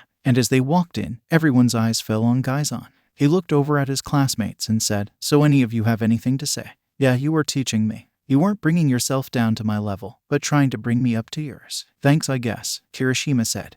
Then sunk a bit into his chair and mumbled, I still lost though. Hearing this, Gaizan walked over and sat behind Kirishima. He then leaned forced and looked down at the arena as he said, You did, but remember you were able to find a different angle. You knew your normal way of fighting wasn't going to work, so you looked for a way around my quirk. You used your brain instead of your muscles. Thanks, Kirishima said, nodding at the compliment. He held his head a bit higher. He might have lost, but even in that small fight, he found new ways to fight and win. He could see that simply bulldozing his way through problems wasn't always going to work. So who do you think will win? Mina asked, pointing up at the jumbotron that had Bakugo and Achako's pictures. Bakugo had a scowl on, while Achako tried to give her best serious look. Maybe Gaizan knew how much of a marshmallow Achako was, but Achako's forced serious face didn't look that intimidating. Well, Hisahito already bet me 1,000 yen Uraraka will win, Ajaru said as he sat down in his chair and rolled his right shoulder a bit. While Gaizan has used his quirk behind ramming his elbow into Ajaru's shoulder, there was still quite a bit of force behind. He was starting to think he should get Recovery Girl to take a look at it before the day was done. And I'm willing to make that bet with everyone, Gaizan said. Everyone looked at him like he was crazy. Maybe he was a bit. Had he always been like that? Or had Namu knocked a few brain cells loose? It was anyone's question, as Gaizan didn't talk about his life before UA much. Momo laughed a little as she created a notepad and pencil. At the top, she wrote Bakugo and Achako's names, then divided the paper. Under Achako's column, she wrote Gaizan's name and then 1,000 yen next to it. All right, Hisahito for 1,000 and favor Uraraka. I say 500 yen for Uraraka, Kirishima said. Everyone turned to him and looked like he was crazy too. Well, at least he wasn't betting as much as Gaizan. But he was still betting in favor of Achako. Haven't you trained against Bakugo? Denki asked. Kirishima often had bruises and scratches after training with Bakugo. He had become a usual at Recovery Girl's office because of that, more than Achako when she first started training with One for All. Yeah, but if Hisahito believes in her, I will too, Kirishima said. He had been right about Izuku, a person he objectively knew less about, and Gaizan was always passing along inside in class. So maybe he knew something about Achako that the rest of Class 1 had missed. Everyone looked at Hisahito with a similar thought. He had proven he was smart academically and within combat. He was almost among the top scorers within the class, save for modern art history, and during training he was always at the forefront of the lessons, and he had held him together during the USJ attack, while everything and everyone else was falling apart. However, he wasn't the one going against Bakugo, whose overwhelming power made everyone else bet on him. Though Ilda and Todoroki chose to abstain. Ilda stated it was unfit for heroes to gamble, and Todoroki just gave a cold shoulder. So either Hisahito and Kirishima are going to owe us 1,500 yen each, or they are going to be very rich, Jiru said, looking at Momo's notepad. She looked down at the bets. Most were reasonable, but then she landed on Momo's. Did you really have to put 10 million yen? Yeah, Momo. Is that bad? Momo asked. Looking over the notepad in her hand, she noticed what Jiru meant. There was a stark difference between her bet and the rest of the classes. Well, the next highest bet is 10,000 yen, and that's from Aoyama, Jiru said, jabbing over her shoulder at the French sparkling fountain. Should I change it? Momo asked, being a bit embarrassed over her bet. Perhaps growing up in a wealthy family had shifted her perspective on money. No, too late, you already wrote it down, Kirishima said, snatching the notepad from Momo so she couldn't change her bet. This caused Gaizan to lean forwards and whacked him up alongside the head. Oh, what was that for? Just because we agree on the win doesn't mean you can be greedy, Gaizan said as he leaned back into his seat. So in total, Uraraka has 1,500 yen and Bakugo has 10,050,000 yen, Momo said as Kirishima humbly handed the notepad back. She shouldn't have bet all that money. Maybe Gaizan would let her change it. Yet as she looked over her shoulder, and despite not looking directly at her, Gaizan was giving her a look. No, changing her bet would be unhonorable. Momo lowered the notepad into her lap and then turned to look down at the arena. Hey Kirishima, do you want to go out for matcha after this? Gaizan said, as he folded his arms and leaned a bit back more. Now who's being greedy? Denki said, grinning at Gaizan. I'm just being optimistic. Either way, I'm going out for matcha, Gaizan said, leaning his head back and closing his eyes as he looked up at the sky. He wanted to test something. He already knew how this fight was going to go, so he wondered how well he would be able to follow it if he could follow Bakugo and Achako's quirk signature alone. And just in time, as President Mike announced, if Bakugo and Uraraka could make their way to the arena. Akacho being nervous was an understatement. She was going against Bakugo, one the big three of Class 1A, the other two members being Todoroki and Gaizan. Though whenever Achako brought the nickname during her private training, Gaizan would dismiss it as stupid, but comment how she should also be part of the group, though Achako never felt worthy of the title. Her strength came from something that wasn't even hers. Though Gaizan's confidence was reassuring, and Achako hoped she would be worthy of the title once she was able to use One for All effectively and at a higher percent. However, that day was not today, and it could be a long time far in the future. Yet Achako forced herself out of her seat and began the walk to the tunnel. She had been able to use One for All against Ilda, but there was a big difference between him and Bakugo. So Achako wasn't entirely sure she would be able to get in close enough to use zero gravity on Bakugo. Achako had seen his reflexes in action, and they left no open to exploit. They seemed even faster than Gaizan's. As Ochako walked, she went through different ideas for attack. But nothing worked in her head. It all came back to her initial plan to get in close with One for All and use zero gravity to win the match. She had reached the tunnel when Gaizan's words came to mind. A person needs a strong foundation before building upon it. Gaizan had said to explain why Ochako couldn't use One for All at a higher percentage. Yet as Ochako looked out at the arena, she thought of a different way that could be used. For this round, it's the power of gravity versus the overwhelming power of a rocket. Sweet versus sour. Both from Class 1A. It's Ochako Uraraka versus Katsuki Bakugo. Present, Mike said. Ochako walked out of the tunnel and up the stairs to the arena. As she walked up, she met eyes with Bakugo and he looked PSS. As they crossed into the arena and into their starting side, Bakugo crossed his arm and said, "Glad you decided to show up, Pink Cheeks. That nerd's friend last time didn't give me a proper fight. Hopefully you can, though I'm not expecting much. You're grave." Ochako growled. Ochako would call herself a cheerful person in general. But something about Bakugo and his demeanor just made her want to PND his face into the ground. Something about knocking him off his high and mighty pedestal. One that was evident since he was always acting like he was the best, and anyone that dared to challenge otherwise was a simple, low-level extra. Midnight looked between Ochako and Bakugo and noticed the daggers that were shooting out Ochako's eyes. She could tell the furious demeaning coming from the otherwise bubbly girl was going to make this fight interesting. So Midnight raised her WHP and then brought it down. Begin. With a plan in mind, Ochako got low and dashed towards Bakugo. Once she got close, Bakugo let off an explosion, powerful enough that it engulfed the area in front of Bakugo in smoke. Not the best option if the attack wasn't guaranteed to take your opponent out. Yet Bakugo was no one else but Bakugo. He scoffed and began to slip his hands into his pockets. TCH, F$3 king worthless. At least this means I can fight Reflux and finally put him in his place. In the smoke, Ochako enacted the next of her plan. She grabbed the loose piece of rubble from the arena floor that Bakugo's explosion had ripped apart. She quickly touched as many pieces as she could with all of her fingers and then quickly threw upwards. Yet she knew she would need to keep Bakugo's attention on her, so he wouldn't become wise to her plan. Bakugo began to turn away in anger. All day he had been hoping for a challenge. That's why he said his speech. And he had gotten a challenge. Reflux had beaten him in the obstacle course, and then the DMN nerd showed up the entire Hero Kraus by winning the cavalry battle, even tricking Bakugo with a fake out. Bakugo said he didn't care about those as those weren't straight head-to-head fights. Yet now that he had his chance, so far none of his fights were showy. His opponents were nothing but cannon fodder. He wanted a real fight just to show how good he was, how much better he was than everyone else. Bakugo began to take his next step, but then he paused.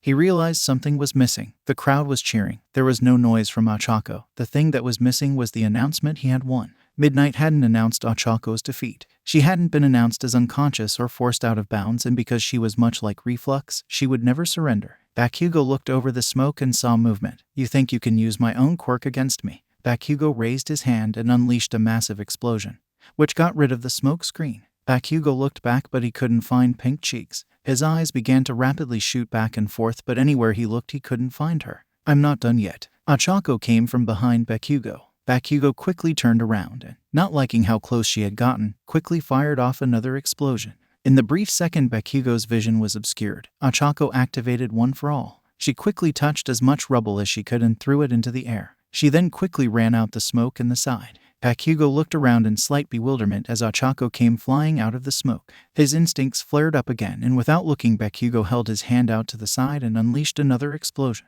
"You're done, extra. I want a proper fight, and clearly you can't give one if you're going to do this duck and cover tactic. Maybe that could have worked against Namu and Shigaraki, but I'm not an idiot." Bakugo turned and was prepared to see Ochako coming out of the smoke. Yet there was no movement, but he could see something hiding within his smoke. He growled as he unleashed a weaker explosion to clear the dust. He was expecting to see worn and defeated Pink Cheeks, yet his eyes were met with Ochako's UA gym shirt floating in the air. Up in the stands, Gaizan snuck a peek to see Ochako's gym shirt and then grinned slightly as he saw the confusion and bewilderment that Bakugo was trying to hide. A grin that grew a bit as Gaizan quickly looked at the different location Bakugo's quirk had hit the arena floor. It would be strong to tell, but there were pieces of rubble missing. Gaizan didn't have to think too strong about where the pieces could have gone as he closed his eyes again. His quirk sense tuned back in and locked onto Ochako. "Come on, give me a proper F432 king fight. I'm going to show the world I'm the best hero to ever live," one Bakugo yelled as he looked around. The nerd's friend had used him for advertisement, and it felt like Ochaok was pulling the same DMN string. He wasn't going to be played by anyone. "If you wanted a proper fight, you should have asked," Ochako said as she tried to channel her best Gaizan impression. She stopped behind Bakugo, getting a clear look at the back of his head. She powered up one for all in her legs again. Keeping low to the ground, she zipped towards Bakugo. This time when he fired an explosion, instead of jumping back, Ochako went to the side. Bakugo managed to follow her through the smoke, setting off explosions whenever he had a clear view. They continued their explosive dance, as Ochako easily evaded Bakugo's explosion, only catching a bit of heat before she was gone, and each time she just added to her ammunition, though it was slowly wearing her down. Yet with each explosion she knew she had Bakugo's attention, meaning he hadn't caught on to her real plan. Yet she knew eventually he was going to suspect something, so she changed up her form of attack. With the next explosion, Ochako grabbed some rubble and added a bit more to her stockpile. Yet she paused as she looked through the smoke and locked onto Bakugo. The same feeling of wanting to knock him up his high pedestal began to swell back up, and that made her pause from running to the side. Ochako looked at Bakugo through the smoke and made her legs tense up.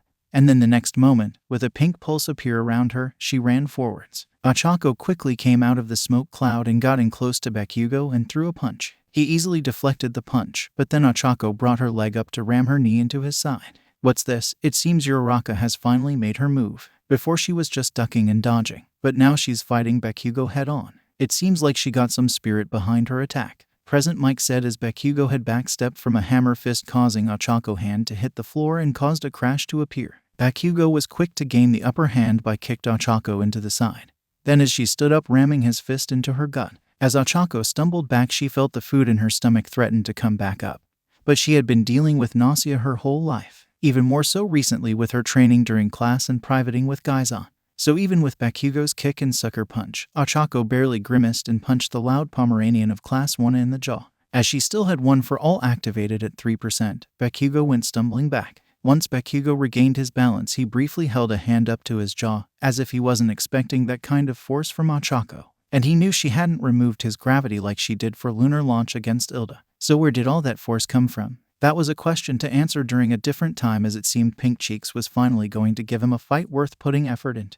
Bakugo rolled his shoulders and closed his hand tight enough to pop his knuckles. Finally, he growled before using an explosion to launch himself at Ochako. Ochako tried to dodge the attack and managed to get to the side, but Bakugo used an explosion to kill his momentum. Then before his feet even had a chance to hit the ground, he used an explosion to rotate around and kick Ochako's in the ribs, in the same spot he had earlier. The kick was strong enough to send Ochako rolling down the arena. As she rolled, her concentration on controlling one for all strength disappeared, causing the strength to leave her body. Luckily, she stopped over a few inches away from the white boundary lines. Ochako shook her hand and slowly moved her hands. She felt loose pieces of rubble move. This made Ochako open her eyes and see she had rolled into a patch of destroyed arena. That's what had stopped her rolling out of boundaries. Ochako opened her hand, dropping the few pieces of rubble she had grabbed, and then looked up to see what Bakugo was doing. Bakugo was dropping to the ground, and Ochako could see it in his eyes. He knew exactly what his next move was going to be. The moment his feet hit the ground, he immediately shifted his right foot back and put most of his weight on it,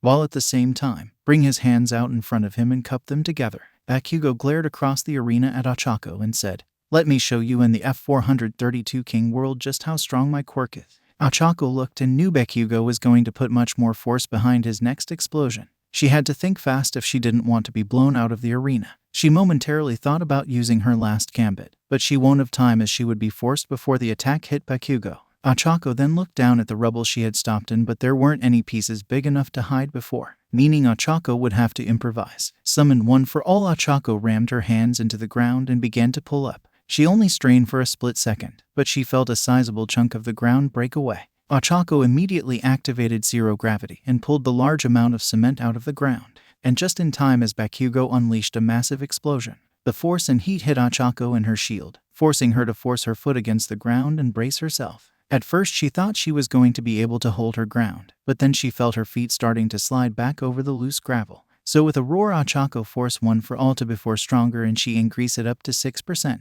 Ochako felt her legs and arm become tense and strained, but more from using one for all than having to fight against Bakugo's attack. As Ochako felt the resistance disappear, she quickly let go of one for all. She felt her body relax a bit, but then she heard the sound of something breaking apart. That something was the cement shield in front of her. Pieces all over it were falling off, until she was left holding 2 basket-sized pieces. Ochako stood up and looked at the pieces of rubble in her hands. She thought about adding them to her ammunition, but Bakugo would see the movement and look up. Ochako then looked over at Bakugo. They had swapped sides from the beginning, and that didn't work well, as Ochako's final gambit was posed to attack the middle of the arena, as that was where Bakugo had sent most of the fight. Bakugo locked eyes with Ochako and glared. She then looked down at her hands, then Bakugo, and with an idea forming in her hands, Ochako took a step forward and hurled the piece of rubble in her right hand at Bakugo. She then quickly brought the second piece in her right hand and threw that one as well. On the other side of the arena, Bakugo sidestepped the first projectile and then used his quirk to destroy the second one, causing cement dust to rain down on him. Bakugo scoffed as he waved the dust cement away from him, and then, like before, Ochako had run forwards and went for another attack. Bakugo blocked the left cross, but being wary of Ochako's last punch, he waited to deflect her next punch before place his palms open against her stomach. He then unleashed a point-blank explosion into his opponent. Ochako was sent flying back, but she wasn't deferred as she caught herself. She could feel within her zero-gravity quirk couldn't take the strain of holding up such a heavy load. Forcing one for all to a higher degree and being hit in the stomach so many times had seen to that. She needed to release her primary quirk soon, or it would reach its limit and forcibly deactivate itself. Something new: Ochako would put her in a hospital for an aneurysm. But she had pushed past her limits before. Even with her body broken, Ochako had continued to fight. She had to do something to get Bakugo into the middle of the arena. Bakugo noticed the jerking around movement of Ochako's eyes. "You're out of your league, pink cheeks. I'm the next #1 hero, and there is nothing you can do to win." Ochako didn't say anything as she forced herself to stand up again. Her stomach was tight and she could feel her throat and mouth produce the excess saliva that came along before throwing up. As she got her feet beneath her and began to stand up, her outer vision became blurry and she had to squeeze tight for a few seconds for her vision to clear, and she was able to focus on Bakugo. "You really want to fight? Fine." Bakugo looked at the pitiful display in front of him.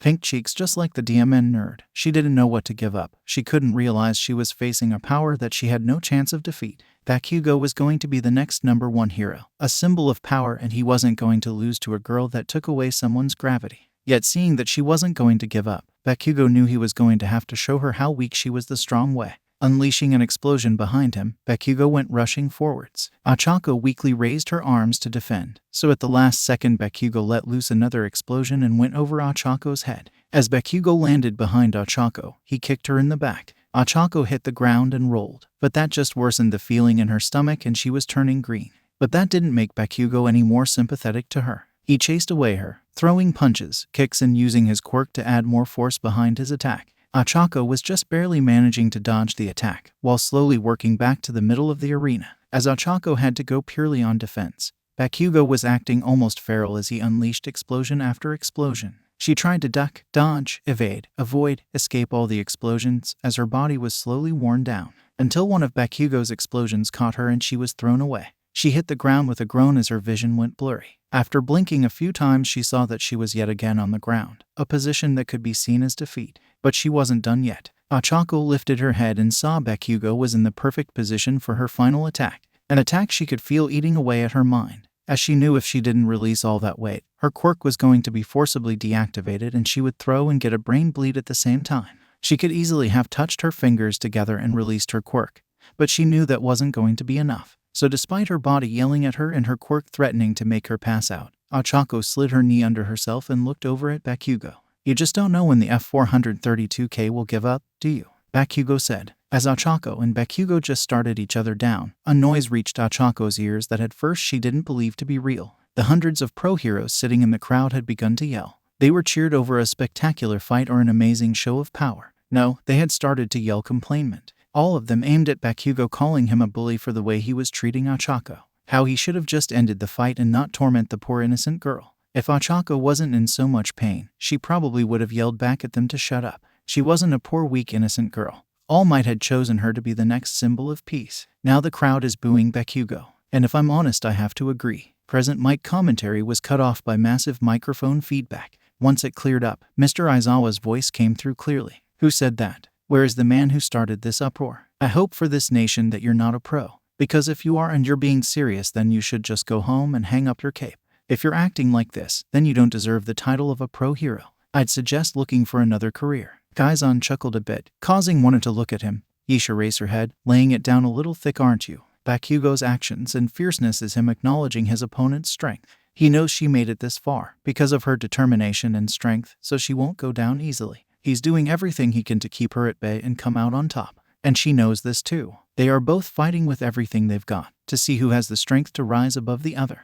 If you as a hero can't do the same, you should shut up, sit down and pray to the gods above that you aren't faced with that challenge. Mr. Aizawa then tossed the microphone back to his friend. Watching as the pro hero that had started the roar sat down, he grinned as the pro hero looked defeated. As Ochako slowly got her feet behind her, she raised her head to see if Bakugo would capitalize on the opportunity. But he didn't either because he didn't think he needed to, or most likely he didn't think it was worth his time. As any fight against the majority of Class 1 went, Bakugo just scoffed, duck and cover. That's the only thing you seem to know how to do extra. This is barely a warm-up. Until I have a proper fight with reflux in half and half, no one else is worth my time. Ochako grinded her teeth. How could someone be so prideful and arrogant, especially having been proven not to be the best, let alone untouched several times within a single day? It was as if Bakugo's mind was denying anything that didn't fit into his I'm number one world. Oh, I'm sorry if I'm boring. How about I make it interesting? Ochako, as she activated One for All to 10%, she didn't care if it wasn't in her moveset.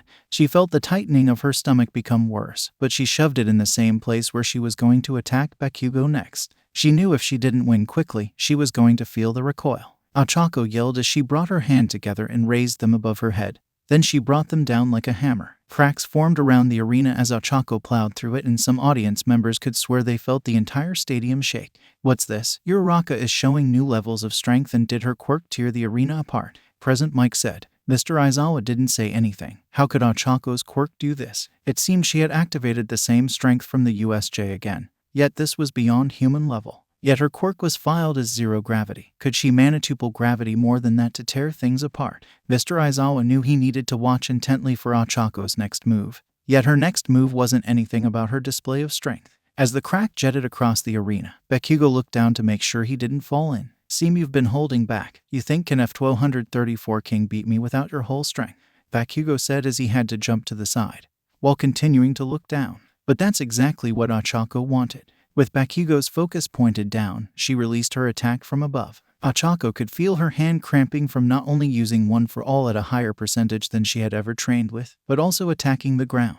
But she forced her fingers to spread out, and then she pushed her fingertips together. And in the quiet, almost silent but powerful voice, Ochako simply stated, "Release." Up in the stand, Class 1 saw Ochako trying to do something, but she froze. What exactly was her plan? All she did was make a smoke cover, and what was with her attack at the end? Did she use gravity to rip apart the arena? Denki said, a little let down that Ochako wasn't wiping the floor with Bikago using her newfound strength.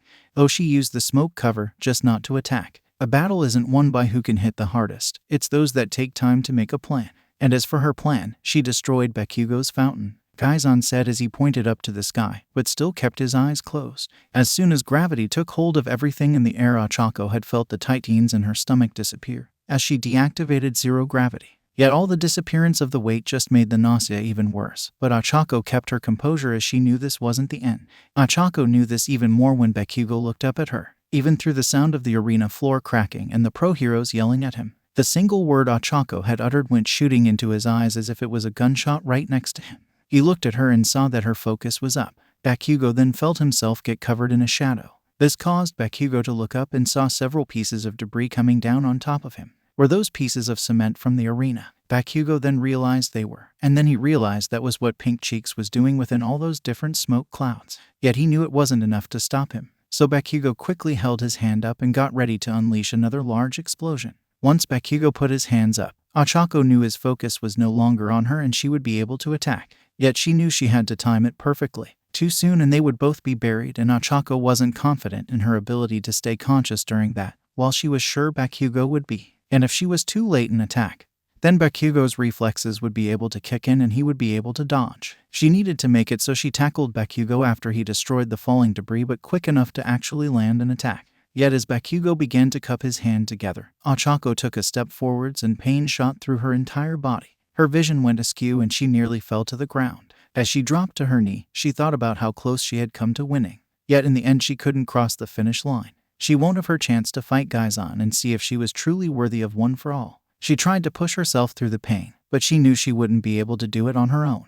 Then she heard Gaizan's voice asking her, "Why did you want to become a hero?" Ochako didn't know why, but she answered out loud, "To provide for my family, to allow them to live a happy life. Because All Might and you believe me, so I won't waste your trust in me." As Ochako finished speaking, the pain in her body didn't feel as bad. Her nauseousness didn't feel as painful. Her vision focused and she could see Bakugo in front of her. She knew what powered her next movement. She wanted to be there for her parents, make it so they didn't have to live from paycheck to paycheck, so they didn't have to give up on their dreams just so she didn't go hungry or that she got sick. That got her feet beneath her and Ochako was able to stand up straight. She remembered all that All Might had talked about, the hero he just saw within her. She remembered why he had chosen her to inherit his power and make it her own. Why was she training so strong to make sure he wasn't wrong about her? That gave Ochako the strength to take another step towards Bakugo. She then recalled all the talks she had had with Gaizan, about why he had fought against his father and All for One, why he had run away and became Gaizan Hisahito. He always stated it was just who he was, and for him that was enough to keep on fighting.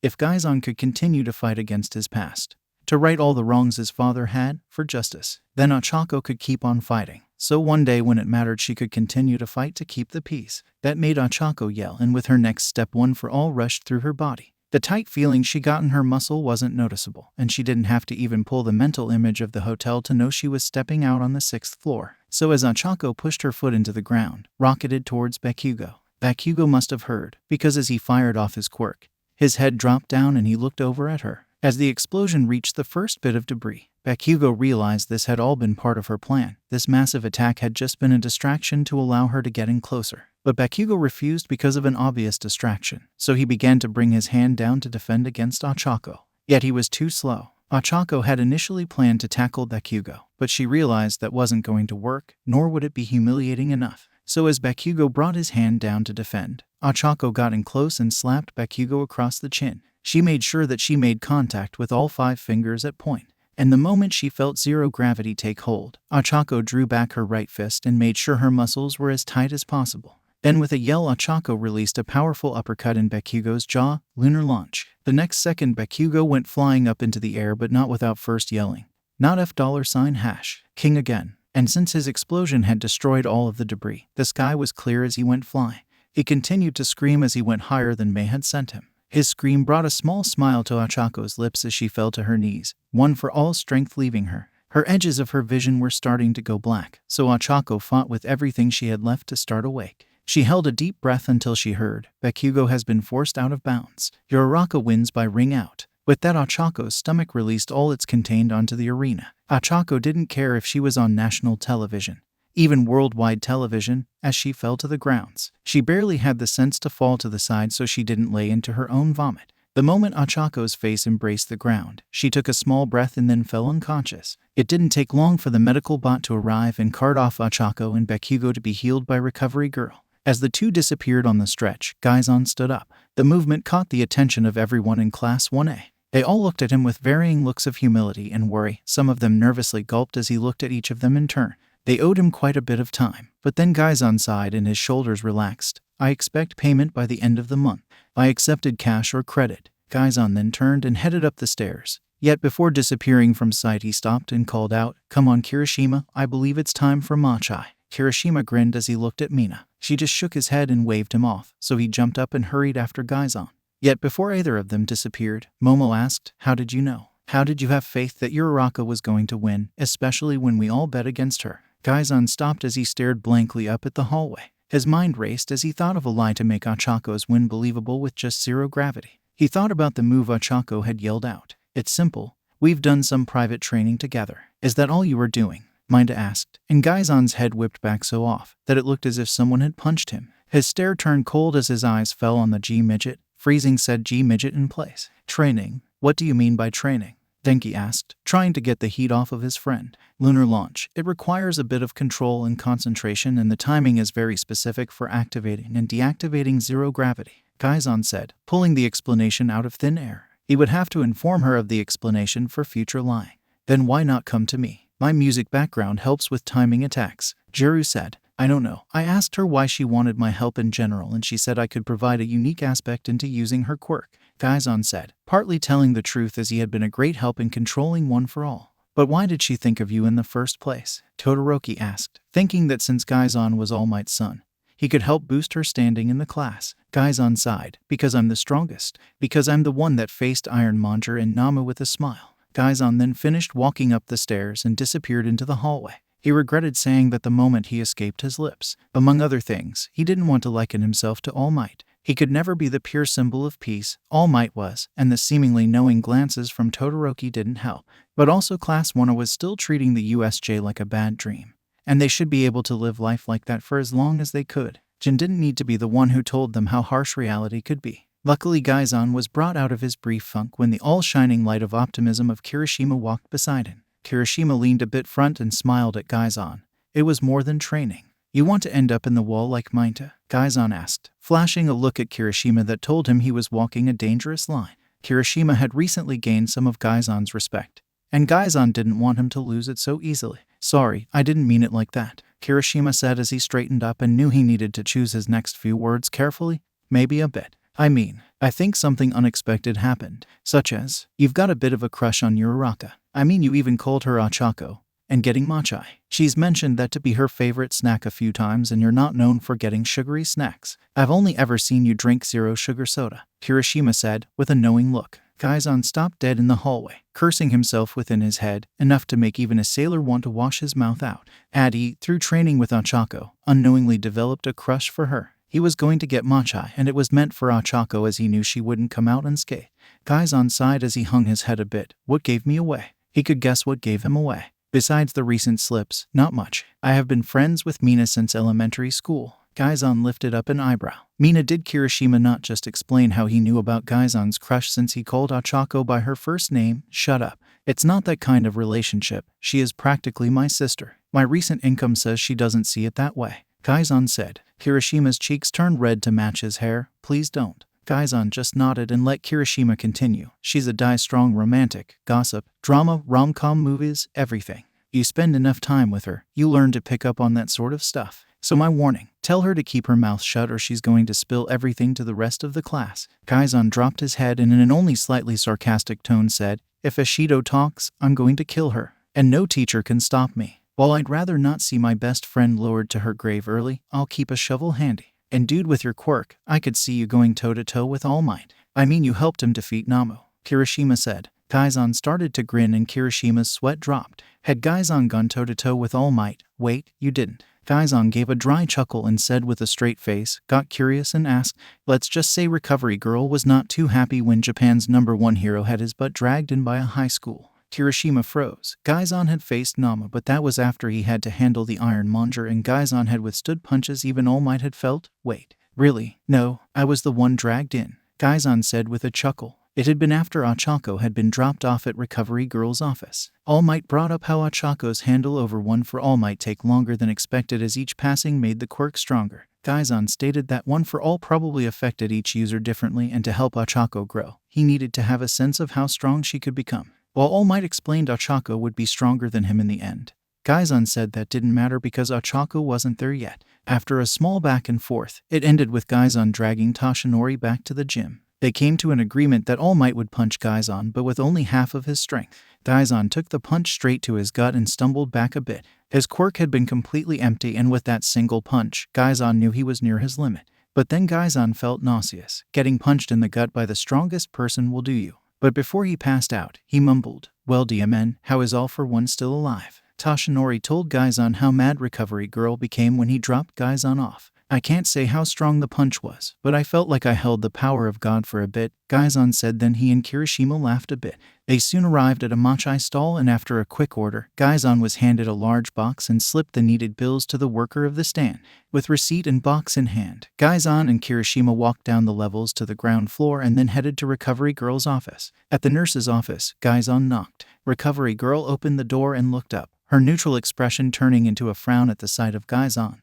What are you two doing here? We brought something for Uraraka, Gaizan said and held up the matcha box like a peace offering. So Recovery Girl didn't feel the need to whack him with her cane. Well, she just woke up, so be nice, Recovery Girl said, knowing the company would be good for Achako. Promise, Gaizan and Kirishima said, though Gaizan had his finger crossed behind his back. Recovery Girl moved out of the way, and they silently walked into the room. Recovery Girl moved to a curtain-offed bed and moved some of the curtains out of the way. Uraraka, you have guests. Please tell me it's not my parents, Ochako said, as her head dropped back down onto her pillow. She really didn't feel like talking with them. She didn't want to lecture about being safe and staying out of danger, how she didn't have to go so far to be a hero. It's not. Ochako relaxed. Then recognized the voice. It's someone much worse. The curtain opened further and Gaizan and Kirishima walked in. Hisahito, you're here. Kirishima too, Ochako said. A little surprised Gaizan had come, but Kirishima was even a bigger surprise. Then her eyes fell on the box Gaizan was holding. Had he brought her something to eat? He's here because he won a bet with me. Decided to treat him to matcha.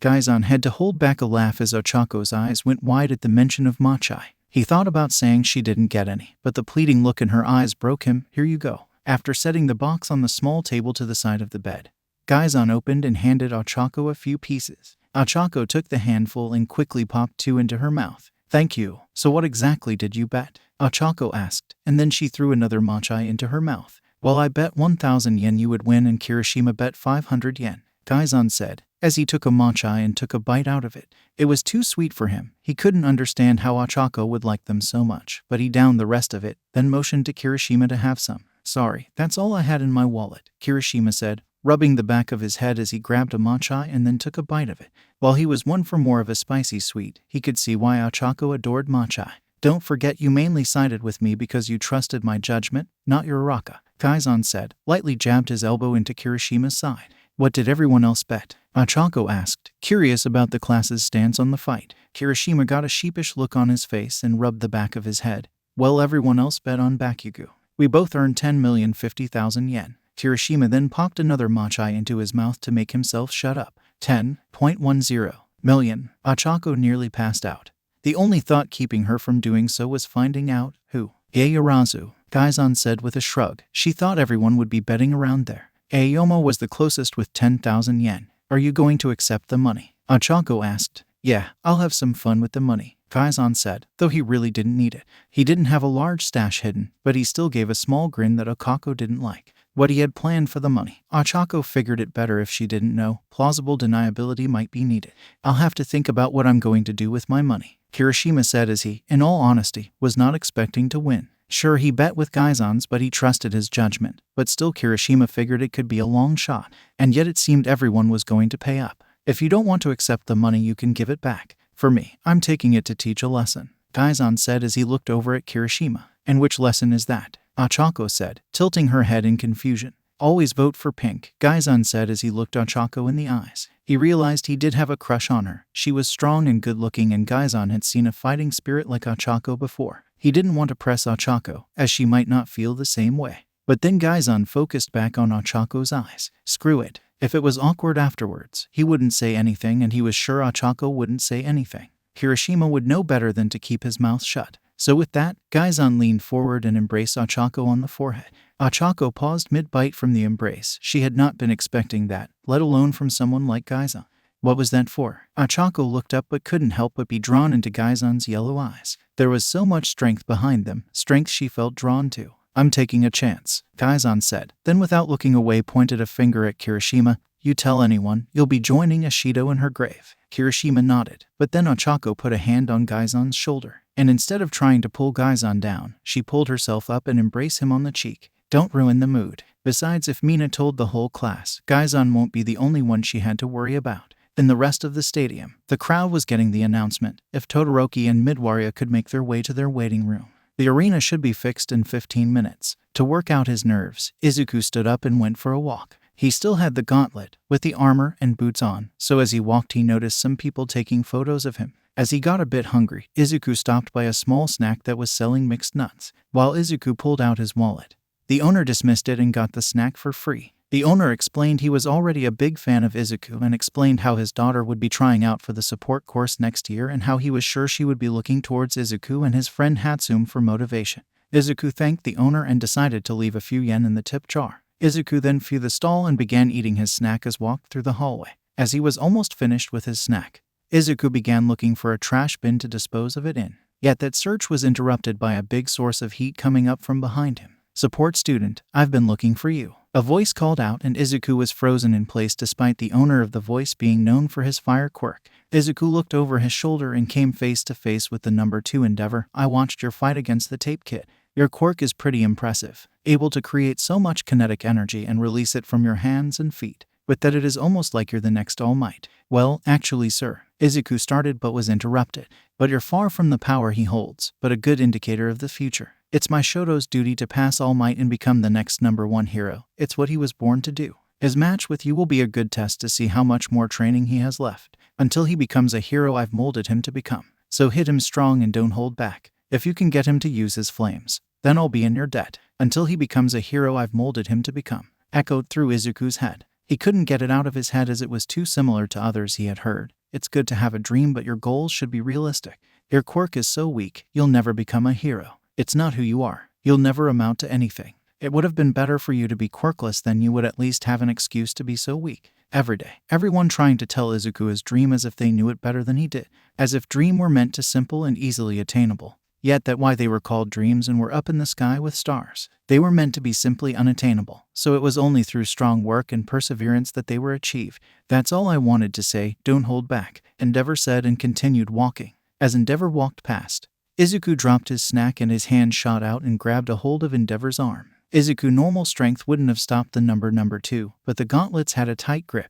Maybe it was because he grew up in Bakugo's shadow. Maybe now he had to deal with the legacy left to him by his father. Maybe for once in his life, Izuku had a shot at fulfilling his dream, his purpose, and he wasn't going to let anyone dismiss so easily to the side. No matter the reason, Izuku didn't like how Endeavor stated his plans. Izuku looked up at the #2 hero, lightning within his own eyes as they filled with passion fueled by fury. His voice was sharp as he spoke. I don't know your relationship with your son, and frankly I don't care, but you say he has to become like you. He won't. He'll become his own kind of hero, his own kind of person, not your stringed puppet. Izuku then locked eyes with Endeavor. Endeavor flared up his flames.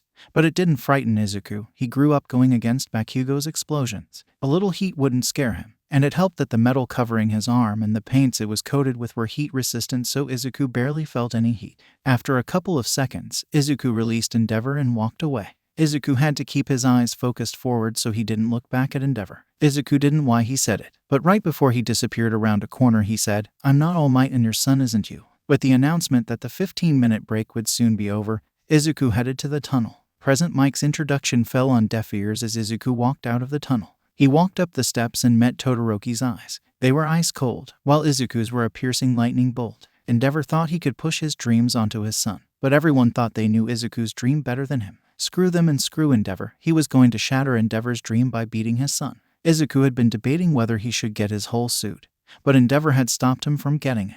And luckily it wasn't like Izuku was going to need it. Besides, he didn't need to at his strongest to prove how much Todoroki was holding himself back. No matter how much ice Todoroki made, Izuku's repulsors could handle them. And though it was obvious he could use fire, Izuku hadn't once seen Todoroki use his left side. Maybe it has something to do with his relationship with Endeavor, but Izuku didn't care about that. Nor did it sit right with Izuku. Everyone was fighting with everything that they had, but Todoroki thought he could win with just half his quirk. Izuku had trained, worked, and built for this opportunity. Even if Todoroki was stronger, Izuku would show he was his equal. Any words before we begin? What did my father tell you to do? Todoroki asked as if he had known Izuku had talked to Endeavor. Nothing I didn't already plan on doing. Izuku didn't know Todoroki or his past or his relationship with his father. Honestly, he didn't really care. Right now he only cared about teaching a smug hero course student a lesson.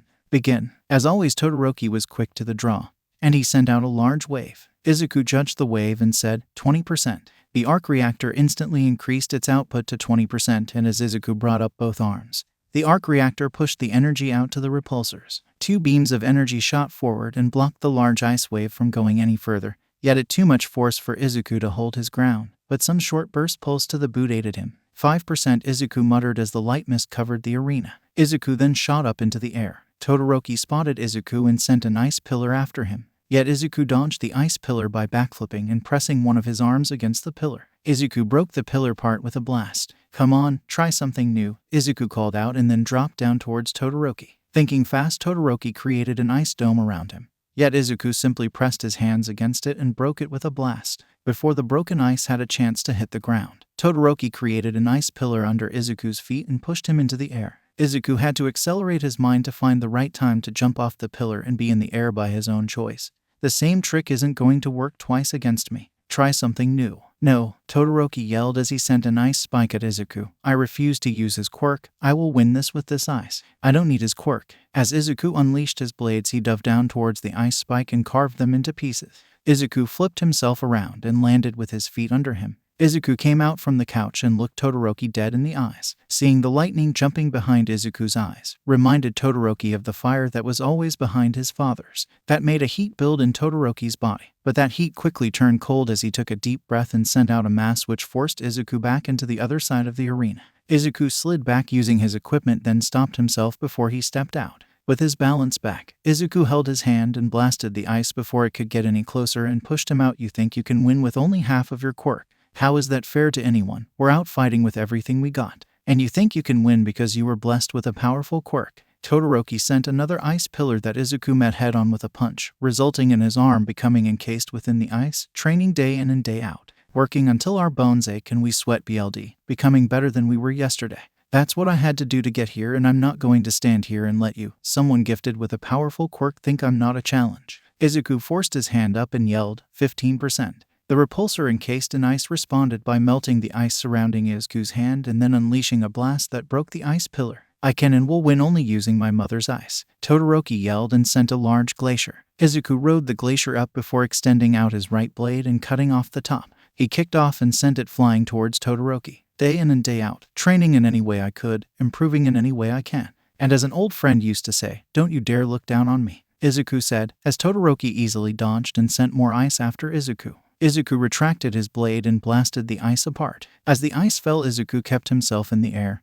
looking down at Todoroki. Todoroki stopped the ice and looked up at Izuku. I'm not going to use his fire. I don't need it. Then what are you going to do then? I've beat your ice. You can't win. You'll get frostbite. I'm going to win because I fight with everything I have. My quirk wasn't designed for fights, so I had to find other ways to win. Everyone told me I couldn't become a hero, that I was strong enough. And now here you are, the son of the number 2 hero, and you won't even give me the curiosity of putting up a proper fight. Izuku yelled as he blasted down towards Todoroki. Shut up, Todoroki yelled as he sent more ice at Izuku. He could feel ice forming over his arms. I can win with my mother's ice. No, you can't. Doesn't matter whether it is against me or in a few years, against a villain that can handle your ice. What will you do then? Izuku slid to the side to dodge the pillar of ice and shot a blast at Todoroki. You'll lose. While you rather stick it to your old man, the villain will win. You'll die, and whatever situation you're in will become worse, because you'll be stuck in your father's shadow. While a better hero, a hero who knows what it means to truly work for something and fight with their heart, has to step in. Todoroki yelled and sent more ice, because that was what he chose to do, yet Izuku was handling the ice. And with his attacks becoming weaker and weaker, Todoroki was going to lose. He could feel the ice building on the right side of his body. It was making his muscles ache and his bones feel like they were going to shatter. I don't need my BSDRD father's quirk. I reject his fire and I will never use it. I'm not fighting your father, I'm fighting you, Izuku said. His back flipped away from the ice, before landing on the ground and blasting it apart with his boots. It's not his quirk, it's yours. And you're going to lose because you're not your father. You were never meant to be. Izuku then rocketed forward and was ready for another attack. Yet Todoroki's body was so frozen, he couldn't move. His right leg was frozen to the ground and frost was starting to move over to his left side. He tried to summon more ice to prove his father wrong, yet his body just gave out. You can become your own kind of hero. Propelled punch. Izuku yelled as he punched Todoroki in the chest. Shoto's mind went white from the pain as his body was ripped from its icy prison. When Shoto opened his eyes, he found himself lying on the ground in a hospital room. The carpet was soft against Shoto's burn.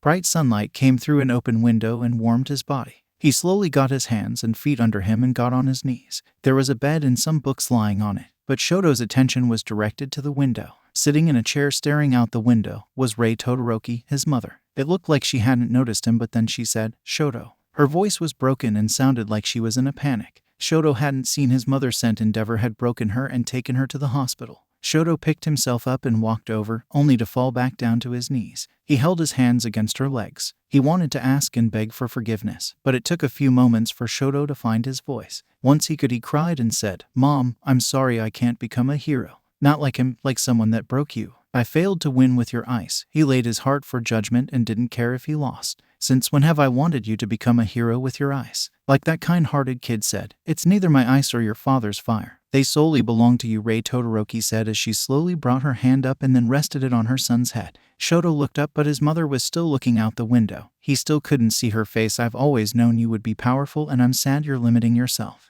You can help those around you, but you choose a selfish goal. Rei then looked down and smiled at her son, the year of sorrow and worry disappearing from her eyes and face. You and your sibling have a good heart. Use it. Don't let your father destroy your kind heart. Use it to help your friends. Shoto opened his eyes and looked down at Izuku. He was right. The only person he was hurting was himself. He had been allowing his father to control his actions. But no more. Shoto took a deep breath and a large flame ignited within his soul. The flame shot out his body, melting the ice on his body. Shoto went flying back but managed to catch himself with an ice wall. However, Izuku was instantly on him again. You want to fight? Then come and get one. Shoto raised his left hand and shot out fire. Izuku raised his arm and used the armor over his gauntlets to protect himself. Izuku felt the heat drying his skin out, so he powered up his boots. Izuku forced his arm down and began the fire that could reach him, flipped into the air. Izuku caught himself in the air and fled to the side. Shoto followed Izuku with his fire, but Izuku was able to easily dodge it. Shoto had to take a breath as his body heated up and he had to cool down.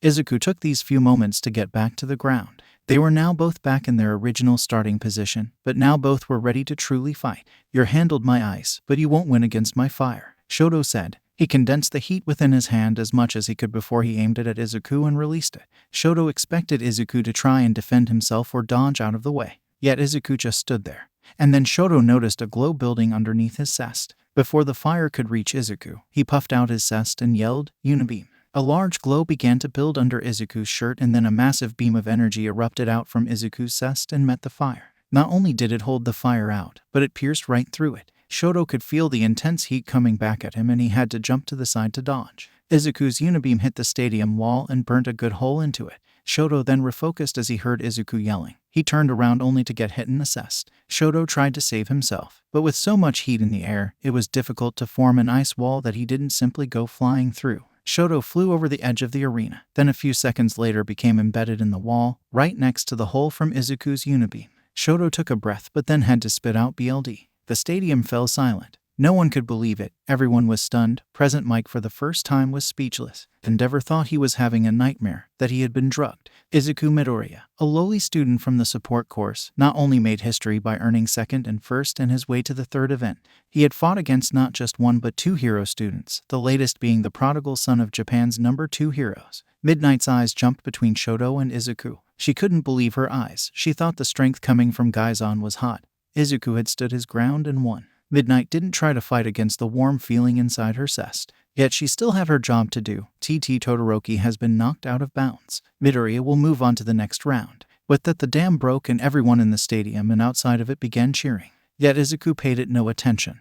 With his anger cooling down, he knew he had overdone it. His anger should have been directed at Endeavor. Shoto was just an outlet. Izuku walked down the few steps, then walked over to Shoto as he fell to the ground. Izuku crouched down and asked, "How do you feel?" "PSS," Shoto said as he held his left arm tight to his body. "At yourself or your father?" Izuku asked. "Myself. I don't think I am ready to fully accept my fire, but I see the need to one day," Shoto said as he looked up at Izuku. "Want some help?" Izuku said, offering his help to Shoto to get up and to get Recovery Girl's office. Shoto moved his left arm and pain shot up from his hand to his shoulder. "Yeah." Izuku grabbed Shoto's right upper arm and helped him get to his feet. Let's get a round of applause for Midoriya's showmanship.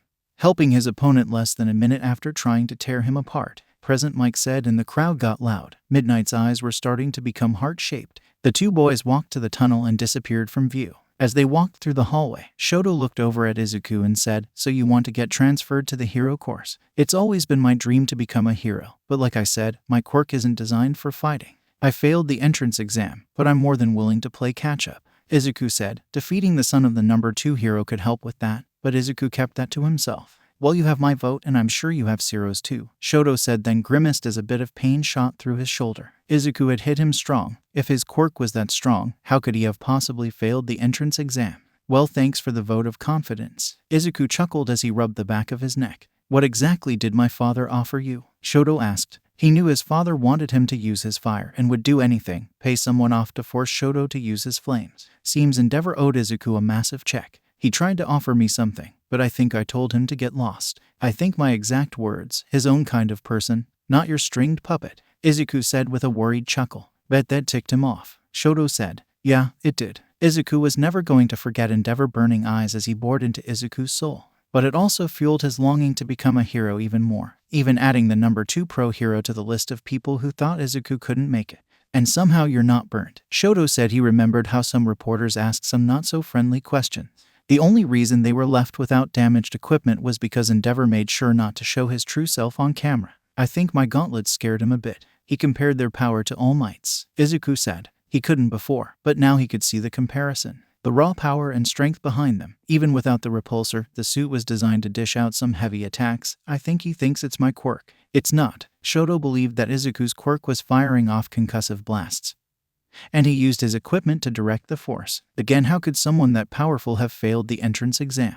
They're just my equipment. My quirks simply power them up. Izuku showed Shoto his palm, then powered up the repulsor so it glowed slightly. My quirk is called Static Cell, meaning my body holds a high amount of bioelectricity. But I can't discharge it, so I have to use equipment to bring it out. Like a battery. Izuku nodded. I need to introduce you to Kaminari. I think we already met. I'm the one that fired his brain. Izuku said, reflecting on the beginning of the second event. Again, he hadn't meant to harm a fellow student so badly. Oh yeah, that was you, Shoto said. Kaminari was his only other heavy hitter during the second event, but was kind of useless since he got knocked out early on. They soon arrived at Recovery Girl's office. Achako woke up from her nap as Izuku and Shoto walked in. She looked around and saw Gaizan and Kirishima were gone, but more importantly, they had fallen the remaining Machai. She looked over and locked eyes with Shoto and Izuku. Oh hell. Wait, who won? Shoto was one of the strongest in 1A, yet he looked like he was in the most pain and the most beaten up, while Izuku looked to just have some fatigue. Shoto pointed a finger at Izuku and said, Midoriya. Wait, what? Midoriya, you actually won. Achako couldn't believe it. She had seen how powerful Shoto was. He was always at the top of the class and had never lost in training.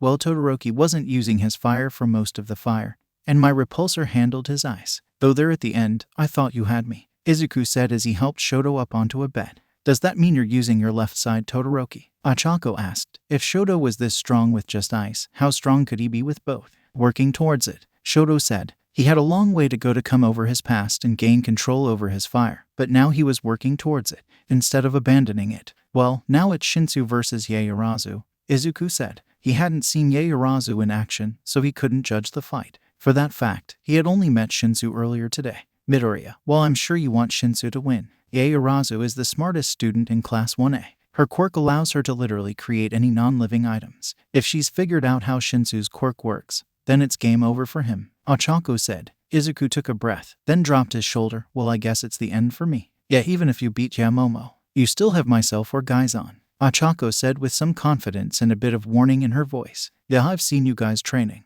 Gaizan's quirk allowed him to absorb kinetic energy and use it to increase his strength and speed. You, on the other hand, you've got 2 quirks, Izuku said as he casually threw that out into the cosmos. Upon hearing this, Achako tensed up. She and Gaizan had Class 1A convinced that whenever she used one for all, it was a different way of using her quirk. What do you mean? I've only got 0 gravity. Yeah, you do. But that doesn't exactly explain the pink aura you get sometimes. If it was a part of your 0 gravity quirk, that would always happen when you used it, Izuku said, then realized that maybe Achako didn't want other people to know that. Achako sighed. If Izuku, a person she rarely saw, was about to notice, then her classmates were not going to be far behind. She would need to do damage control and fast, so she turned to Shoto. Yes, I have a second quirk. Todoroki, please don't share this with anyone else. My second quirk is from my father's side. My great-great-great-great-grandfather had a quirk called percent strength. I can increase my strength and speed by different percentages. I didn't know I had it until the USJ attack. It woke up when I helped Hisahito against Namu.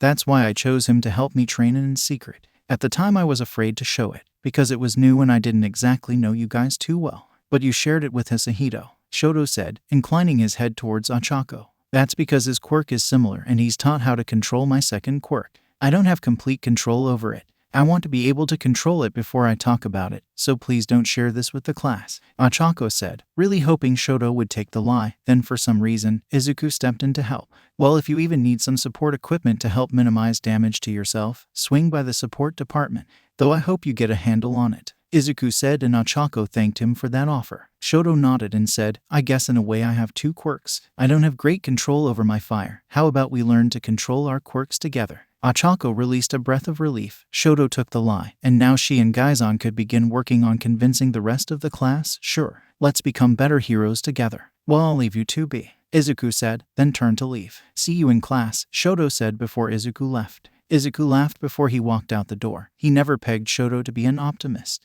You really think Midoriya will be transferred? Ochako would be happy to have Izuku in class. She could see them being good friends, but their teacher was Mr. Aizawa. He was serious about expelling students, but not so forward about accepting new students. I hope he replaces Mind. I'm sure all the girls and most boys would agree with you on that, Shoto said. It was well known how much the girl disliked Minta. If Izuku didn't replace Minta, Shoto could see Izuku punting Minta during their first training.